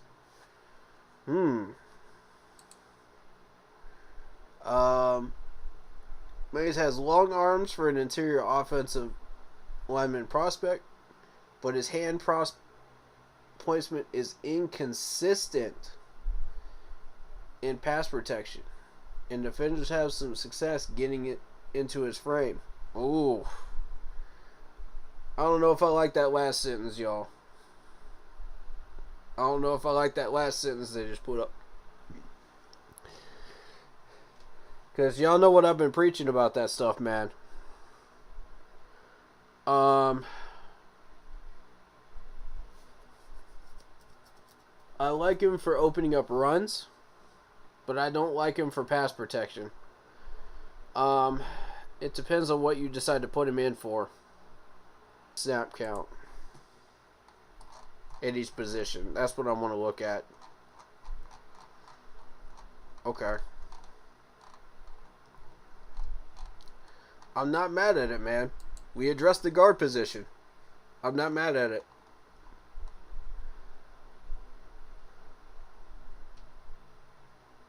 He's technically a tackle.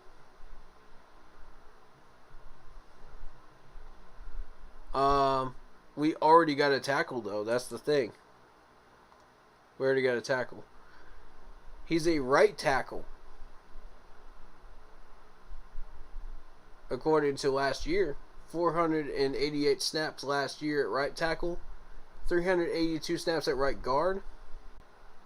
336 snaps at right guard in 2019. And he did play against a lot of SEC teams. So he's got that going for him. Cade was on my radar, y'all. He was on my radar. He was a kind of a last-ditch effort tackle. You know, if you lose out on Sawyer, if you lose out on Nicholas, you know, from LSU, Cade Mays was on that list, man, as that last-ditch tackle that I would have taken.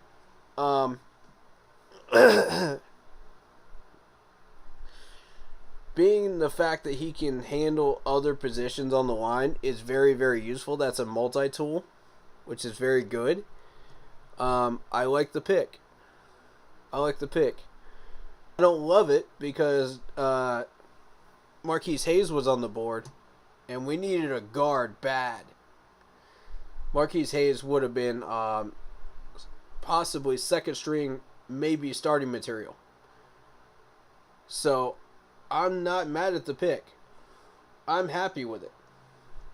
I just wish we would have chosen Hayes. So, for the record, I do like Cade Mays. I do like him. I think we got a solid one.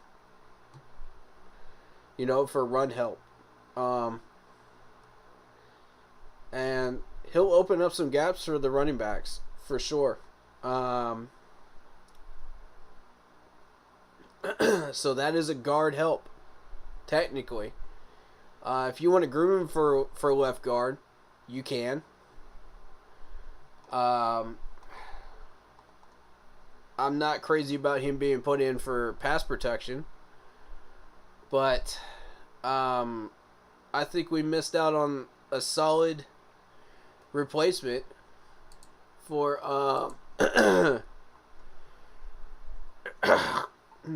excuse me. I think we missed out on a solid replacement for Pat Eflin here. You know, to put Pat Eflin back in second string.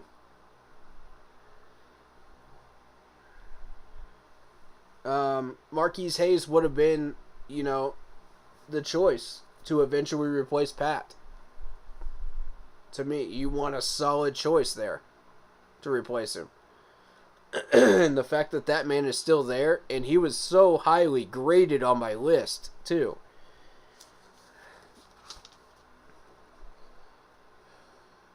Yeah, let me show y'all something.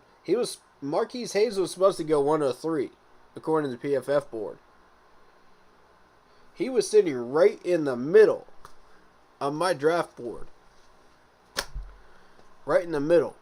And the fact that he dropped down to 6th, that's a steal of a pick. That's a steal of a pick if we grab him at guard. We know we're getting a solid guard. We don't have to question it. Michael Jordan and Dennis Daly can kick rocks, as far as I'm concerned, once we get Marquise Hayes, you know?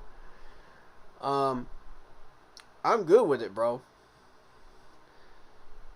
Out of the two choices between Michael Jordan and Dennis Daly at third string, you go Dennis Daly. I think he's got the most upside. Michael Jordan can kick rocks. That's how I feel about it. Pat Eflin, second string. Once Marquise Hayes is ready to start taking over that starting role. Yeah. I believe that's a home run pick right there. The problem is, you know, we went Cade Mays, which is a run blocker, listed as a tackle on the mock draft boards, and we don't need another tackle. What we need is a guard. I don't know why he's listed on ESPN as a guard, but apparently he is.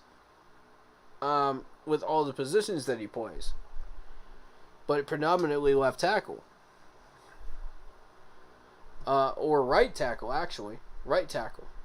Technically. That's why I didn't take any more time on Cade.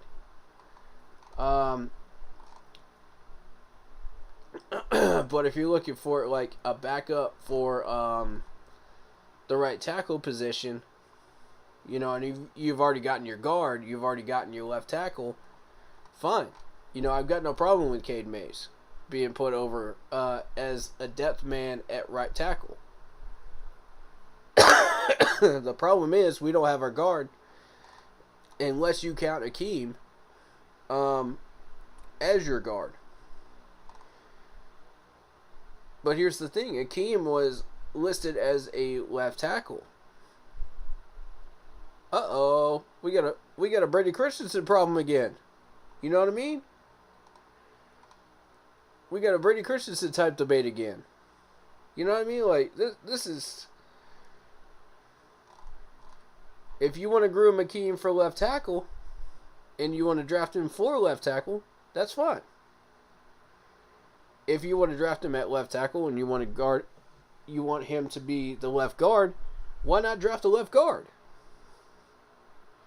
See, that's what makes no sense to me. Why not choose from the guards later on? You know, if you want him to be tackled, that's fine. Go for a guard. Don't go for a guy that's listed as a guard that is actually a tackle. When you clearly got Marquise Hayes on the board. I got a big problem with that. Positionally. That creates a lot of confusion right there that we don't need.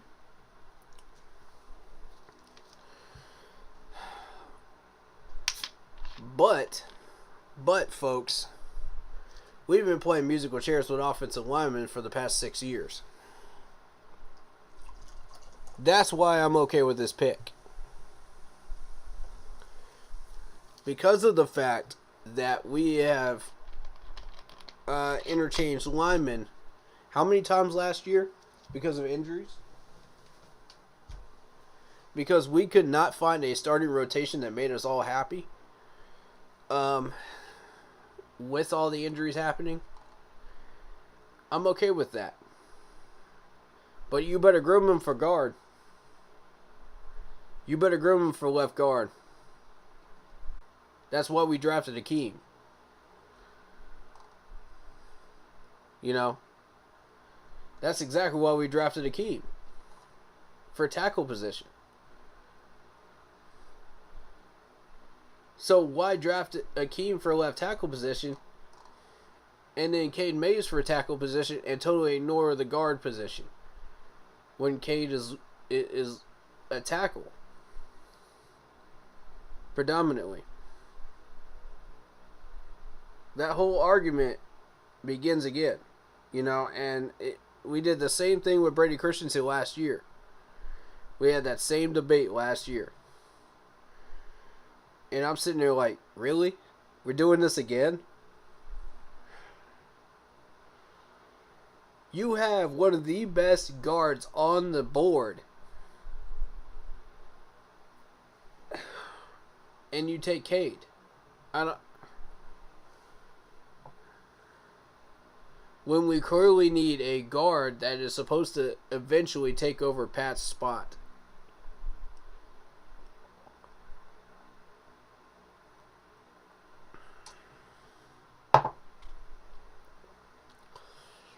And then that argument cycles back around to Akeem again. Or Icky. I mean, I don't like it. I don't like that this sparks that argument.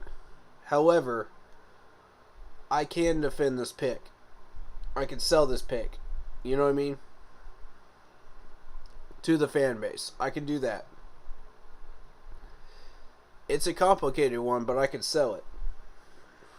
Because he plays all the different positions. See, I can sell that argument right there. I can sell that. Because he's supposed to be like a run blocker, right?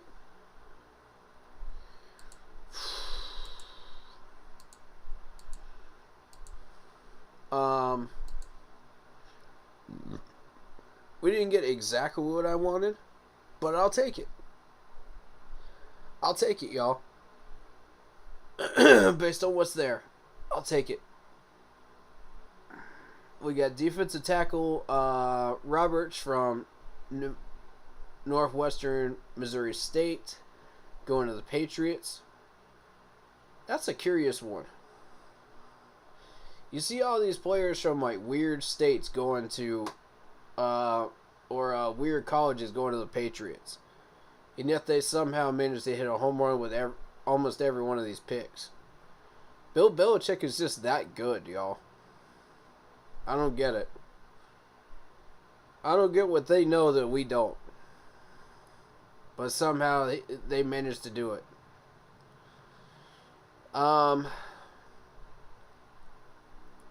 Okay, with these two picks, we do technically solidify defensive tackle and defensive end spot with that linebacker that we got earlier in this round. So I'm okay with it.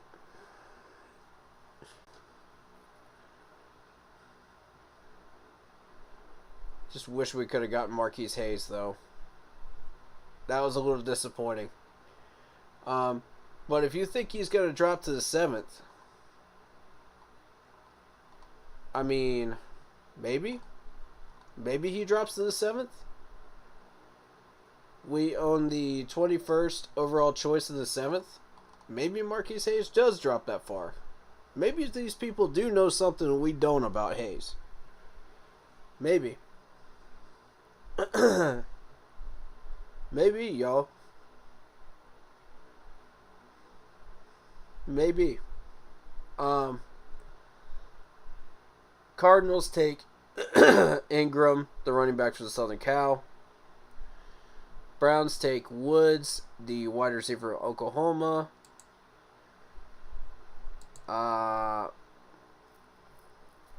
Bears take the running back Ebner from Baylor.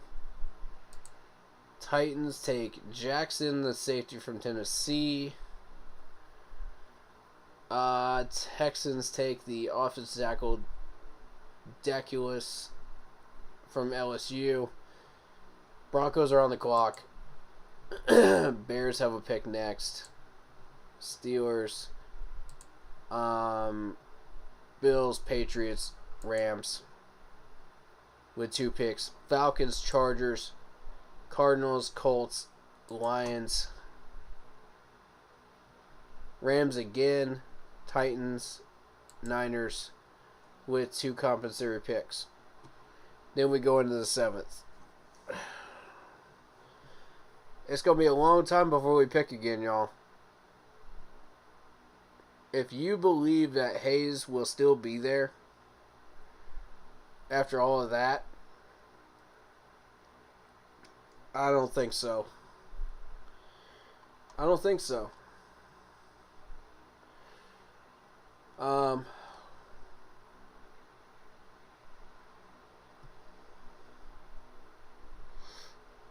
I would go safety with his last pick, and there's a reason why.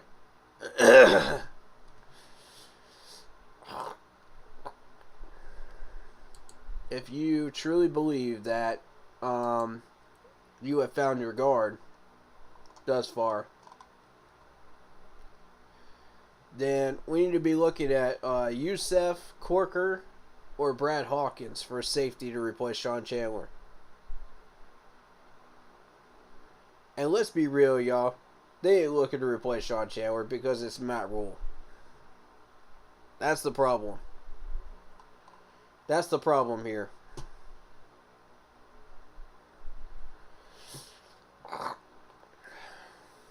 That's why I wanted to wait until the 7th round, because I knew that that would be a problem that we would run into.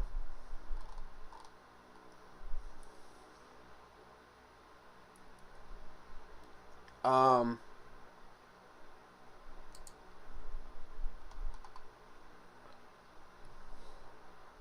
is this guy still here?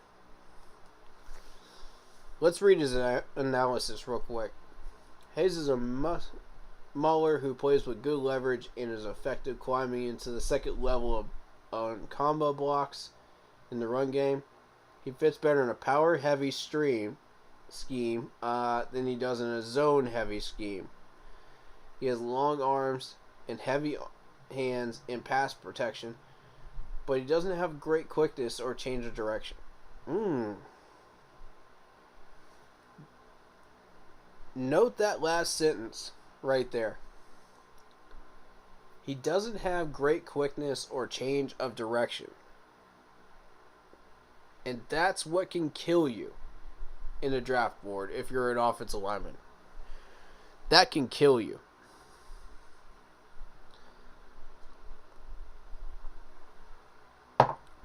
That right there will drop you down a couple of rounds. I can see it.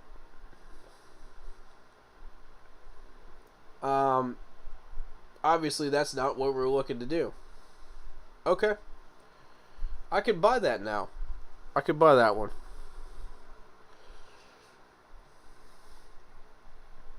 If you're not interested in that, and you don't want to be like a 60-40 pass-heavy offense, or a 75% pass-heavy offense, then yeah. You're not going to look at Hayes.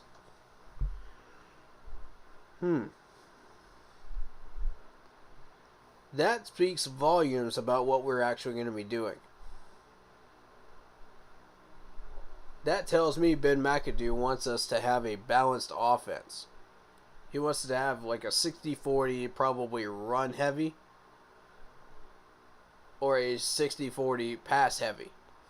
You know, it's not going to be enough to sway the needle towards Marquise Hayes on the draft board. Because you want to... Excuse me, y'all. Throat problems. Oh, sorry. Allergies. But you don't want Hayes if you're not going to go above a certain point pass heavy, right? Offensive wise scheme wise. So the fact that we passed up on him makes sense now.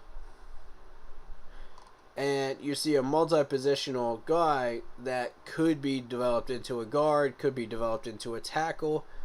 I see where the management is thinking here. I see exactly where this mindset is. And that makes sense to me.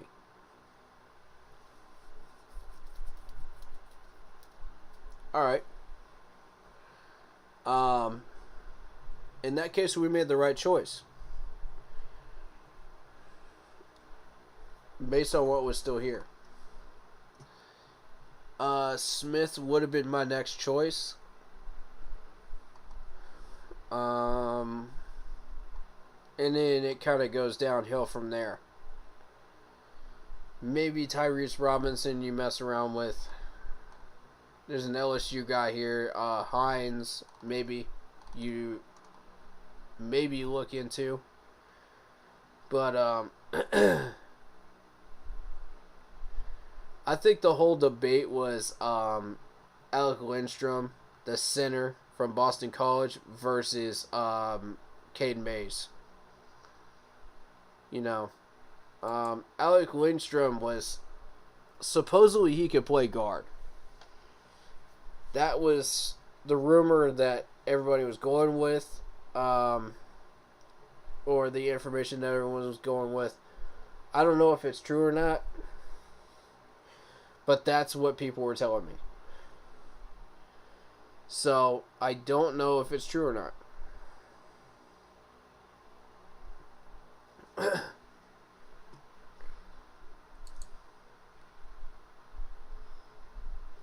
Alright, so we have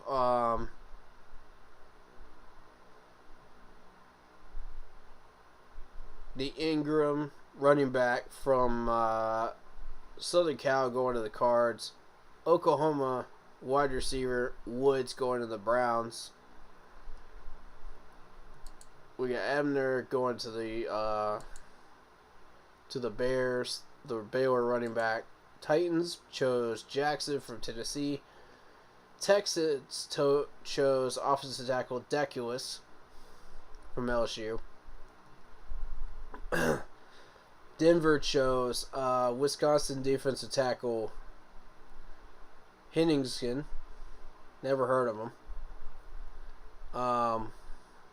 He was so far down on the list, I didn't even see him. Bears chose Illinois center Kramer. So apparently people are ignoring Alec Lindstrom now too. Hayward, the fullback from Michigan State, goes to the Steelers. Bills are now on the clock. We get a pick from the Patriots, Rams, 2 picks from the Rams, Falcons, Chargers, Cardinals, Colts, Lions, Rams, Titans, and 2 from the Niners to finish out the round.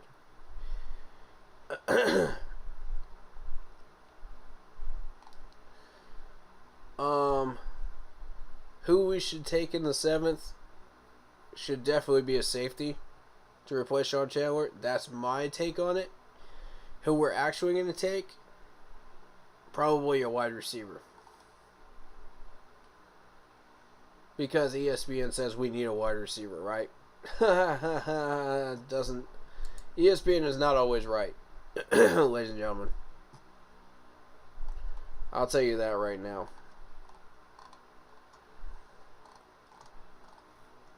When they suggest picks for positional picks for us, they're not always right. Patriots pick is in. I would not mind having another linebacker. Maybe JoJo. If he's still there. You know, if you don't want to go safety and you're willing to ride out Sean Chandler for the 2022 season and not put him in, then yes. Chasen Hines, the offensive guard from LSU, goes to the Patriots. Alright. So that's their guard pick. They still need a linebacker. They're going to find one, though.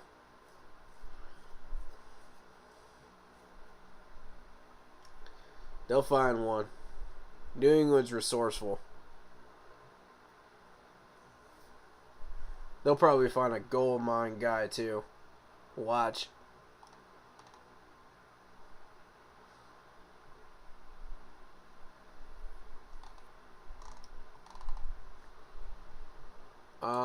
Of the best available thus far,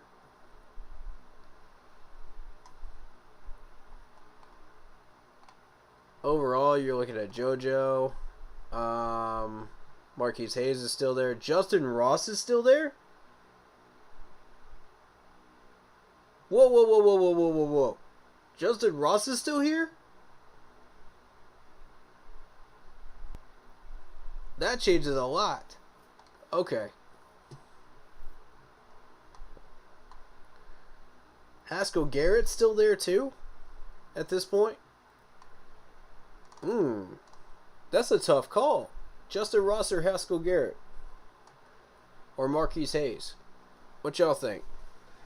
One of those three. What y'all think if we had an early 7th, you know? What do y'all think? Who would you go with? Shout out to Paul. How you doing, man? Carson Strong is still there. Wow. This is a strange draft. Strange in a good way. Just like last year. Strange in a good way.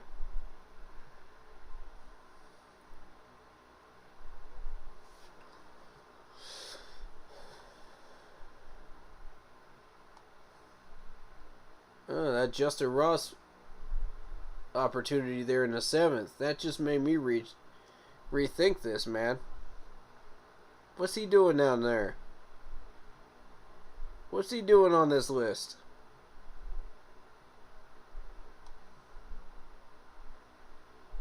As a Clemson fan, I don't like this.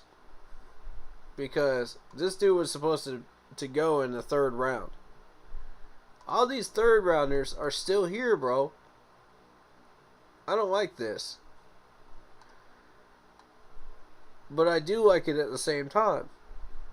Because it means they chose all these smaller school guys, you know, that they think are going to be winners. And a lot of these teams don't know how to draft correctly at their positions.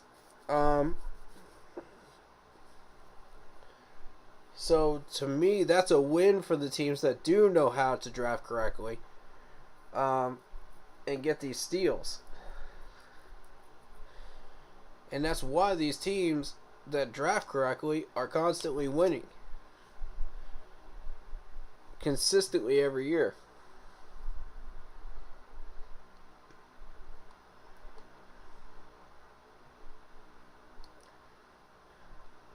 You add in pieces like free agent pieces to that. If you know how to pick out players from free agency well and not spend too much cap money while re-signing the people that you know you need, you're going to have a good year. Regardless of the schedule. When you put all those pieces together and you do all these things well, you know you're going to have a good year. How far you get in that good year depends on your pieces that you have or that you're building.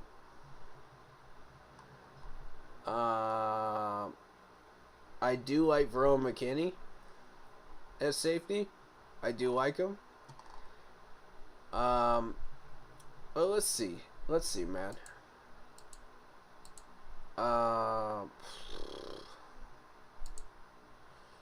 Rams choose Lake, the safety from UCLA.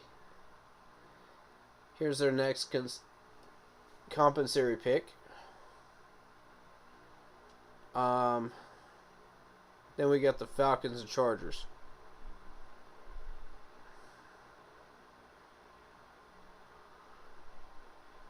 Wow.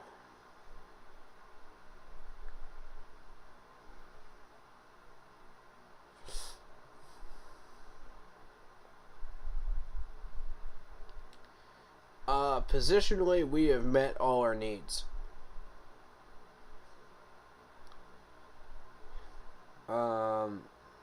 As far as I'm concerned, except for safety.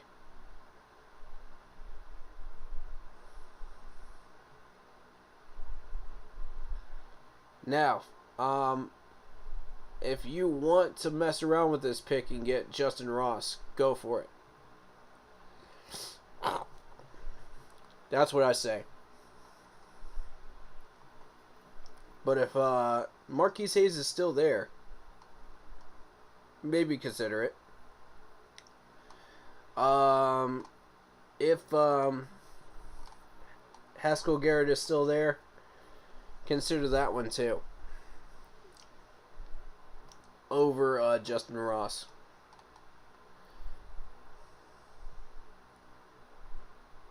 That's what I would think. You know, because at that point, Justin Ross is an experimental pick, you know, if he's still there, versus these two guys. Because of what we read about Marquise Hayes being predominantly a pass protector, and not so much a run protector, like 85% pass protector for that type of offense, my thought would be to go with Haskell Garrett so you get a defensive tackle help there. If you're leaning towards Caden Mays becoming a guard, you know, if that's what you're drafting him for, then yes. That's what I would do.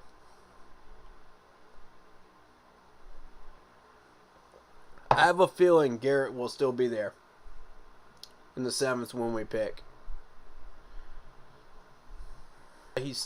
Why he would still be there. But, you know, if Garrett's gone, go for Justin Ross. Just get a wide receiver. At that point, screw it. You know? Why not? Why not? You know what I mean? Like, the one tight end I wanted is gone. At this point. That's the screw around pick, really, for me. I think Alec Langstrom will be gone by that point at 21st pick when we finally choose one. I don't see him sticking that long. If he does, pick him. That's a center. You know, we need some center help. If not, Haskell Garrett. And if Garrett's gone, then have fun. Wide receiver. We've already filled our needs everywhere else. Unless you want to add some linebacker depth, then be my guest. Because we still got Garrett Gamble on the list. We've still got Skalski on the list. I don't think Skalski is going to get drafted. So here's what I would do. I would sign him as an undrafted free agent. That's exactly what I would do. We got 2 Clemson linebackers here. I don't have as much love athletically for Spector. I think Skalski is the guy you would want to choose if you're going to choose between the two at linebacker. As far as Clemson options. You know what I mean? Being that I am a Clemson fan and I've been watching these guys, you know, year after year and after year and going to these spring games, I have sort of a good read on these Clemson defensive players and any Clemson players in general. So if you wanted to go with a Clemson player as an undrafted free agent, I would go Skalski all the way.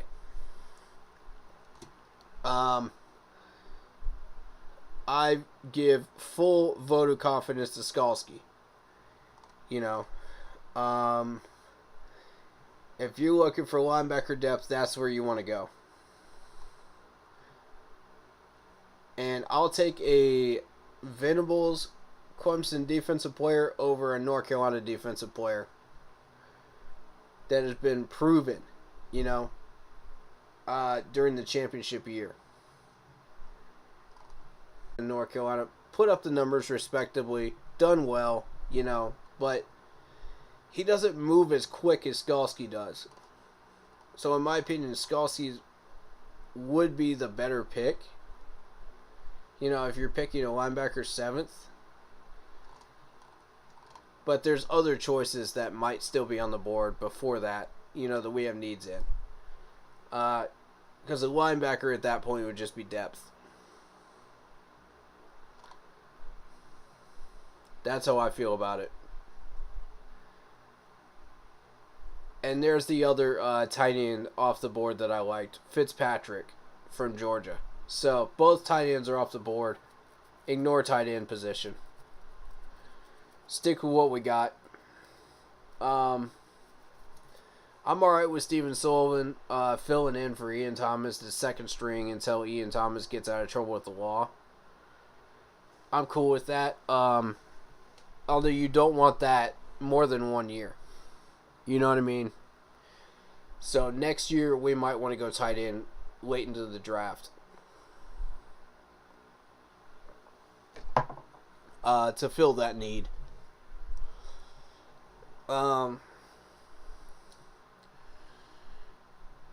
Kendrick from Georgia, the corner, goes to the Rams.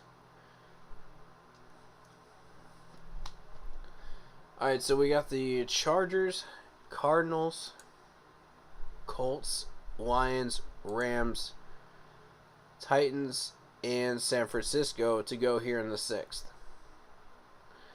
Chargers have their pick in. Let's see what's going on. We'll wait for them. At this point, you know, in the draft, when you're looking for hidden gems like Marquise Hayes or guys like Cade Mays, maybe, you know, that may have fallen from the third round, you're going to do a lot of board watching. And that's really what we've been doing in the sixth, is a lot of board watching. And he's not going to tell you that, you know, when they ask him that question, but yes, that's exactly what we're doing. We're waiting to see what pops off the board at certain positions before we jump on somebody. So I'm just trying to kind of show y'all, you know, this is how the draft works. Alright, so we got a corner, Taylor, off the board from Wake Forest to the Chargers.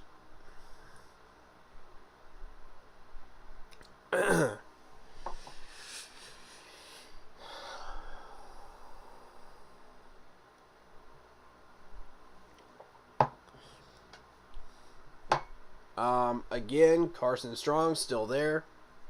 Justin Ross still there. I expect Justin Ross to be gone by the time we pick. You do have Braylon Sanders from Ole Miss. So that's a thing. That is an option. If you're really locked in on wide receiver. I think somebody's going to take Bo, though. From Rutgers. Strong feeling on that one.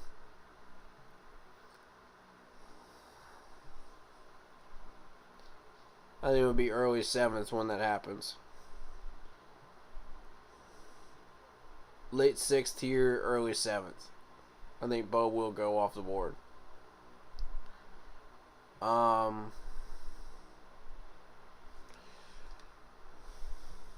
Of the early linebackers that are still there, let me see.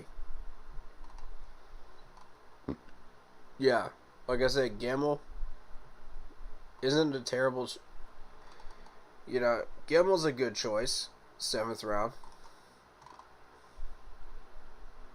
I wouldn't be mad at it.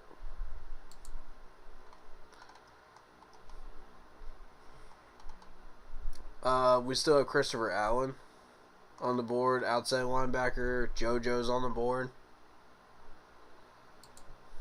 Safety position, we got McKinley from Oregon. We've got Youssef, and we got Brad Hawkins. Trey Sterling is an emergency backup choice. Okay, at safety. If that's what you want to do.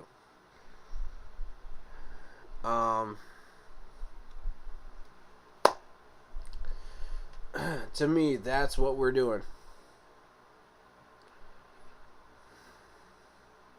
If Alec Lindstrom is still there by the time we pick in the 7th, we need to take Alec. No question. Take Alec. That gives us center depth. Okay? We need that help. And I don't mind passing up on a defensive tackle for that. I will always choose offensive line over a depth defensive tackle. Every time. When we have needs for it. Every time. Because if you look at our offensive line right now, Bozeman's good. Pat Eflin is okay, but we're going to be moving Pat Eflin around a lot. So Sam Tecklenburg is really your option at center. And nobody really feels confident in Sam here. So to me, if Alec Lindstrom is there, that pick screams Alec Lindstrom to me. Plus, you could put him at a different position on the line.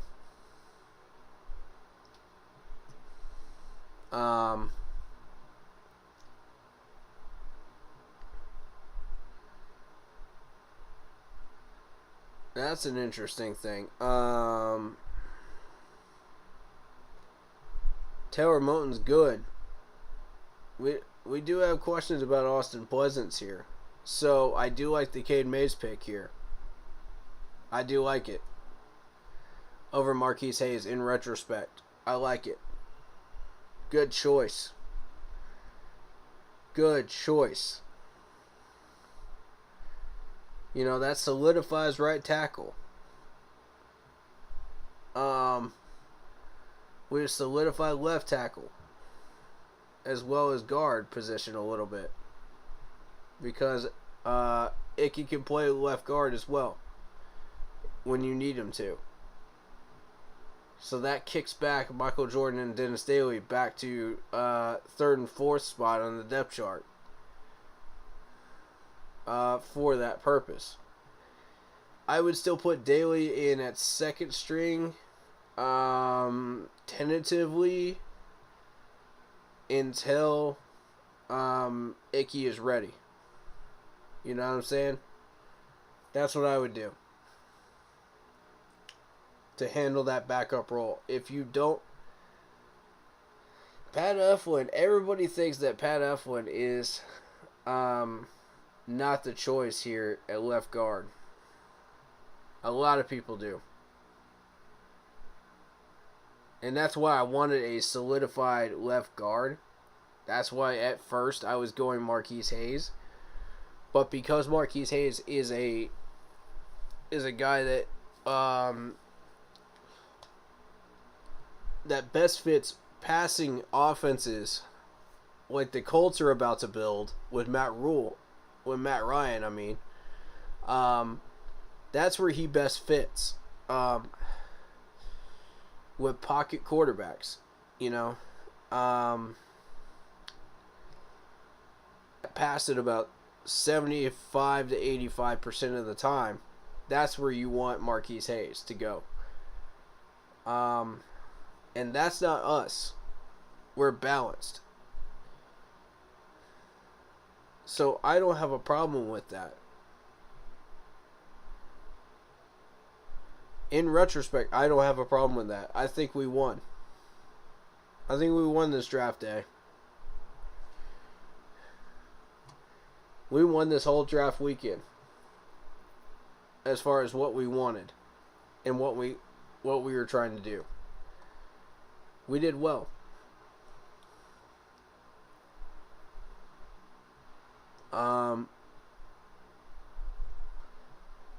I like Justin Burris at second string safety position. I like Kenny Robinson at free safety second string. Very good. Sean Chandler belongs in third string. Excellent. That's what we're looking for. That's what we're looking for right there. Yes. Yes, sir. Let Melvin and Troy Prod Jr. battle it out for that second spot on the corner spot.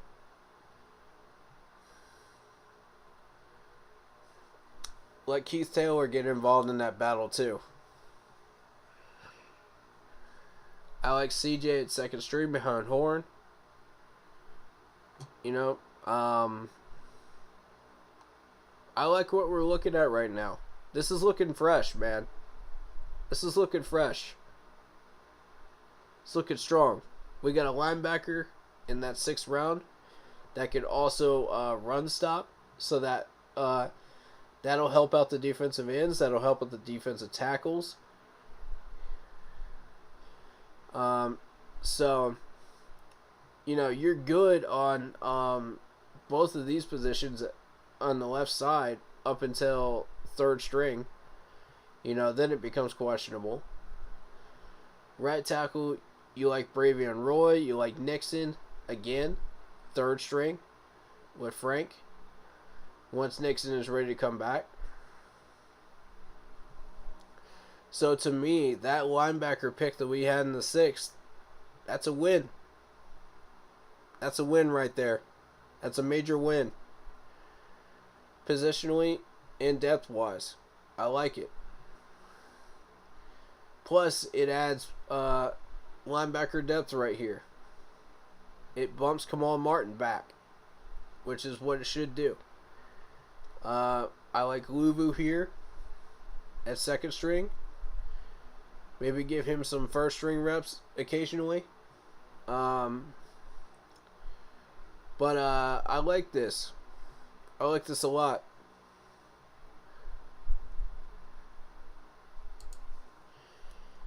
You know, it's just that whole guard versus tackle argument, you know, with Icky and Cade Mays.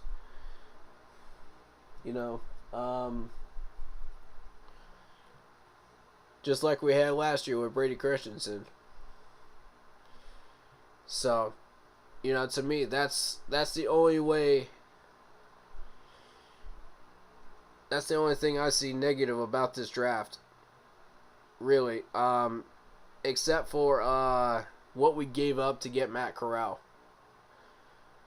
We could have waited a little longer and gotten and had to give up less capital for Matt Corral. Overall, I'm happy though. I'm very happy. We filled our positional needs. I'm very pleased.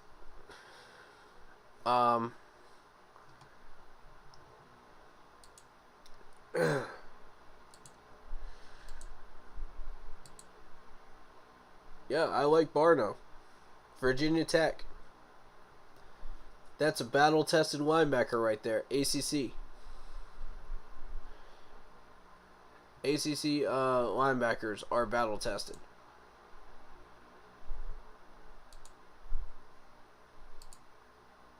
Chargers did take Sawyer. I think that was going to be our choice. The thing is, he's more suited to tackle position. I don't know why he's listed as a guard. You know, same thing with Mays. I don't know why he's listed as a guard. He's a tackle. But that's okay. If you want to groom him for guard position, go for it. You know, we have that flexibility that we could do that.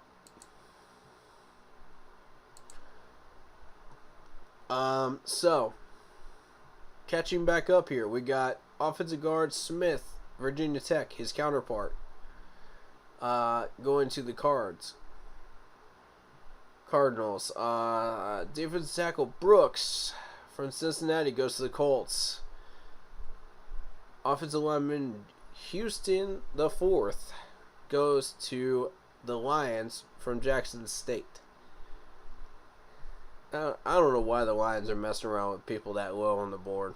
I really don't. The Lions don't know how to draft. It's a proven fact. They don't know how to draft. Alright, so Tampa Bay Buccaneers on the clock right now. We got Titans and the 49ers before we go into the 7th round.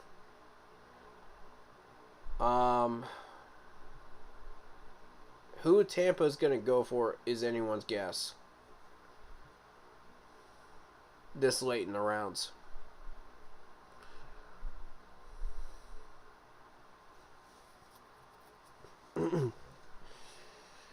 If I was the Buccaneers, I would go for Hayes.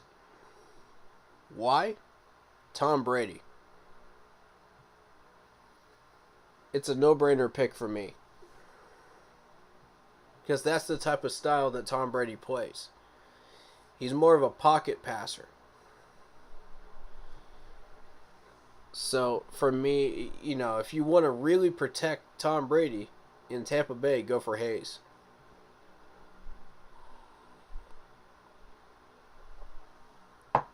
You could pick up a defensive player anytime. Tight end, Kift. Okay. Alright. Do keep in mind that their head coach is retiring.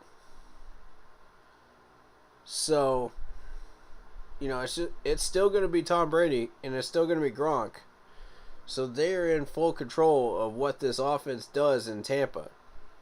Still, Bruce had some say in it, but I think he kind of let Tom take over because of the success he's had. You know, with all due respect, I think that's the right decision to make. You know, Tom's got like 6 rings, you know. Let Tom take over, you know. Let him have control. I think that's the smart thing to do if you're Bruce. You know, don't fight it, just let that happen.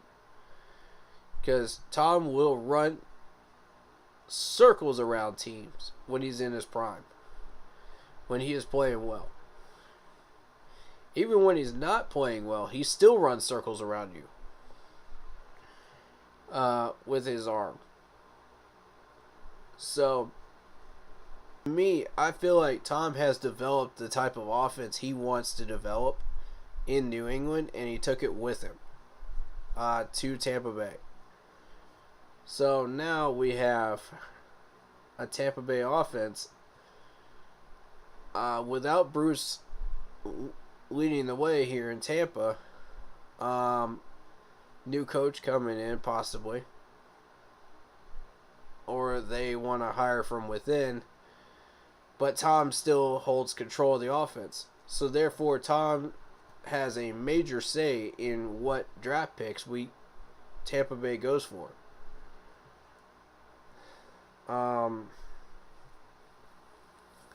Therefore, at this point in the draft, you've already seen the defensive players go off the board. You've already seen a protection player for Tom Brady on the line go off the board.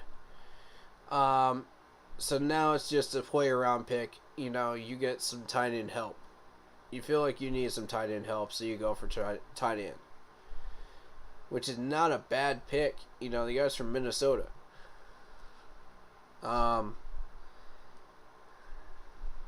And the Golden Gophers aren't really necessarily known for tight ends, but hey, you never know, right? Every once in a while, they might turn out a good one. Inside linebacker Campbell from Ole Miss goes to the Titans. Defensive tackles Davis from Central Florida goes to the Niners. And they also took Tariq Castro Fields, the corner from Penn State, with the last pick of the 6th. Alright. Going into the 7th round. Here we go. And just to show y'all, we are way down here. That's where we are.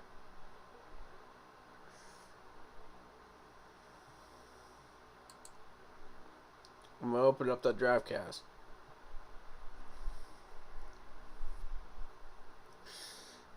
So y'all see where we are. We're way on down here, y'all. Middle of the 7th.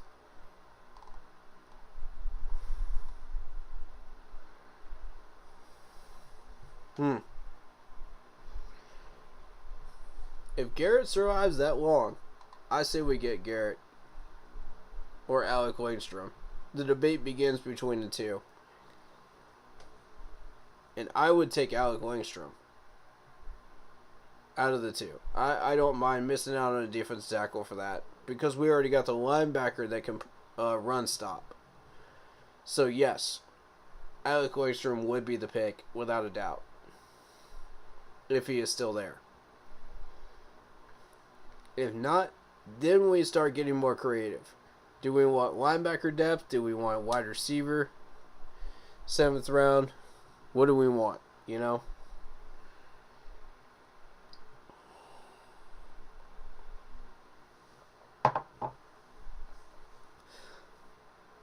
That's how crazy things get. So we're going to do a bunch of board watching here in the 7th and see what pops off. Depending on what pops off here, We already know what targets we're looking at. So, if any of those targets go off the board, we know what we're doing. Right? We know what we want. We don't know what the Panthers are targeting in the front office, but we know what we want. So let's see what happens. Okay, that's a corner from Arkansas going to the Jags.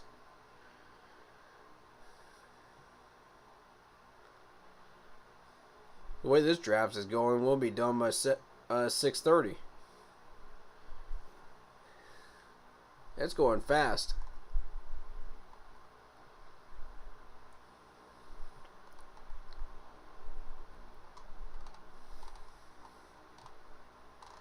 Y'all want me to go all the way through the 7th round? I can do it. I can give my opinion on each one of these picks in the 7th if you want. After our pick. Y'all's choice. I mean, I'm still going to be streaming anyway, but, you know.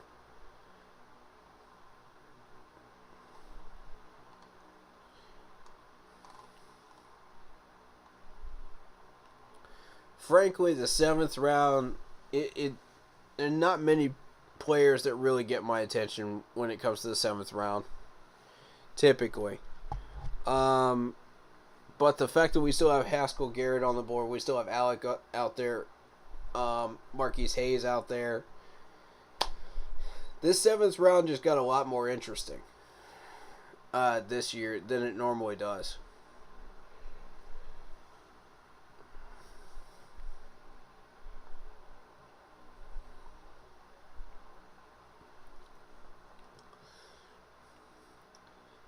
Miami. Y'all might want to go for Hayes, man. Tannehill could use some help. Pittsburgh. Y'all want to protect your new quarterback, Kenny Pickett? Maybe you might go for Hayes.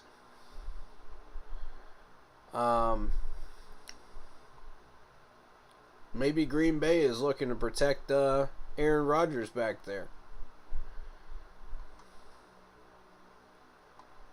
Yeah, there's a few teams that could take him.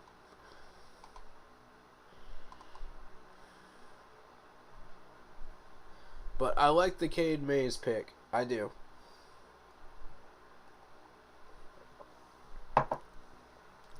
I do like that one. Although I think we could have waited till the 7th to get him. And just went for Marquise Hayes first. To make sure we got protection at guard for pass protection, you know? Situations.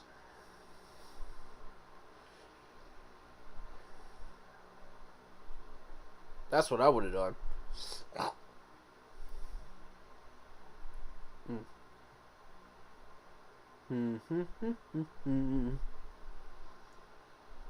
Cleveland's pick is in.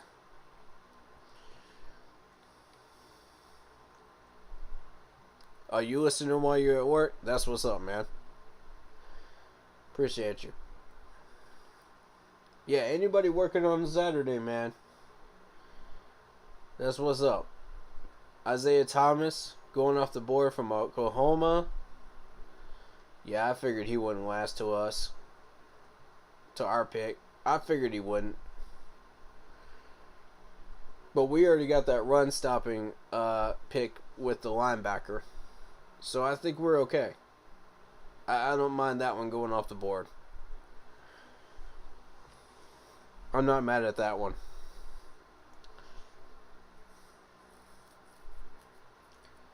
There's not a lot I can get upset with at this point. Unless we do something incredibly stupid with the 7th pick, which, you know, at that point it's the 7th pick. But still, it's the 7th pick, you know. In the middle of the 7th, we still had a couple of pieces on the board that could help us. Therefore, maybe, you know, you get a little grumpy if something goes off the board that you want in the 7th.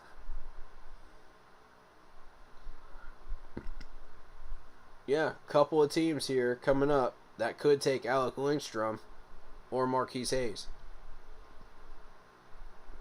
Let's see which one takes them.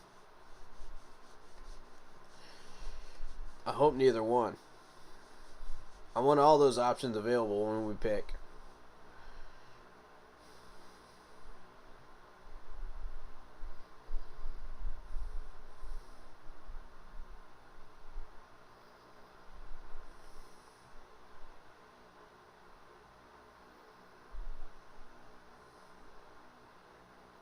Yeah, I think that linebacker was a smart pick. That wasn't necessarily a safe pick. That was a smart pick for run-stopping purposes. We did well.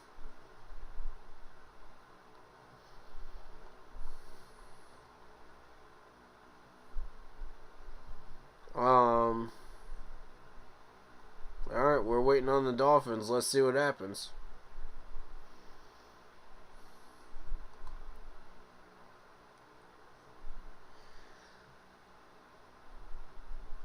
Wow, man. Wow. Wow, wow, wow.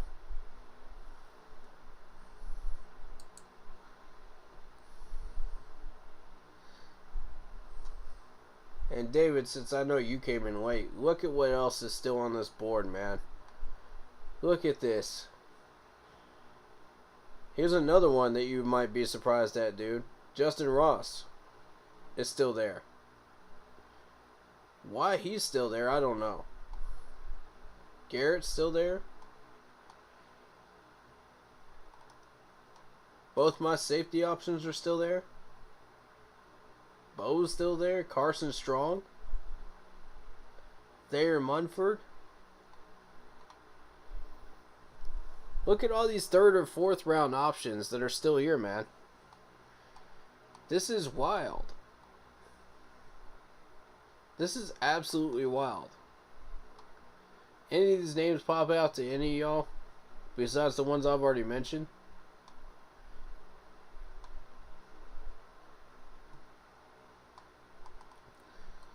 Like, what pops out to you? Because this is really fascinating.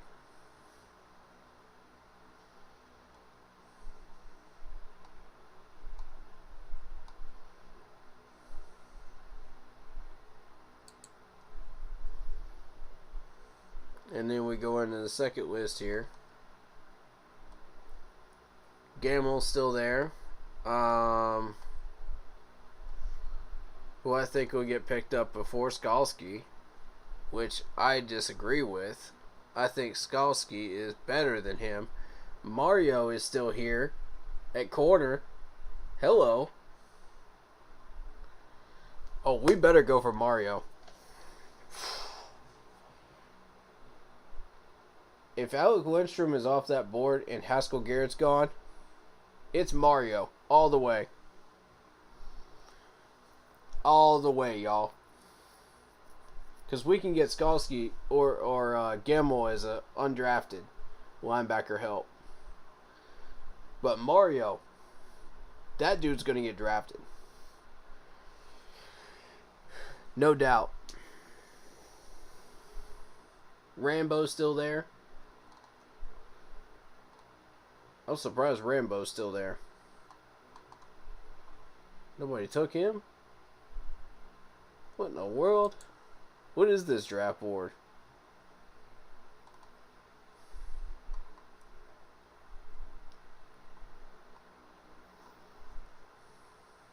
Tyrese Robinson, the guard from Oklahoma, is still here.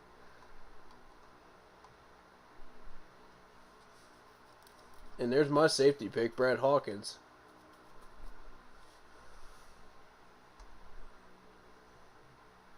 We still got a running back from South Carolina on this list, too. That's an interesting one, too. Okay, let's see. Carter, Southern Miss. The guard gets taken by the Bears. Wow. Robinson, the linebacker from Ole Miss, goes to the Steelers. And Good, the linebacker from California, goes to the Dolphins. I mean, all these options are going to be on the table for us, man. Middle of the round. Which one do we take?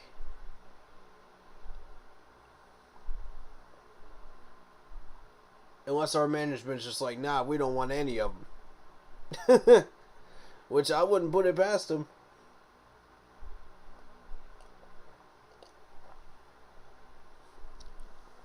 You know what I'm saying? I would not put it past them at this point.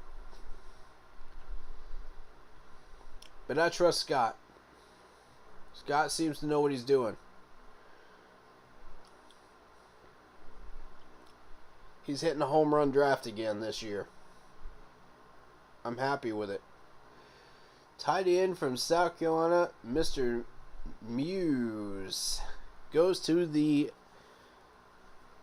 Minnesota Vikings. So now they have taken 2 Carolina players from South Carolina. One from Clemson, one from the Gamecocks in this draft. Fascinating, right? That's interesting. Look at the Vikings. They like our Carolina players, man. They like us. They like us down here. They like us. That's interesting, y'all. Let's go see what else they picked up. Let's go see.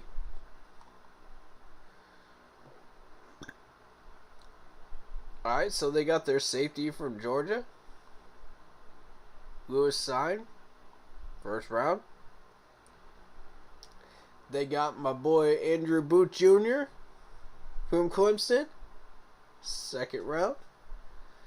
They went Ed Ingram, offensive guard. Second round. That's a home run ball right there, man. The linebacker from Oklahoma. Third round. Shoot. Evans from Missouri, corner. In the 4th round. 5th round, they went defensive end, Minnesota. They got their running back in the 5th from North Carolina. That's another Carolina boy right there. Look at that. 3 people from the Carolinas went to Minnesota. They got their offensive tackle from Illinois. Not bad. Wide receiver from Michigan State. Not bad. And to round it out, that tight end from the Gamecocks. Not a bad draft, Minnesota. Not a bad draft. Respect to you, y'all. Not a bad draft at all. Consider what was out there. Alright, he takes a linebacker from Georgia Tech, Carpenter. Seattle takes a wide receiver from Rutgers, Melton.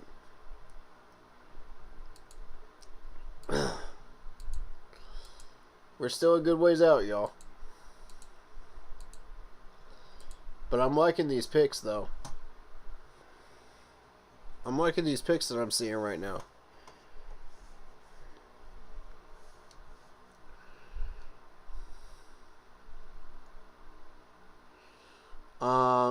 Would y'all like to hear from the people on ESPN? See what they're saying right now. Would y'all like that? Wins the Super Bowl without him, right? He's a human being. You got to think he's getting anxious. Like, okay, it didn't work out with Cam Newton. We got to get our franchise quarterback. They identify the right guy, Mac Jones, and they don't move. Like, that to me is like the amount of credit for his discipline not to trade up. They're is talking so about the remarkable to me. Patriots. Well, there is a lot of discipline there, and obviously it all looks fine and great, but they haven't won a playoff game yet with Mac Jones, and Tom Brady has a Super Bowl and has returned out of retirement. So they've got a long way to go to the New England Patriots. But since we're in that division, maybe the New England Patriots might be kind of the answer to this next question. Which team maybe missed the mark with the draft this year? We'll talk about it next. This is the 2022 NFL Draft on ESPN Radio. Wow. They think the Patriots might have missed the mark this year. Huh. Wow.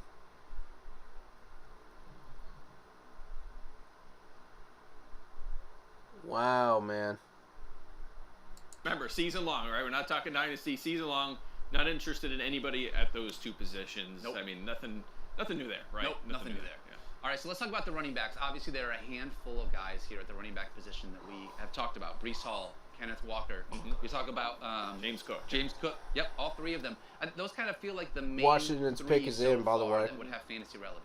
Yeah, absolutely. And we'll get into a couple of guys throughout the summer, too. We talked about them on this show as well that could potentially have an opportunity. But those are the main three, right? They went in the second round. We talked earlier on about how second-round running backs, as rookies, have had a lot of fantasy success. About 40% of the time, they've been top 25 scorers at the position. So that's interesting to me.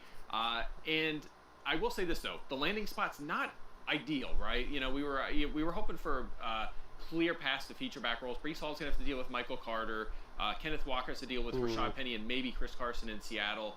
And James Cook, of course, has to deal with at least Devin Singletary in Buffalo, right? So it's not a walk in the park where like we were hoped for that we got with Najee Harris last year, for example, but it's closer maybe to what Javonte Williams had, and it limited his upside a little bit. But at the running back position, those will probably be your first three that are drafted, and certainly there's going to be opportunity for maybe flex value right out again. And Breece Hall maybe jumps into the RB2 mix.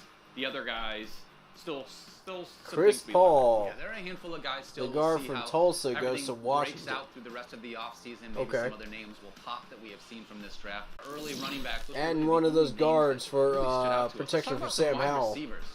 Because this is where, and we've already said this, this That's is where Sam Howell pick. everybody is at. Drake London Not bad. is like, let's just start here. We'll start at 8 and work our way down. Drake London looks to be awesome. Definitely somebody that you're considering here in redraft. Yeah, no doubt about it. Opportunity, size. I know the quarterback situation is a question mark, obviously. Yeah, but he's going to be on the field. He's going to see a big target share. So we like him. Should be a fantasy starter right away. Garrett Wilson going to the New York Jets. Same kind of thing, right? A little bit more competition there. Corey Davis, Elijah Moore was tremendous last year. They had 3 tight ends. Obviously, the running backs we just talked about. So there's a little bit more competition there. But at the same time, it's a guy that is a top 10 talent. He's going to be on the field a lot. Chris Olave goes to the Saints. We're just going to have to split some time with Michael Thomas there. I'm excited to see how he works out with Jameson Winston, though. Yep, no doubt about it. Olave, same kind of thing. They were looking for a number 2 wide receiver. They found one in Olave, most likely. Bills are at picking. least in terms of he's going to step in and play those snaps. Yeah. And the Lions did the same thing when they acquired Jameson Williams to be able to pair with Amon-Ra St. Brown. Although obviously he's hurt to start the year, so that's going to be something in a redraft where you're not really looking at him until you get towards the. I don't want to say you're probably not drafting Jameson Williams, and he is a waiver wire pickup if somebody like a Lions fan, for example, in your draft here, Spectre, if he just the comes out and lights it up in linebacker. week 1. Ooh, that's gonna be good a surprise. choice. Yeah, agreed. All right, let's talk about a couple other guys here. There are 2 guys that didn't go in the first round that I The think Bills is chose a decent yikes for their Clemson leader. linebacker, but they Scott chose the Moore wrong one, taking y'all. over the They Tyrese chose the Hill wrong spot in one. Kansas City, and Christian Watson with Devontae Adams now gone in Green Bay. Let's start with Sky Moore. I That wanna gives ask us you, what do you think that he Skalski. can be here in this Chiefs offense? Yes. Yeah, it's interesting, and he I went like kind of late in it. round 2, well after Watson. I like who it, Packers y'all. Traded up for it, took him early in the second round, but Moore is a great opportunity. I mean, again, it comes down to really. I was you either watching have to it see or you what they don't. would If do. He does have it. The opportunity is tremendous. I wasn't gonna say He's a lot anything, of, but I was Jags just watching to see what essentially they would in do. that, in that wide receiving core, right, with Valdez Scantling and Mecole Hardman, who hasn't panned out through 3 years, and Juju Smith-Schuster, who knows? I mean, he's very much a wild card. There's an opportunity for Moore to play a Wow. lot, and if Mahomes likes him and wants to get him the ball on 18 to 20% of his targets, Skalski he's is gonna be wide a open for us, baby. No doubt, fantasy starter. That's and because nice. of that, he should be on the fantasy. That's radar. nice I right like him in there. the middle rounds. Absolutely. I'm just not in on Mecole Hardman. I mean, for 3 straight, I want to like the guy so much. He's been good, but he doesn't get the volume. Doesn't get the and there's volume. something to be said for that. That's it. Targets are targets and opportunities are a talent king. stat. If you don't get them, there's a reason why. All right, so let's talk about Christian Watson because he should have a ton of opportunity with Devontae Adams gone. That leaves about 300 I'm happy to see a targets Clemson there guy in that go off offense, the give or board, though. take. That's Wow. good. Able to have. Curious That's to real what you think good. about Christian Watson here with Aaron Rodgers because a lot of possibilities here for him. Oh yeah, he's a fun one for sure. Small school guy, but he's 6'4", crushed it at the combine. One of the best speed scorers at the position. Excellent broad jump. The guy is just a tremendous athlete, and again, the opportunity's great. I mean, look, guys like Alan Lazard, MVS, many others haven't turned into fantasy stars in a very good Green Bay offense, but they just weren't at that level, right? If Watson is, and he's an What a early second-round catch pick, right pedigree, there on so that the Packers obviously pass. think Wow. he is, and you're in that high-scoring Aaron Rodgers-led offense. I mean, we know Aaron Rodgers. He has to like you, he has to trust you, but if he picks Watson, if Watson's his guy, and he gets him again 20% of the targets, he's going to be a major breakout in his first season. So, and again, there's not a lot of All right, watch guys out there. for Sammy Watson, y'all. Watkins is there, Alan Lazard, Randall Cobb. There's a path to Up at Green Bay. big workload Watch for out Watson for right him. out of the gate. So I'm excited about him, and I'll be looking at him in the middle rounds for sure. Heck yeah. I don't love him coming to the Okay. NFC North as a Lions fan. I mean, the idea that I'm going to have him and Aaron Rodgers, because he ran like a 4.37 at 6'4". I mean, he's... Oh, you're a Lions fan? great Oh, boy. speed down the field. That's something that is going to be Have fun, buddy. really interesting to be able to Well, if it makes you feel better, you have Amon-Ra St. Brown and Jameson Williams. So that How Lions frustrated offense, are Lions fans right now? Jared Goff plays average football. Yes. Look out. You Great can't offensive draft, line. you can't... That's all you DeAndre need. Swift, Hawkinson, the two My receivers. Lord. DJ Chark, love him. Yes. Lions are coming around. I don't know how this got into a positive Lions segment, I but think you're a Lions fan now, Mike. Congratulations. One pride, baby. All right. While Mike rethinks his life decisions, we're going to send it back to ESPN Radio with Ian, Shay, Mike. Enjoy. Falcon Hicks. When people are going to bed compared to, like, the 6 a.m., 7 Wisconsin, a.m., huh? like, who's the ones getting up going versus... You know. I think we can all tell, right? Just one glance, and you definitely know. Again, this is ESPN Radio's coverage of the 2022 NFL Draft. You can't tell. It's coming to you live from Las Falcon Vegas. Shay Hicks. Cornett, Jordan Reed, Ian Fitzsimmons, and I don't Mike know that Tannenbaum much here about with him. you guys. Okay, so before the break, we were kind of going through which teams maybe had really good drafts and which teams missed the mark. And we were talking about the AFC East, guys, and let's kind of We had stay a with good that draft. same theme. We had a And good I don't wanna draft. put I'm words in your happy mouth, so but far. in the beginning, when the New England Patriots traded We got up exactly to take what we Cole, get kinda gasped for the a little. second Couldn't straight believe year. that this was the direction they were pleased. going with their first-round pick. Tyquan Thornton, the wide receiver out of Baylor, then again was someone that was a little bit of a questionable pick at the place that it was, which was the second round with the 50th overall pick. You don't have to go Patriots here, but if there is a team that maybe Seattle makes you take selection. a step back and think, I don't know Let's if see it. they've had the best 3 days. Tariq Who would Young, it be, wide Jordan receiver Reed? for I'm North going to stay Ryan. with the Patriots. Yeah, see, I read your because mind. They always have a unique board, and Huh. like just hearing them talk. I've heard over of the that years, college they before, actually but I don't only know where have it 80 is. to 90 players total. Do y'all on know their where board, that is? Which is something that really is unheard of. Most teams have over 100, but the Patriots have such a distinct group, and I think that's why you find so many quote-unquote reaches on their board. Cole Strange. Yeah, a lot of Debo people got had him in re-signed, the didn't he? second or the third round. They take him at number 29 overall. Whoa. And I thought I was high. 9 overall. Then they go Bruh. Tyquan Thornton in the second round. I had Thornton with the 4th round grade. They take him in the second round. So, and then you just go down the list. I thought Jack Jones was a reach. I had him with the 6th round grade, and they end up taking him in the 4th round. So the Patriots have such a unique draft board. It's really unpredictable. It's interesting you say that.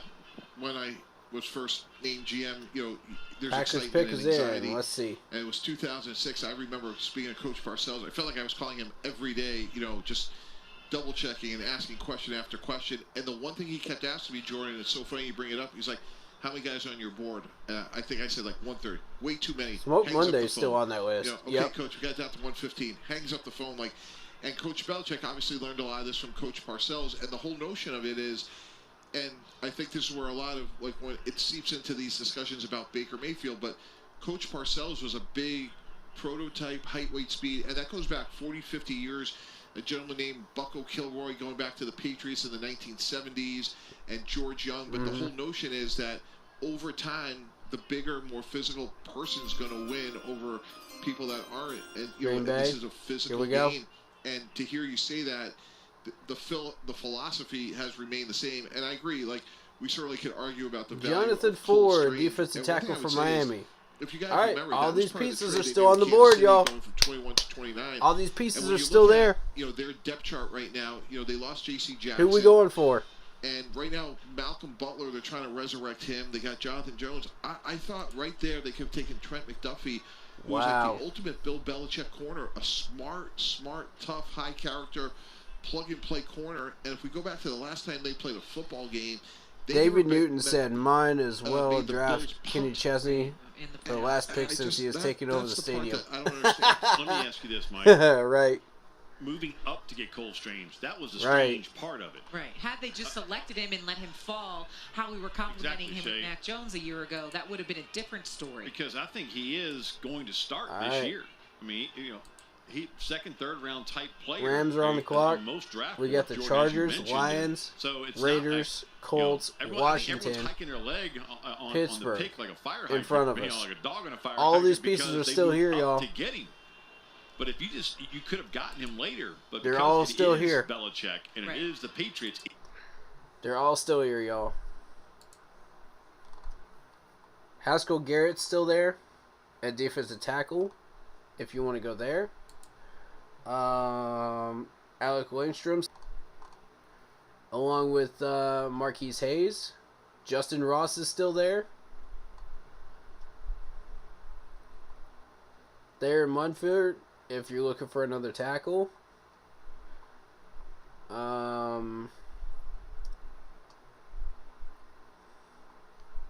Skalski, if you're looking for some linebacker depth, or Gemmel from North Carolina.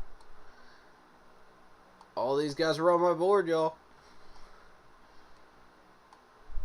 And Mario Goodrich, if you want a corner to mess around with this pick, to improve on. Mario's a good choice at corner. Absolutely. All these pieces are still here, y'all.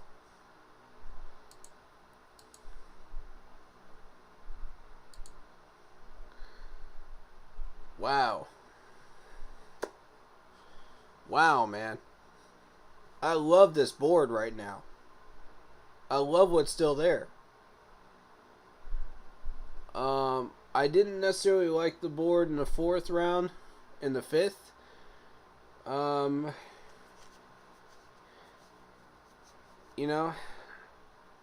didn't necessarily love what was still there and available to us at that point, but, it is what it is.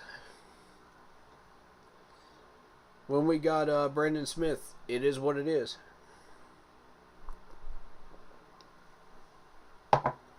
Best available linebacker that was still on that board, though. So, I applaud them. They did well. I was hoping that one of those linebackers would still be there at that point, based on the way that draft was going. But you just never know sometimes. Sometimes it just doesn't go your way. You can't have the entire draft go your way. It just never happens. So, you're going to miss out on something. Happens every year. Offensive linebacker. Oh, okay. Outside linebacker Daniel Hardy from Montana State goes to the Rams. Alright. That's a linebacker. We're getting close. We got the Chargers, Lions, Raiders, Colts, Washington, Pittsburgh in front of us. We're getting close. Who do y'all think we should take? Out of the ones I mentioned, who do you think we should take?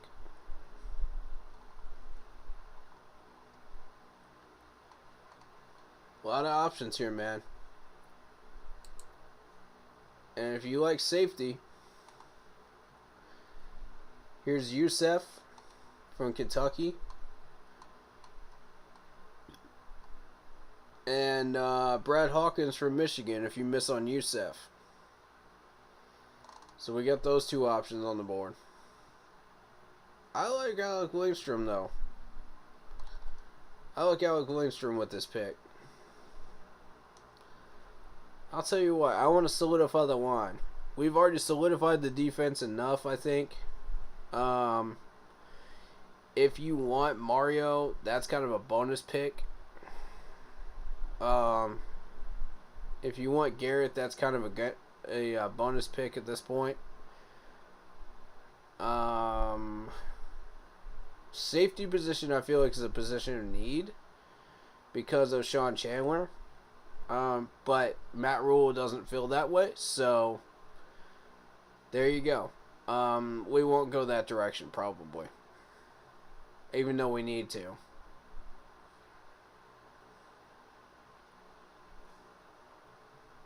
If you keep Sean Chandler at third string, I'm cool with it. We don't need to go safety. But if you feel like we can get somebody better than Sean Chandler in the 7th, and all these pieces are off the board, I say go for it. All those pieces have to be off the board, though, first. That's what I think. And then at that point, it's just, okay, linebacker depth, right? Skalski's a good choice. At that point. Skalski or Gemmel. If you want another linebacker. Which I would not be upset with. I'd be happy with that. If we chose either one of those guys, I'm happy with it. We don't necessarily have to choose the Clemson guy. That's okay. I'm cool with Gemmel. If y'all want Gemmel, I'm cool with it. Like I said, no bias here, man. No bias here. I just want the best 53-man roster possible. If y'all don't want us to get Mario and y'all want us to go something else, I'm cool with that too. This draft is based on needs over wants. You know, as far as what schools, you know, you guys root for. So, I'm cool with it, man. But, David, I don't think you noticed, but Minnesota took 3 people from the Carolinas, man. They took 3 people from the Carolinas. One of them from Clemson, one of them from North Carolina, and one of them from the Gamecocks. I thought that was interesting. Thought that would perk your interest. But we were looking at that a minute ago. There goes Leonard, the Ole Miss corner. Goes to the Chargers. That's not Mario. Lions take Arizona State. Lucas. Again, not Mario. He's still there. At this rate, he might not even get drafted. Raiders on the clock. Colts up next. Washington after that. Pittsburgh, and then it's us.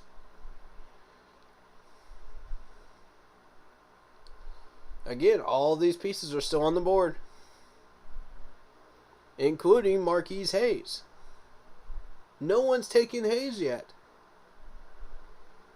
How is that even possible? Like, that's the one that blows my mind. Nobody's taking this dude. What do y'all know that we don't? Like, that's the one that baffles me, y'all. I understand Justin Ross getting dropped this far because it's such a deep wide receiver draft. You know, I can say I can understand Tyrese Robinson, you know, and some of these others like Smoke Monday, you know, being down here. I get that. Yeah, I get that some of these guys are not going to get drafted, man. You know, because a lot of these guys were still down there. I still like our draft, though. Yeah, man, me too. I like exactly what we got for when we got it.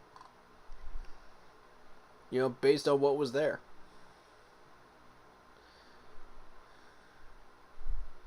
Did we reach on Matt Corral? Yeah, a little bit.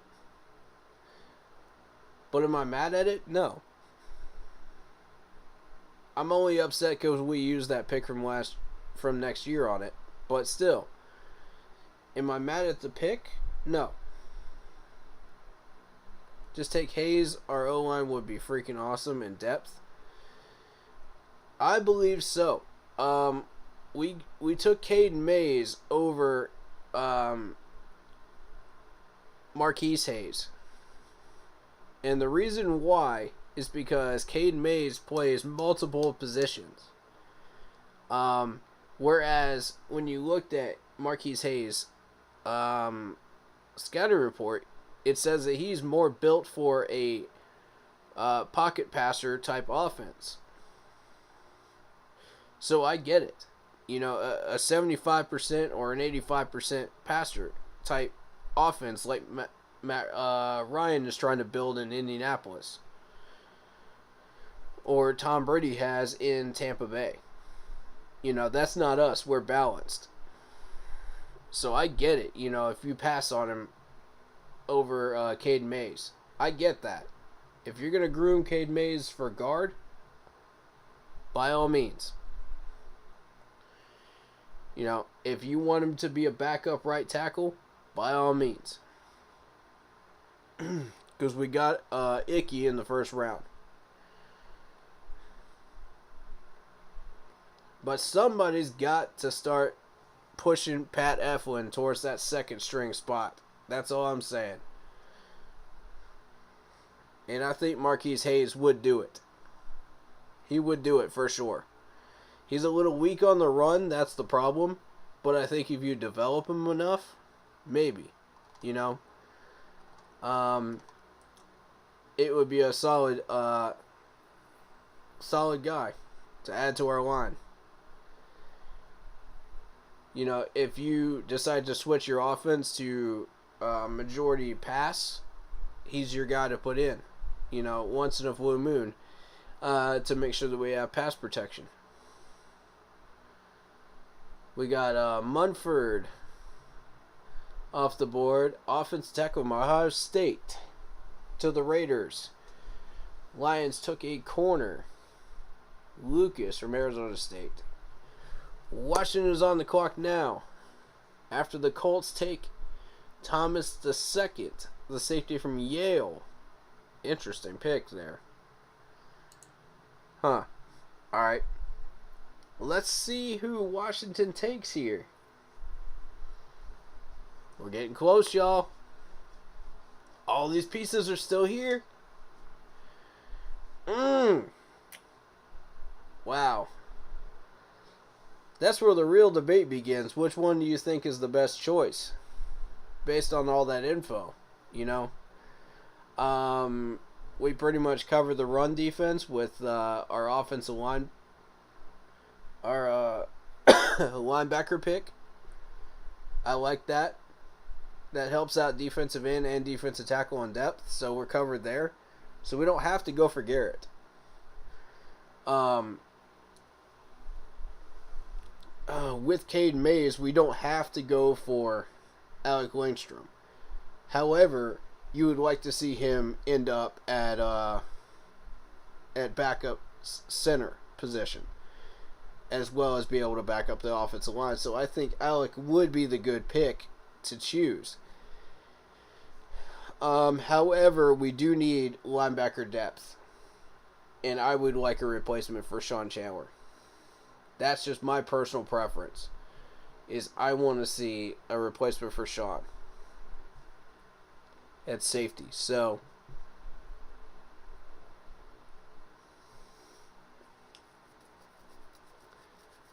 which would mean Youssef at Kentucky, from Kentucky. But I don't think our management is going to do that because of Matt Rule. So linebacker depth most likely is what you're going to see, or a wide receiver, considering Justin Ross is still there. And the fact that Justin Ross is still there is fascinating to me in the middle of this round. Look at this. Look at this. That is tempting. Isn't it? Y'all can't even lie. That's tempting. That's a third-round wide receiver right there. You know, just because he's from Clemson, you know, I am going to point him out. But I think he would add a lot of weaponry to this wide receiver room. A lot of it. So, I don't think we should ignore that choice. I think we should have him on our radar. Marquise Hayes, I'm saying keep him on the radar as well. In a linebacker would be my choices that I think should be on our radar right now. Now, which one of those should we take? Tough call at this point with everything on the board, because I'm tempted to go Justin Ross, but to add to that wide receiver room, because of Robbie Anderson being the way he is and Shi Smith getting in trouble with the law. However, Alec Lindstrom gives us that solidified offensive line. That seals it, you know? That seals it off. You know? That speeds up the process of building that offensive line by picking him up. Yes, I do like Skalski, and I do like Gimp, both of which may not be drafted. They may end up as undrafted players, so I would bank on that. One of the two of them as undrafted, and either way you win, because you're adding to the linebacker room for cheap.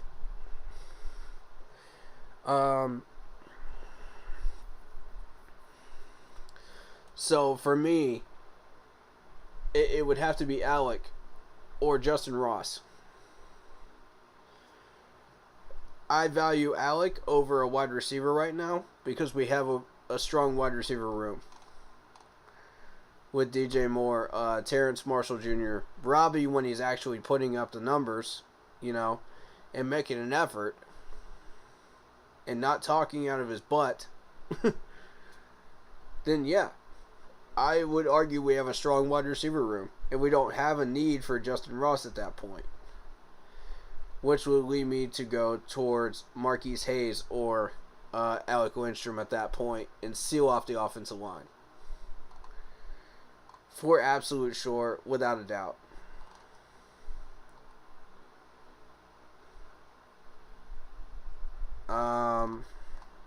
That's what I believe we should do.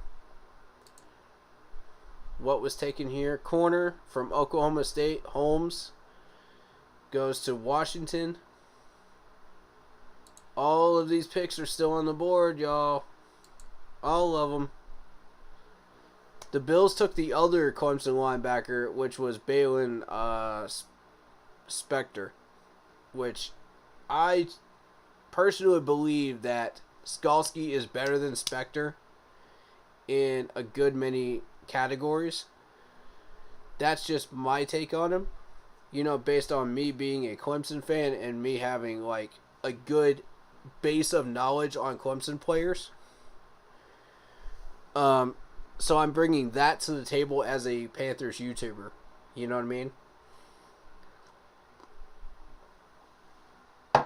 But if you want my personal opinion between the two, as far as like my Clemson knowledge, Skalski all the way.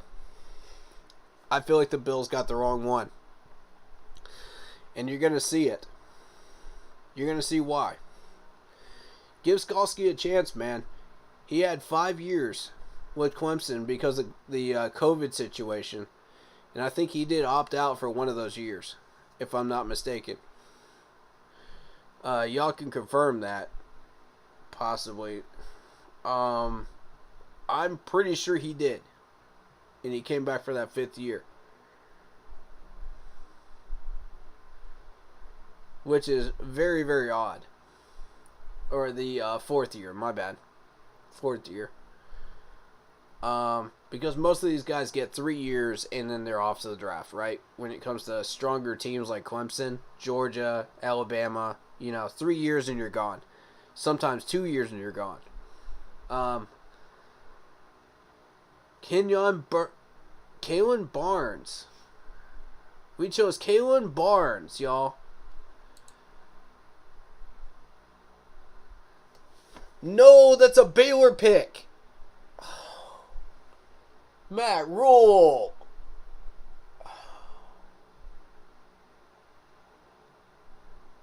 Why? We had Mario on the board. If you're taking a corner, why would you take a guy from Baylor?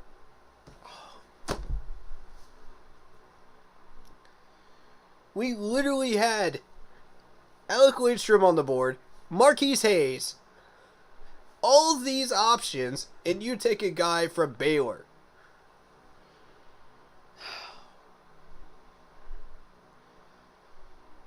We don't need a corner, bro. What are you doing, Matt?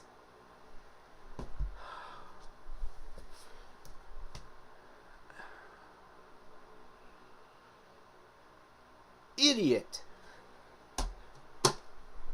Idiotic pick.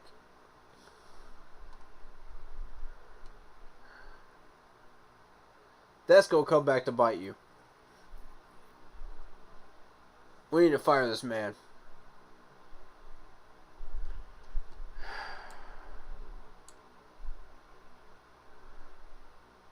That is a Matt Rule pick. 1,000%.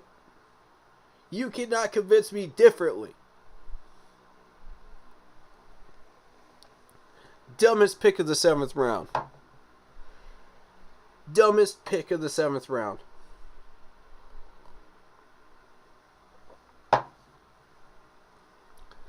The clown show continues.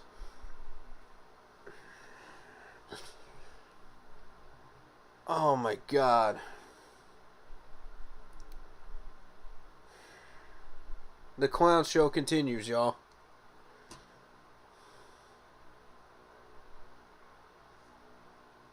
Oh, this is ridiculous, man.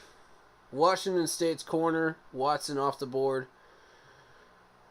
Alright, now I think we start just board watching and see who gets taken, who doesn't from here on. And whoever doesn't get taken, we can sign for free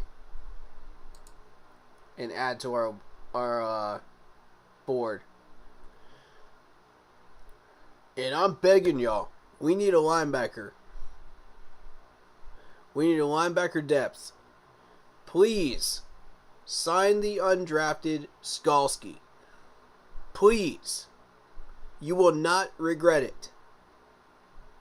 I'm going to hard pitch that one. I'm going to hard pitch this one, y'all. Please sign undrafted Skalski. He will not be drafted, I promise. He will not. The Bills already took his counterpart. Skalski will be there, and he is better than Spector. Management, if you're listening, please hear me out. I know we screwed up with the first linebacker that we took from Clemson on an undrafted signing, because it didn't work out in training camp. This one will. This one will. Y'all can bank on it. This is a Venables pick, okay? This is a Venables player.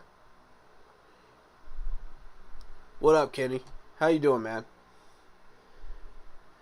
You want to jump in here and talk what players you guys got in New England? Feel free, man. We'd love to have you in here. We'd love to have your opinions, bro. You are welcome. Yeah, Kenny's a New England Patriots fan. I welcome players from all, fans from all 32 teams in here. So, I want opinions, if if you're a fan of a different team and you're in this chat and you'd like to give your opinion on what your team did, please do jump into chat, into Zoom chat here or Facebook video here, and we'll get you in on the stream and you can say your piece. I'd love to have that happen, man. You know, I don't mind it at all.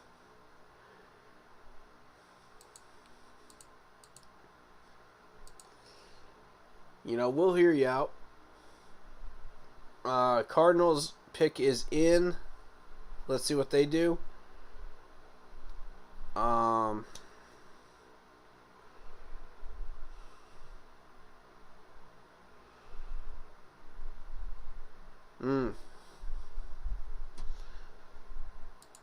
Alright, so Cardinals, New England, Cleveland, Dolphins, Bucks, Green Bay, Chiefs, Bengals, Rams, Bears for 2 picks, Cardinals for 2 picks, Green Bay, Chiefs, Chargers, Rams, and finally the Niners to round out the rest of the draft. That's what we've got, folks.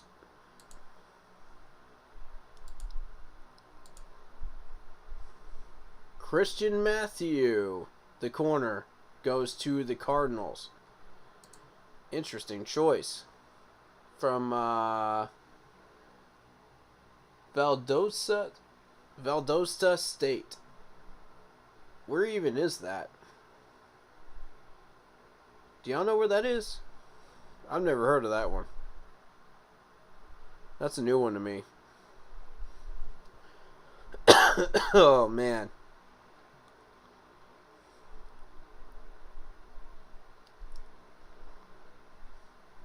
You know what would be interesting is if all these pieces lasted through the rest of the 7th round, and we get a chance to sign them for free, for cheap. How about that? You know, we get our pick of the litter. That'd be really interesting.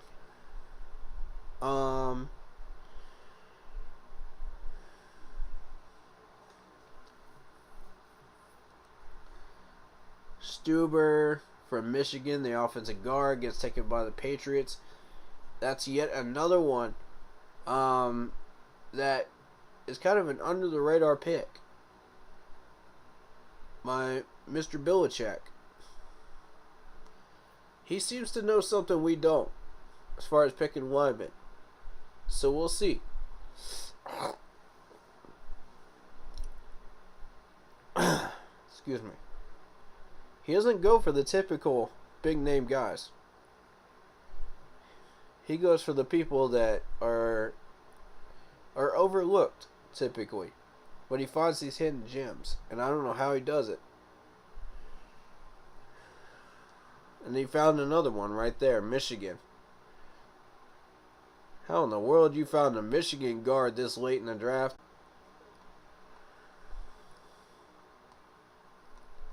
But he didn't go for Hayes. I find that curious, considering New England's offense being what it is. You know, pass heavy most of the time. If Marquise Hayes would have perfectly fit New England's offense. So I think they might have missed that one. An opportunity there. Center from Texas Tech goes to the Browns. That's Deaton. So we got the Dolphins on the clock right now.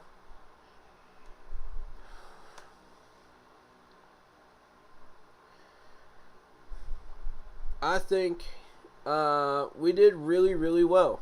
I would grade our draft overall a B+. I think we did well. Consider what was on the board. To a B because of that 7th round pick. Just a regular B grade. Because that was a Matt Rule pick and I was not happy with that. Based on what was on the board.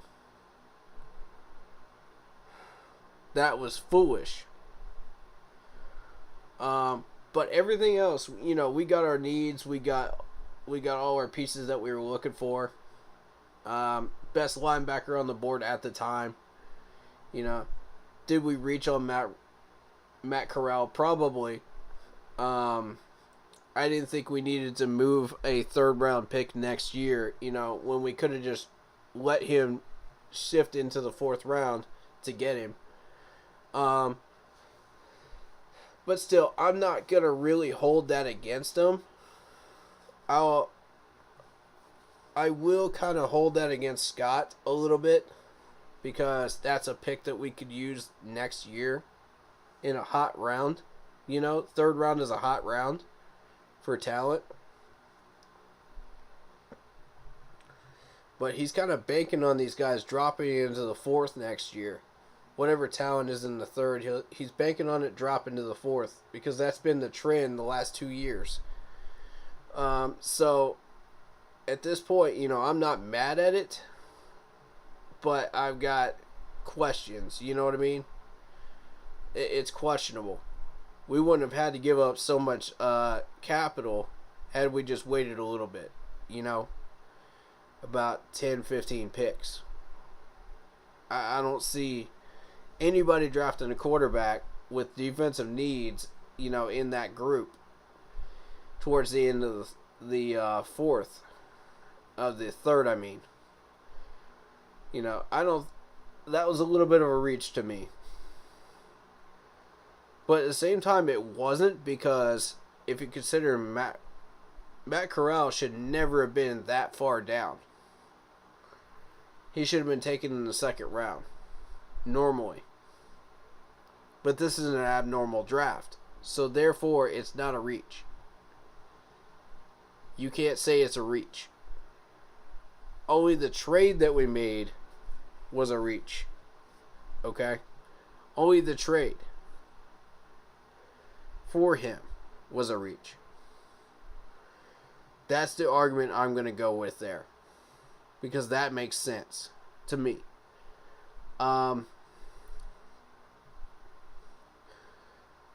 Then you consider what was there at the time. We got our linebacker that helped out with run stopping. I'm happy with that. You know, that covers both help at defensive tackle and defensive end, as well as linebacker. So that's a 3-pronged help there in the depth chart. I like it. I'm happy with it. Was that, you know, Haskell Garrett was there on the board, but, you know, as a defensive tackle. But if you're thinking you want help at all 3 positions, yes, the linebacker that we picked up was the right choice, because you want run stopping. That was the goal, was run stopping. You know, at any one of those 3 positions that we were trying to draft. Run stopping. And we accomplished that goal with 1 pick. I think we did well, based on what was on the board. You move on down, you know, and that pick made sense. That trade and that pick made sense, because you're taking what you had at the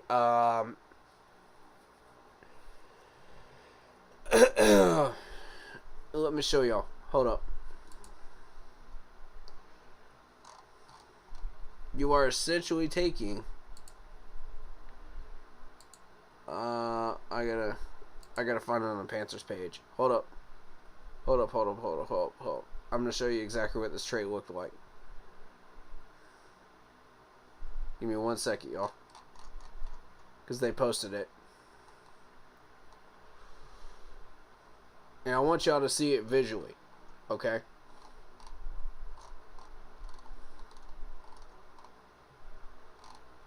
Did they take it down? They took it down. Did they?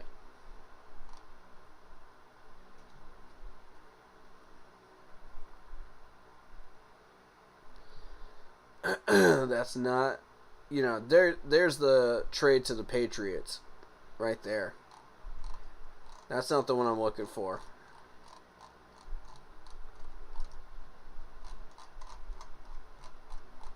I want that trade that we used to get I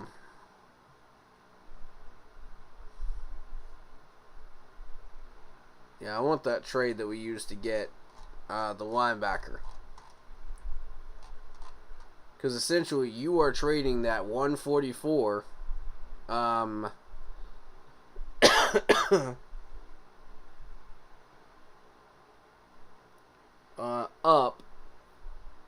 and you're moving that 149 down to a 6th round pick by doing that trade, which makes sense. It makes perfect sense to pick up what we did. And when you feel that all these good running linebackers are going off the board, and we're looking for a linebacker that's a run stopper, that's the right choice to make. That's the right time to be aggressive on a trade and make it make sense. And we did. Well done. That trade gets an A from me. Well done. Consider what we got. Moving on now. Our other 6th round pick was a guard, which was Cade Mays. Now, you look at Cade Mays, he's supposed to be listed as a tackle, but he's listed as a guard. And we could have that discussion all day long, but the thing is, it comes down to another where should he be placed discussion.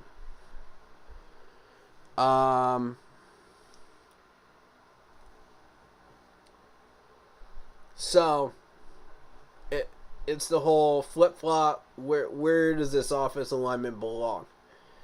Musical chairs thing. We did the same thing with Brady Christensen last year. I'm not mad at the pick. I think we did well. And when you start looking at our depth chart and how it works, and I'll get to your comment in a second, David. But if you're looking for a backup right tackle, Cade Mays is your man. Austin Pleasant should be 3rd string. I agree with this. If you're going to groom him for right tackle, Cade Mays, you made the right choice. We believe that Icky will be groomed for left tackle and left guard. Now, the problem with this is you still got Michael Jordan, you still got Dennis Daly here. Plus, you're trying to groom a new left guard starter so that you can move Pat Eflin down to 2nd string. Eventually. That's the goal. You want to move him back. So I don't believe we did that with Icky. I believe that was a depth pick to help us out at left tackle and maybe eventually create some competition for Brady Christensen up here at left tackle. They're going to groom Icky for left tackle while being able to sub in at left guard. The problem with this is you still got Michael Jordan and Dennis Daly here battling for 2nd spot. That's not good in the meantime. So do I feel like we addressed the guard position as well as we could have? No. But it's acceptable. Consider what we're trying to do. So, considering that, plus what Icky brings to the table, that pick is an A for me. I still grade that an A. It's worth the number 6 pick. It's worth what you're bringing to the table in the locker room and everything else, with Icky. You're bringing leadership, you're bringing discipline, you're bringing hard work, you're bringing somebody that's going to set an example at number 6 on the offensive line. you know? And the whole locker room can learn from this man. So, yes. Am I happy with the Cade Mays pick? Yes. All of that in hindsight, yes. We'll talk about that corner pick from Baylor in a second. What I'm talking about is everything else. As a whole, you know, then you go into the 7th round. Now we're going to start talking about this corner from Baylor. They list his combine speed at 4.23, fastest 40 time out of all the corners. Do we need a corner? No. Would we benefit from a fast corner that could help our secondary as a bonus pick? Yes. However, if you consider what's on the board, we could have had a backup center for Bozeman, you know, which would move Pat Eflin to 3rd string here and Sam Tacklenberg out. Sam Tacklenberg is not it.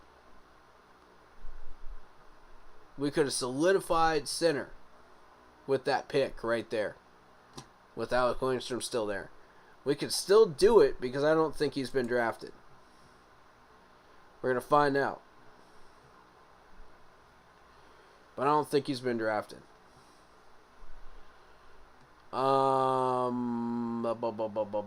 Let's catch up.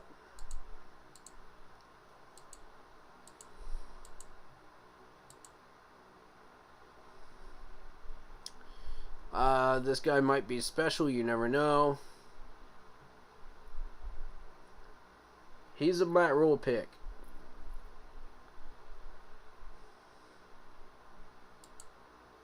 He's a Matt Rule pick. However, I do like the speed. I do like the speed. I'll give you that. How many pass breakups does he have? How many tackles does he have? That's one piece of the puzzle, you know, the 40 time. Just because you see a nice 40 time, that's one piece of the puzzle, though. You got to look at everything. You know, with all due respect. I do like him. Don't get me wrong. But was he the right choice at the time based on our corner room and what we needed? I don't think so. But bonus pick, you've already got all your needs taken care of. I don't have a problem with it. Once you've taken care of all your positional needs, you know, going down to that part of the 7th round, it's fine. Not a problem. Not going to hold that against him. It's just half of a letter grade, right? You know, down to a B rather than a B plus. You know, not hating on him. Not hating on that pick at all. Not at all. You know, I'm not mad at it at all. Alright, so we got Watson from Washington State going to the Chiefs. Matthew, the corner, Valdosta State. Where is Valdosta State? I've never even heard of that one. Can anybody confirm where that is? Offensive guard, Michigan. Stuber goes to the Patriots. I've already said that one. Center from Texas Tech, Deaton goes to the Browns. Quarterback from Kansas State, Thompson goes to the Dolphins. Really? They picked him above Carson Strong, huh? Interesting.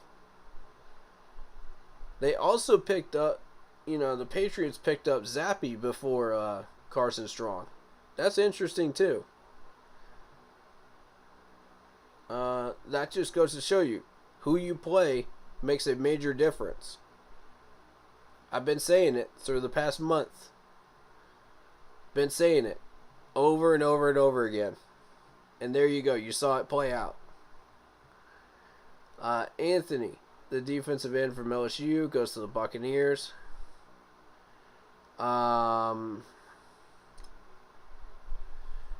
offensive tackle Walker from Penn State goes to the Packers. That's another one to protect Rodgers with right there. Depth chart wise, probably. Running back UCLA Brown goes to the Raiders. Chiefs get Rutgers Pacheco. I think that's how you say his name. Bengals pick up Gunter, the defensive end from Coastal Carolina. That's another Coastal Carolina guy off the board, y'all. That's another one. I was worried he wouldn't even get drafted. That's good. That's really good. Safety from Kansas State, Yeast. Weird last name. Yeast. Okay. Bears have 2 compensatory picks, followed by the Cardinals, 2 compensatory picks. Green Bay, KC, Chargers, Rams, and finally the Niners to wrap up.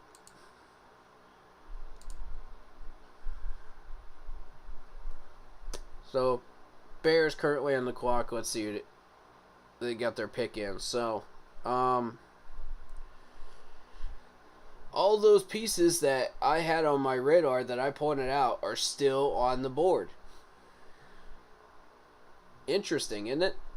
So most of these guys are going to end up undrafted. We can pick them up for cheap. Skalski, for one. I strongly recommend we do that, by the way. Any chance that we get a Clemson linebacker under Venables' defensive system, for cheap, I suggest we do it. As long as he's highly rated and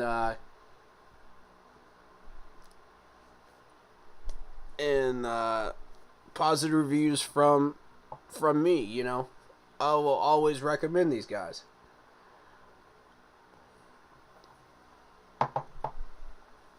Do I think he's better than Spectre? No. Out of the two of them? No. I believe Skalski's better. Would I take Skalski over Gemmel? Yes. Because of the fact that Venables was the defensive coordinator when Skalski was in Clemson. Now, if Venables was not the defensive coordinator while Skalski was in there, I would have chosen Gemmel. Straight up. I would have chosen Gemmel.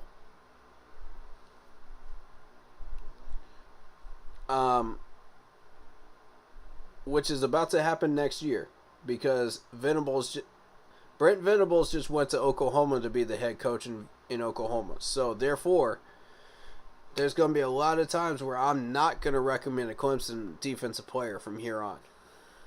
It just depends on how well our defense does in Clemson. As far as whether I recommend any guys or not from this point on.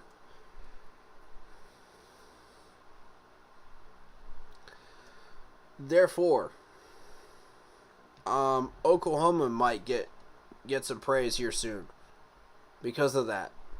Depends on how he builds his roster and his recruiting.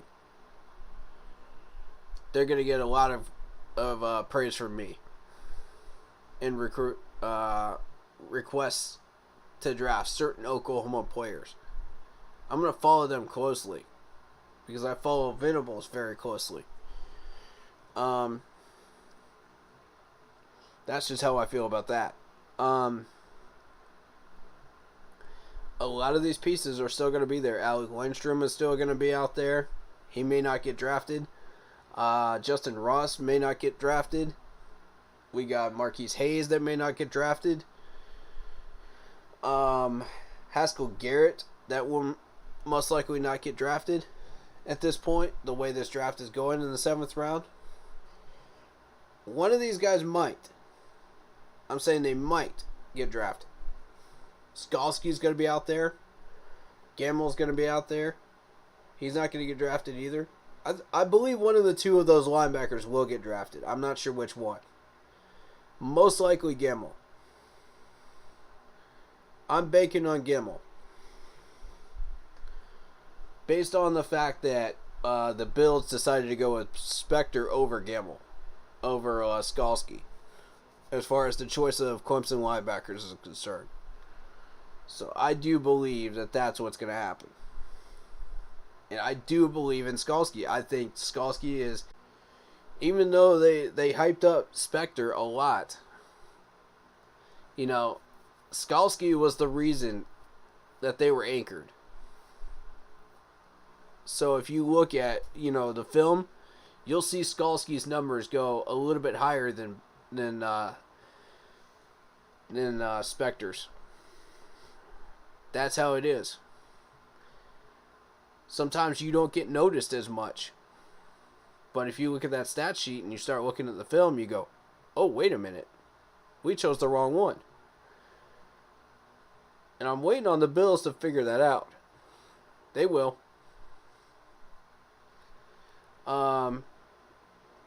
But that gives us Skalski as an undrafted. That gives us both those safety prospects as undrafted. Plus Mario wasn't drafted either from Clemson so far. So that's really interesting. All of these guys have not been moved yet. And we're still going. We got another safety off the board from California, Hicks, going to the Bears. They also picked a punter from NC State, Gill. So, Bears are not picking any of them up. Cards may not pick anyone up from that list. And I say keep it going, man. Look how many more picks are still going off that board that are left now. We could grab any of these guys as undrafteds. Listen to that, man. You know? How about that news? How about that one? We got 1, 2, 3, 4, 5, 6, 7 picks left. All of these pieces are still going to be undrafted that we can sign for free, for cheap, under $1 million. Think about that. Think about that, y'all. We will have our pick of all of those guys. That's filthy. That is filthy. The fact that we have our shot at all of those guys. That's beautiful. Man, oh man.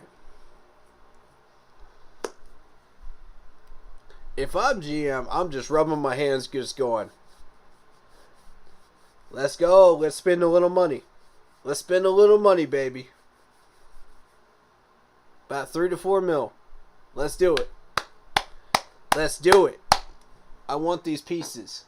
You know what I mean? I want a couple of these pieces. Alright. Linebacker from Penn State. Ukita. Off the board. To the Cards. Cards have one more pick. What are they taking? Wow.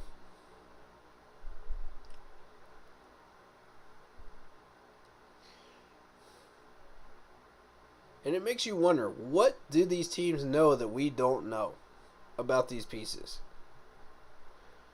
What do these teams know that we don't know? Why are they choosing all these other guys over these guys that are supposedly third rounders? You know? Makes you really wonder, doesn't it?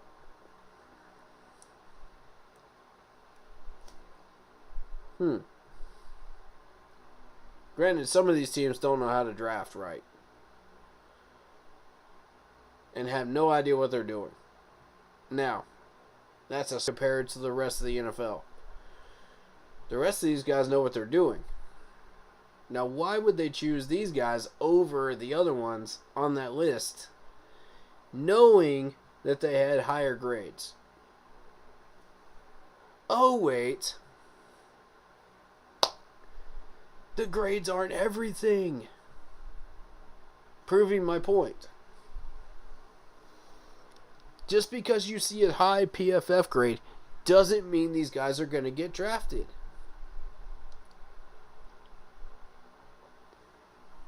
Proving my point yet again. Alright. Let's go.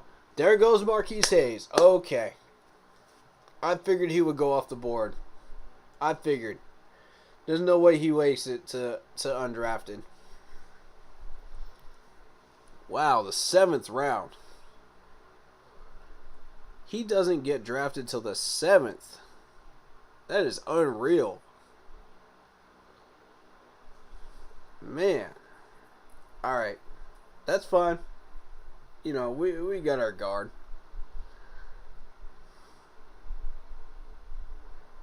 We handled our business, man.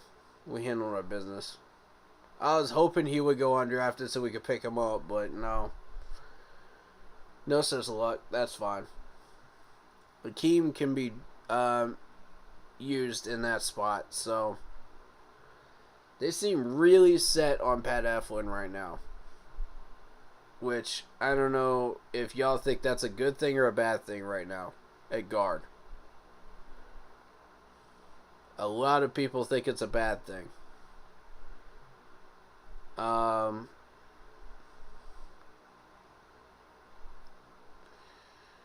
Okay, Packers.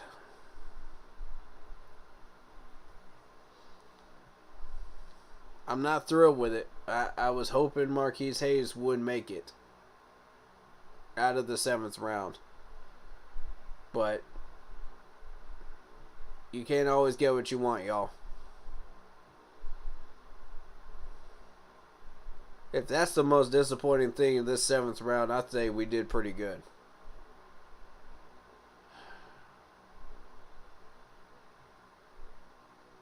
Alright, Packers, Chiefs.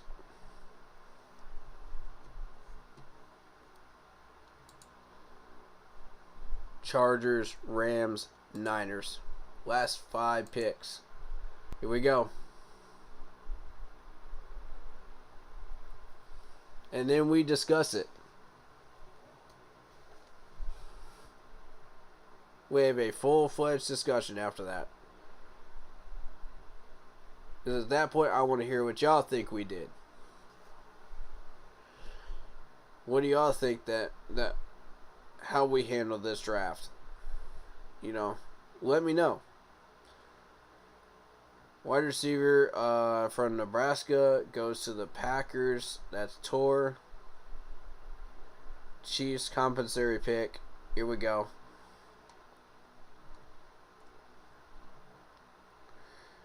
It's in. Alright.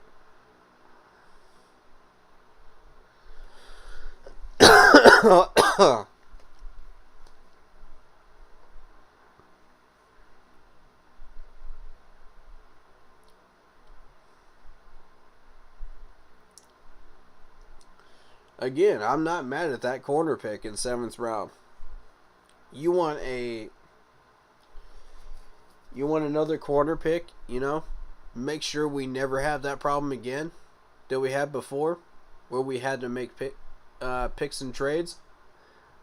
I'm pleased with it. We got our corner, you know, to make sure that doesn't happen anymore. Every year, rotate them. Every year, rotate these guys, man.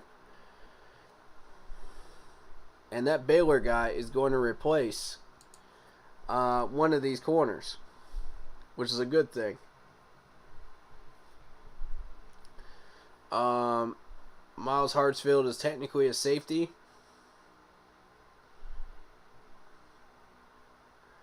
I would say toss Chris Restry. That's a training camp body.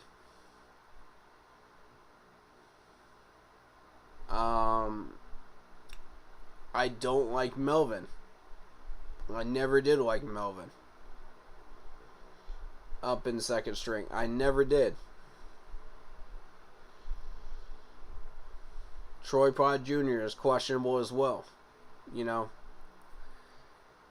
I'm going to check Troy out during training camp, and I'm going to give him another shot. I think Troy's got some upside, but you know, it's going to take a lot of work from him, you know, to convince me he's ready for that second string job. But I think he's more ready than Melvin is. I'll say that. But Melvin had so many coverage issues, you know, and not that Troy didn't either, you know, but we did need that extra guy at corner. So I support that decision of that 7th round pick for a corner. I'm all right with it. I'm on board with it. Do I like the fact that he came from Baylor? Not really. Because it makes it appear as though it is a Matt Rule pick. When technically, when you look at the 40 speed, that's the fastest corner in the room. We're talking he outpaced Andrew Booth Jr. at Clemson. He outpaced a lot of people in the combine. But that's one piece of the puzzle. How does he do in pass coverage? How does he do in pass breakups?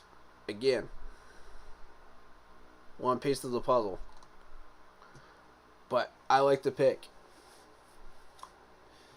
Safety for Marshall Johnson goes to the Chiefs. I like it. They need some safety help back there. Chargers, Rams, Niners. Last 3.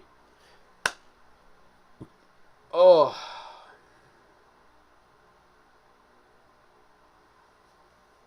Well, I don't like the fact that we're about to have another Clemson linebacker that's not going to get drafted.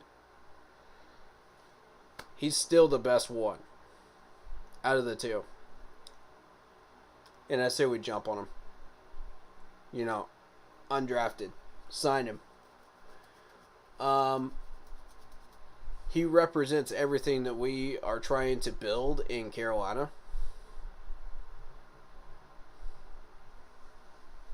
And I don't mean to harp on this dude for like way too long, but you know, I really do believe in building the best 53-man roster possible. And no, I would have said the same thing if it was flip-flopped and it was Gamble. Okay? Y'all know this is the truth. Y'all know this is the truth. Don't even try to act like it isn't.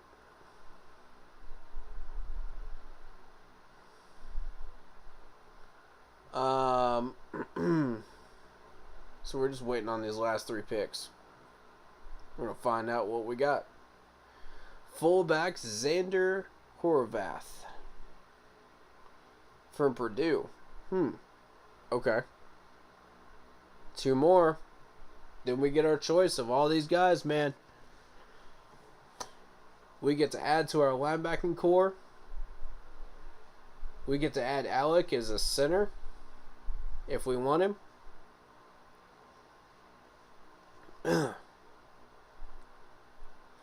We could even add Justin Ross. That's a bonus right there. Get rid of Shi Smith. Toss him to the wayside. Let's get Justin Ross for a cheap price. Jump on him quick, though. Because you know how quickly some of these teams will jump on some of these guys, man. Once that pool opens up. Don't miss your opportunity. You get one shot at Justin Ross. Don't miss it.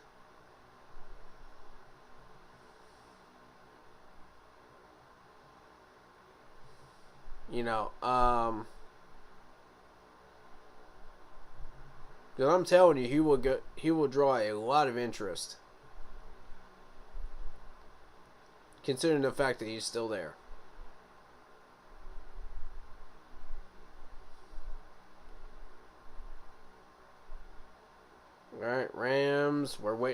Rams pick.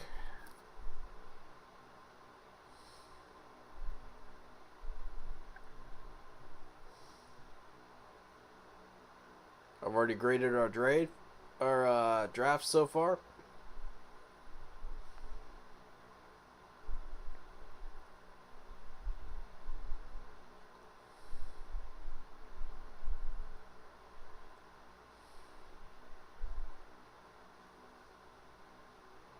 Come on. Let's get it over with, y'all. Let's finish it.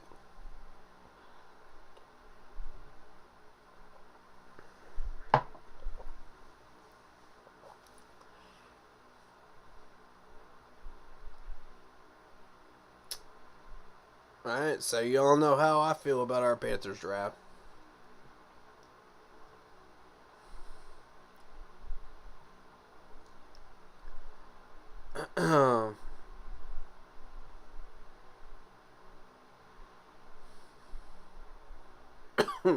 Just waiting on these last two picks.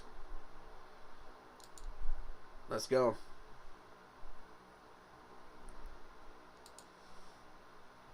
Alright.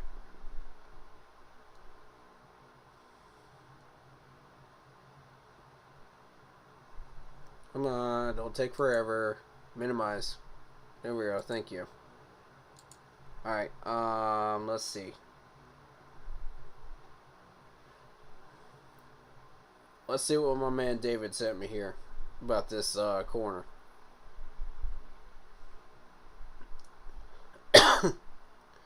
Only 21 catches allowed.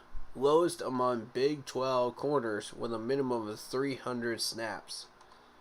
Wow.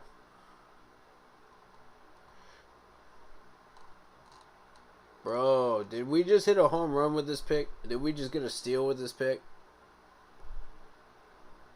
I'm starting to like this.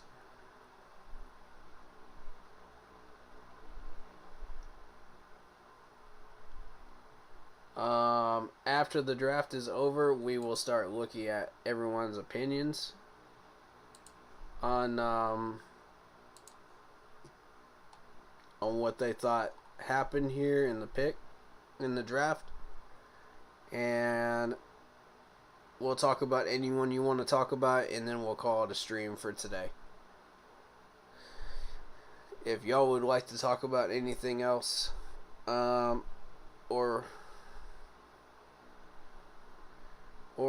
start up a new stream at some point this month, let me know about certain topics that you view as important. PM me. Otherwise, I think, after the draft, we kind of take that break, and wait until July. But I would like to put out a series of videos or something like that. Just record a series of videos on certain things.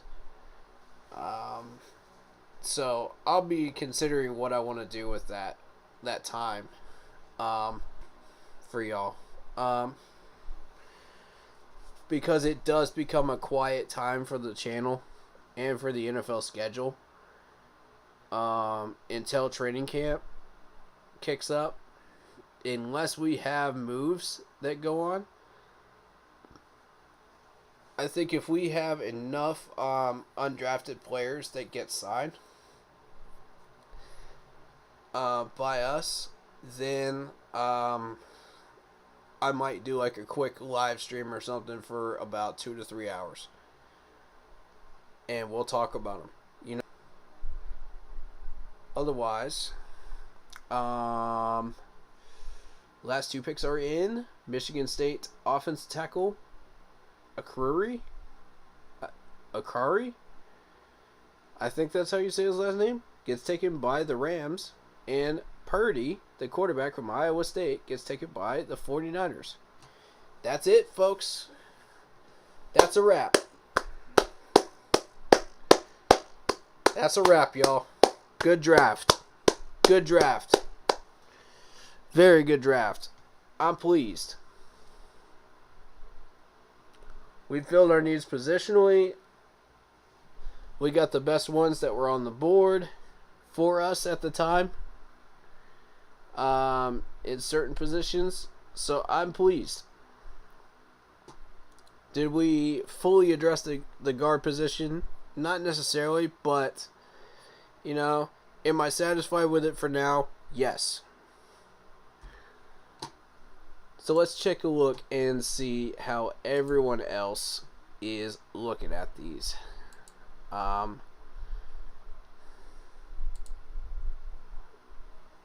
Let's take a look at some reactions throughout the Panthers fan bases.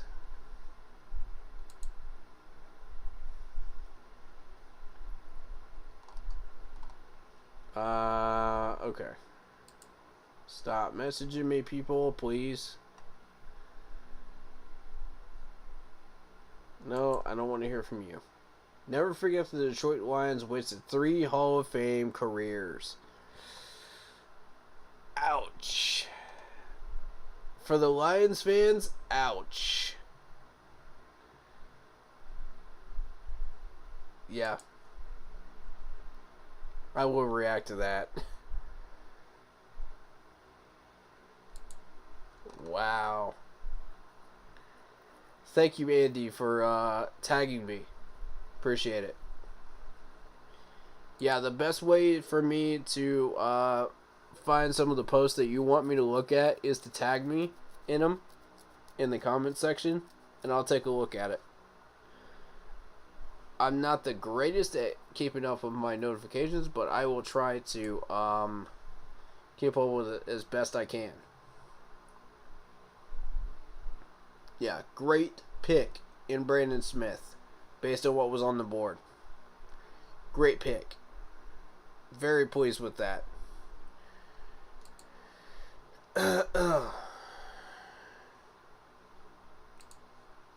Moving on.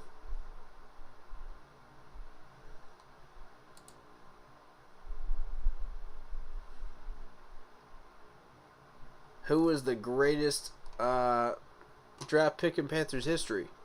Big question there. Who y'all got? I got Luke Kuechly. Who y'all got? And it was a tough one because Steve Smith became a questionable there too. You know? It was a tough decision for me as far as who the best pick is in Panthers history. I ended up going with Luke. And I did not look back.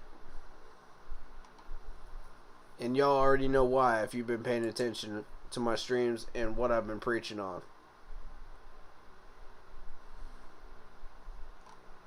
Alright, so y'all like the stream. Thank you to Andy Bailey, Jonathan Williams, Patrick Watson. Thank you so much. Appreciate the likes on the stream. Y'all hit that like button if you haven't done so already. On all these streams, man.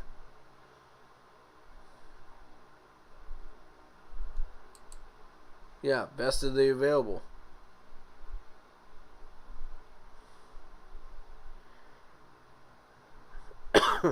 You know, was it the linebacker I was hoping that would show up? No. That would still be there? No. But is it the best available linebacker on the board at the time? Yes. That's why I'm on board with that pick. I like it.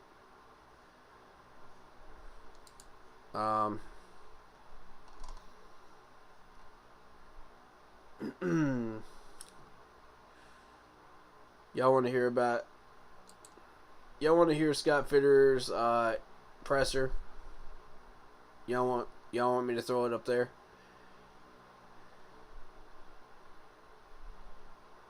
Uh, 16 minutes. We could do it. We could do it. Why not?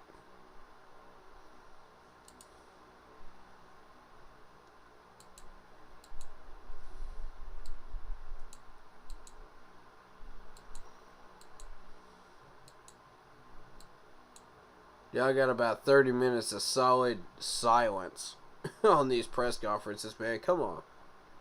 Come on, bro. Uh-oh, what happened to my screen here? What happened to my screen? Ruh-roh.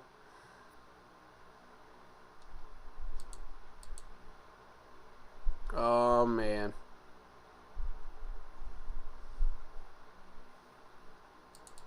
My screen is frozen, y'all. Ah. But hey, Kevin Avery says this draft is low-key. Even though Rule lost my respect last year, I can only hope he can learn and adjust. He won't. He won't learn. He won't adjust. You already know this. Give me a sec, y'all.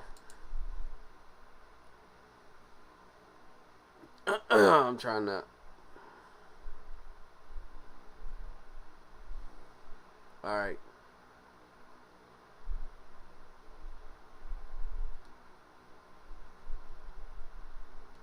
We might have to get rid of that one. There we go. Sorry about that. I know we were... You know how it is.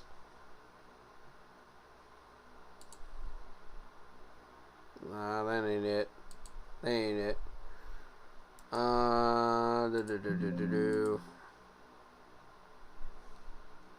We gotta open that back up. Hold up. Hold up, y'all.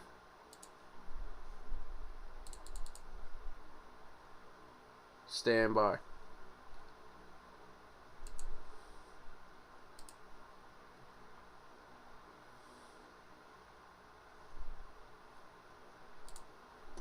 We just looking at Facebook right now. If any of y'all want me to look at Twitter, I'll look at Twitter.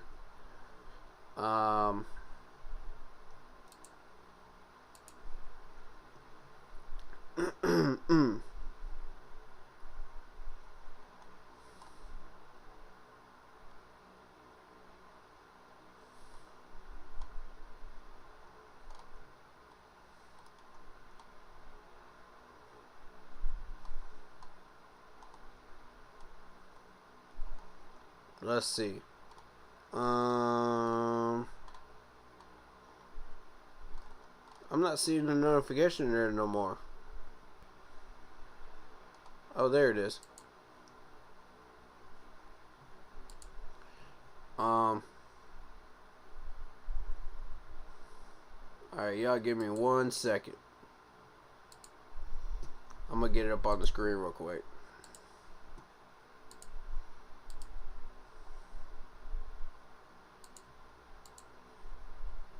There we go.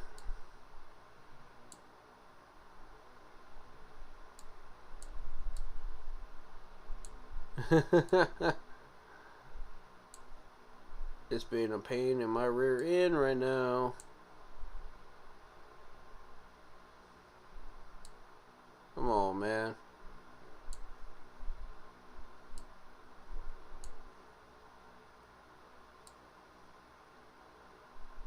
Ah, come on, man.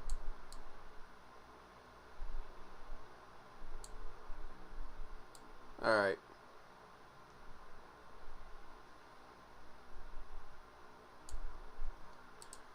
Well, I'll just do that. I'll do that. Since it's being a pain in the rear end.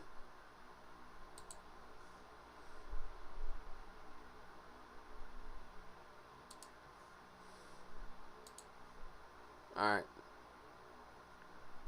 Let's give that full screen of respect.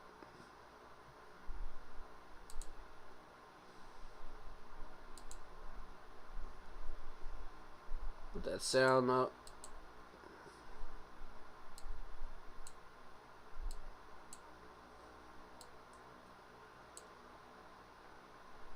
Man, why y'all making everybody wait that long in a press conference?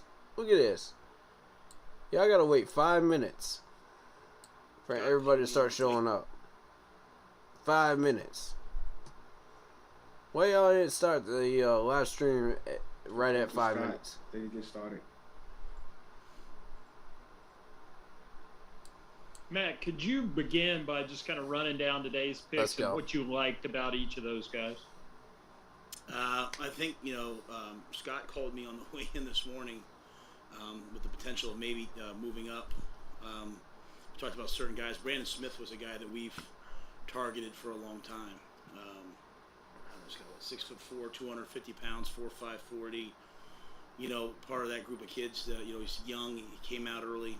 You see all the physical traits, especially in this division where you have to, have linebackers who can run with tight ends, run with running backs, and so just being persistent enough to find a way to get back into the fourth. To think yesterday we didn't have a second or third, we got into the third, we were able to get back into the fourth, pick up a physical specimen like Brandon Smith, and then follow that up by 2 other of the fastest players in the draft. So really excited about the moves that were made to get Brandon here. We'll go with Steve Reed, followed by Jonathan Alexander. Hey, Matt, just wanted to put your talent evaluation to the test here. And what would you say was a better NFL prospect, Matt Rule coming out of Penn State or Brandon Smith? Why would you ask that stupid question? Like, come on, bro. Surprised that there's not a lot of pictures of me hanging at the Penn State football facility. Nobody cares, man. Arrington, Jack Ham, those types Next of guys. question. Shane Conlon coming out after 3 years, especially with the COVID year. Coach Franklin and them do a great job, but we would have to really get them here and get them to learn our system so we can get them on the field as fast as possible. Matt, I assume this is the case, but you did recruit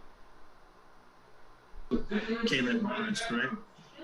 Yeah, I recruited Boogie and coached him for I guess it would be 2 years now. And what do you remember of that time, and how is it to bring him, to Carolina, somebody that you knew ahead of? I think the biggest thing is, he's, I remember, he went and raced, shorts, he ran like a 10-100. I mean, he's a track athlete who plays corner at 6 foot.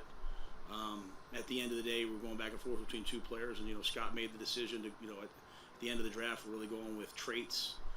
But Evan Cooper's our DB coach. He coached him. He's smart. He's competitive, but he's 4.28. He's one of the fastest guys to run at the combine. So, I had a lot of players that played for me in this draft that went. I had a lot of fun FaceTimes with guys that went in day 2 from Baylor. But we brought Boogie here not because I coached him, but because he can flat fly, and so put him in a room with guys like J.C. Horn and Dante Jackson, let him really learn his craft, and I think he could potentially emerge as a player. I called it. That's a Matt Rule pick.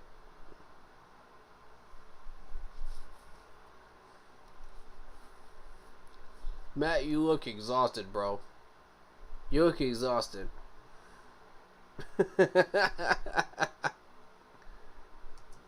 He looks like he's been through a full day of fire and flames. We go David Newman, followed by Ellis Williams.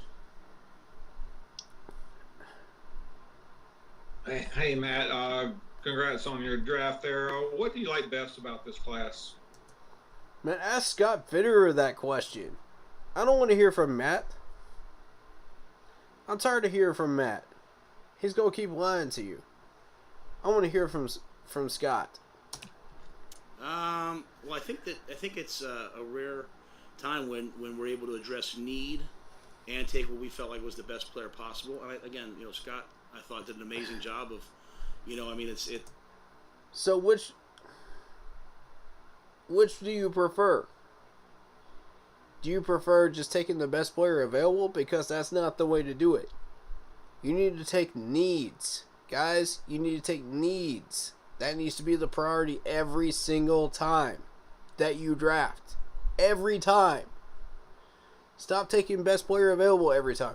That's what all these other teams are making the mistake of doing. That's what they keep failing. Take the players that are in need. And that's what we've been doing the last 2 years. It's not a rare time. It's the right thing to do. What is it now? It's multiple trades yet again for the I second can't year. with this dude. So we were able to, we felt like, and I think we said this, I think Scott said it, we feel like we have a really deep team now. We feel like over the last couple of years we've built we depth. do. Scott's done a great job of going out at the 53 cut at the end of the year and bringing guys in to Yes, build we depth. do. And we wanted some impact players. And so, to me, Icky has a chance to be an impact player, helping our offensive line. Yes, which he has is. been, obviously coming out of the end of the season, something that we wanted to improve. Matt Corral's a guy that we were talking about, being a day one pick for us. For whatever reason, he was available in the third round. We made the move to go get him. But then I think the athleticism of today, to take Brandon Smith, Barno at what, I don't know, he's got 6'5", 6'4", he ran a 4.38, and then Boogie at 4.28. I think having guys who run that fast, they just make your special teams better. When a guy like Brian Burns needs a blow or Marquise Haynes needs a blow, yeah. Special teams? Matt, no, Matt. That linebacker was not a special teams pick. You want to try that again? We need a run stopper. And he filled all three positions. Defensive tackle, defensive end, and linebacker help as far as stopping the run. In depth.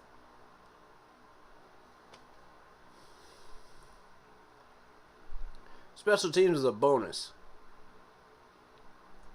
You have a guy like Barno that can step in and has the same Run skill stopping set. was the goal. So I like the fact that we got targeted guys, the right guys, and then to add, Cade Mays, a guy we had ranked really highly on the offensive line, to bring some depth inside. I think that's really good as well. So I think it's really Now that I agree with. Depth. Well done. Targeted. We got great value. Never thought that we'd get Icky. Fired up to get Icky. Never thought that we'd end up with Matt. We got Matt. So today was just a blessing. Is there one position that you leave the draft with feeling you got an upgrade still? Yeah, I'd say a return specialist. We need someone to emerge in that area. We have some people on our team that can do it, but we'll look into free agency and some other places for a return specialist. Really? Huh. That's not what I expected, but okay. Appreciate it. Thanks. Appreciate it, guys. I was going to say guard. Matt, I know you touched on it, but I'm going to ask you to elaborate on Scott and the scouting department's job this weekend after really I know this was their second draft, but really their first full year of being able to, have their foot on the ground and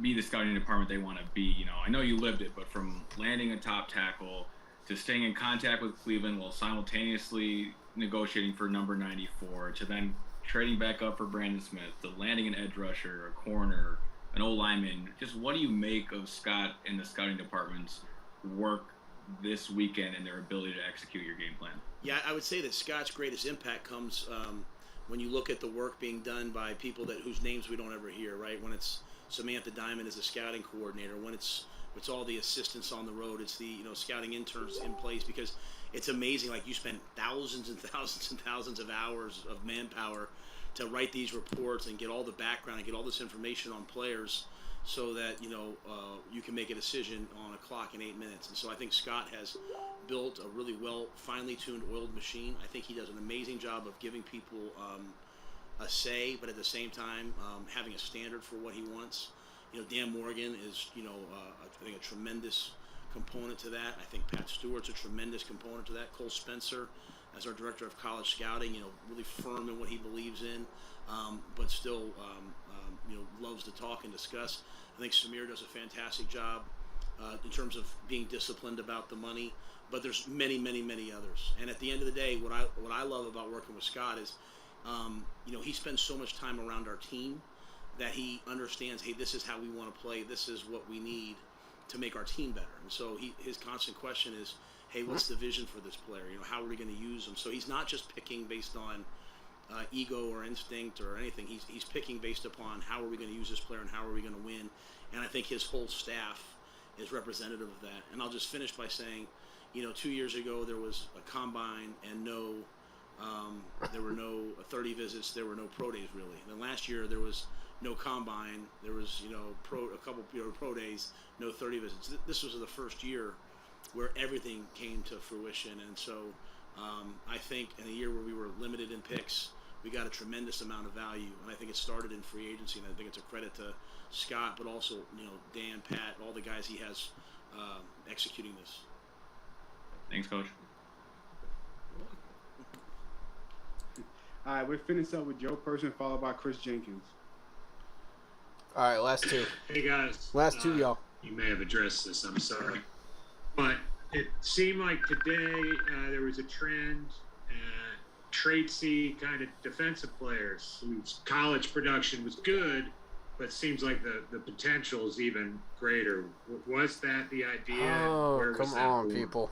Stop Well, messaging me It's while I'm basically what streaming. presented itself on the board. Where's it had gone, and what's standing there is a bunch of really athletic, almost freakish athletic guys. And we're a draft and develop organization. That's where we trust our coaches to get with these players and develop them. We have a vision for them, and so once we get them here, they become ours. We can get them with the coaches, put them in a position where they can excel, and so that's what we plan to do with these guys. And until they do that, until they become impact position players, we know that they can contribute on special teams with their speed and athleticism. Right. And then a quick follow-up, and I think you mentioned this, Scott, I don't know what day it was this week, but you weren't really that concerned about numbers this year. You just wanted good players. I wondered if you might expand on that, please. I think last year, I think we ended up with, 11 draft picks last year, several free agents. This year we came into it with fewer draft picks. So our intention was, let's get quality players.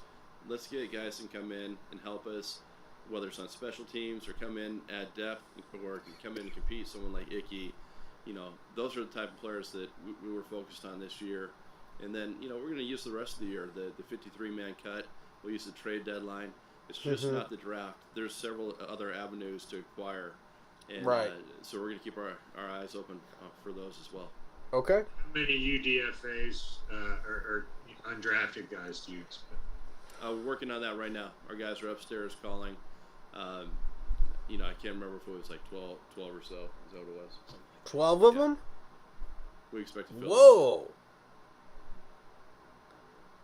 Hey, 12 Chris of them. Jenkins from Charlotte. Sorry, my video went out. That's what I like to hear. Piggyback off of Joe's That's what I like to hear, Scott. Earlier you mentioned about Let's return specialists being a big need. I was just wondering. Let's go, man. Seems like with this draft, you guys got a lot of the big priorities checked off. What are the next priorities, and what would that process be like for the undrafted and the free agents? One of them's going to be a return specialist. For you, Scott. One of them's going to be a linebacker. Obviously the return game is one area we want to improve. We just want to improve depth everywhere in that competition. So whether it's at linebacker, whether it's at DB, there's other spots that we're going to add to this. Receivers, we'll do that. Right. And we're going to do that through free agency at this point. Right. Thank you, guys. All right, thank you, Coach. Thank you, Scott. Thank you. Have a good day. All right. That is it.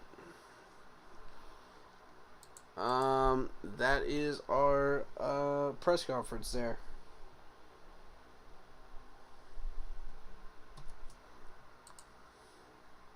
What'd y'all think of that presser? What'd y'all think?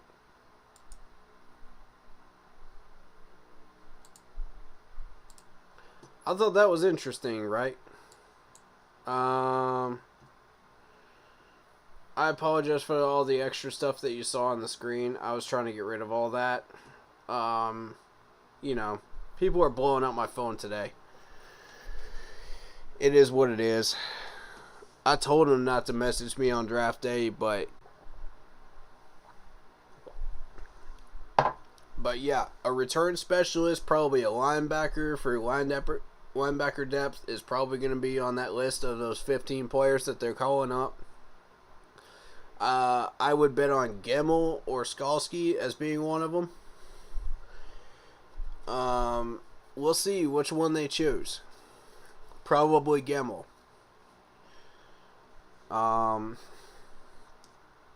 I don't know as far as like return specialists what they're going to jump on. That's a good question. So we'll see on that one.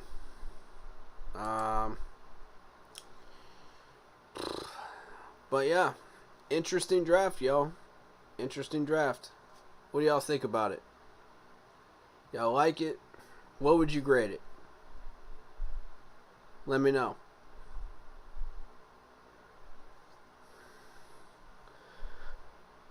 I think we pretty much covered everything that we're going to cover here. Be on the lookout for videos about our draft picks. Those will come out. I'll announce when those will be out.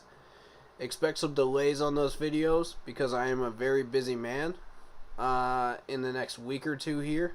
But I'll try to get those videos out for you guys as quickly as I can. And then we'll probably try to do like a video series, in the meantime, in between now and July.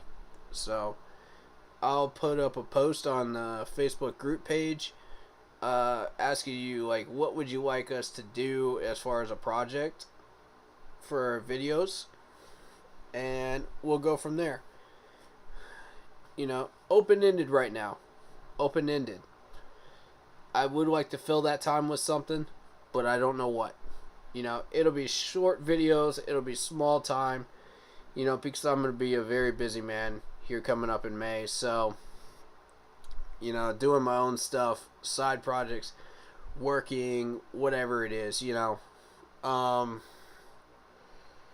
So, I may or may not have time for videos. We'll see, until July.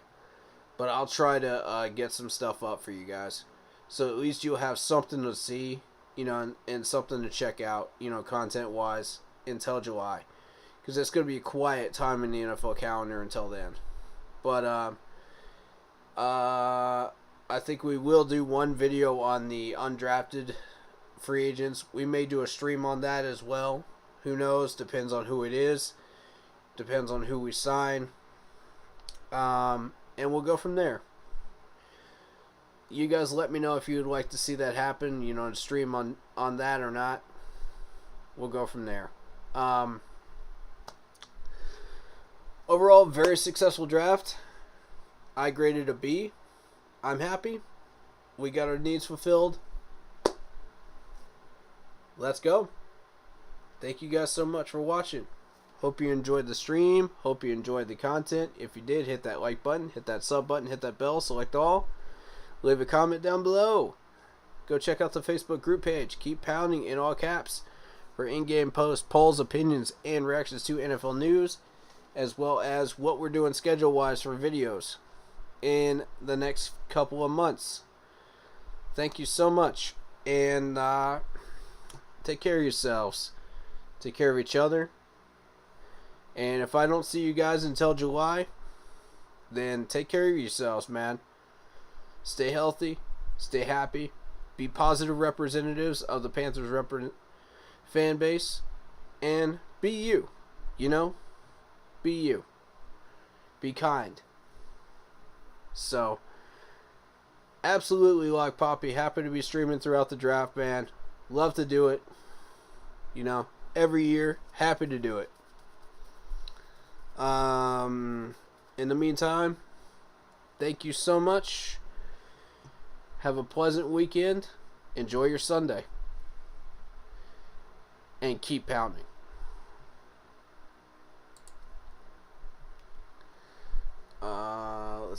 Let's get some music going here, and we'll head on out.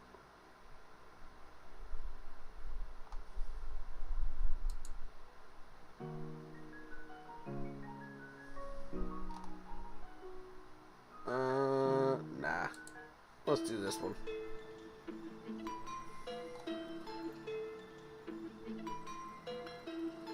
Nah, this is the one I want. There we go. Alright guys, have a good one. Thank you so much for joining me throughout this stream. Share it with your friends. Share the channel. Promote the channel. Let's go. Shout out to David Screw. Shout out to Lock Poppy. Yo, shout out to Andy. Shout out to Paul. Shout out to Kenny. Shout Shout out to Carl. Shout out to Corey McKinney. Shout out to Ray, Derek, Michael, Ellen. I see you. Much love to y'all, man. Shout out to Jack. Shout out to everybody that's been hanging out throughout the entire draft weekend and watching the stream and reacting with us. Let's go. Keep pounding, baby. Let's get it.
Keep pounding, Facebook. Appreciate y'all. See you guys soon. Keep an eye open for those posts, man.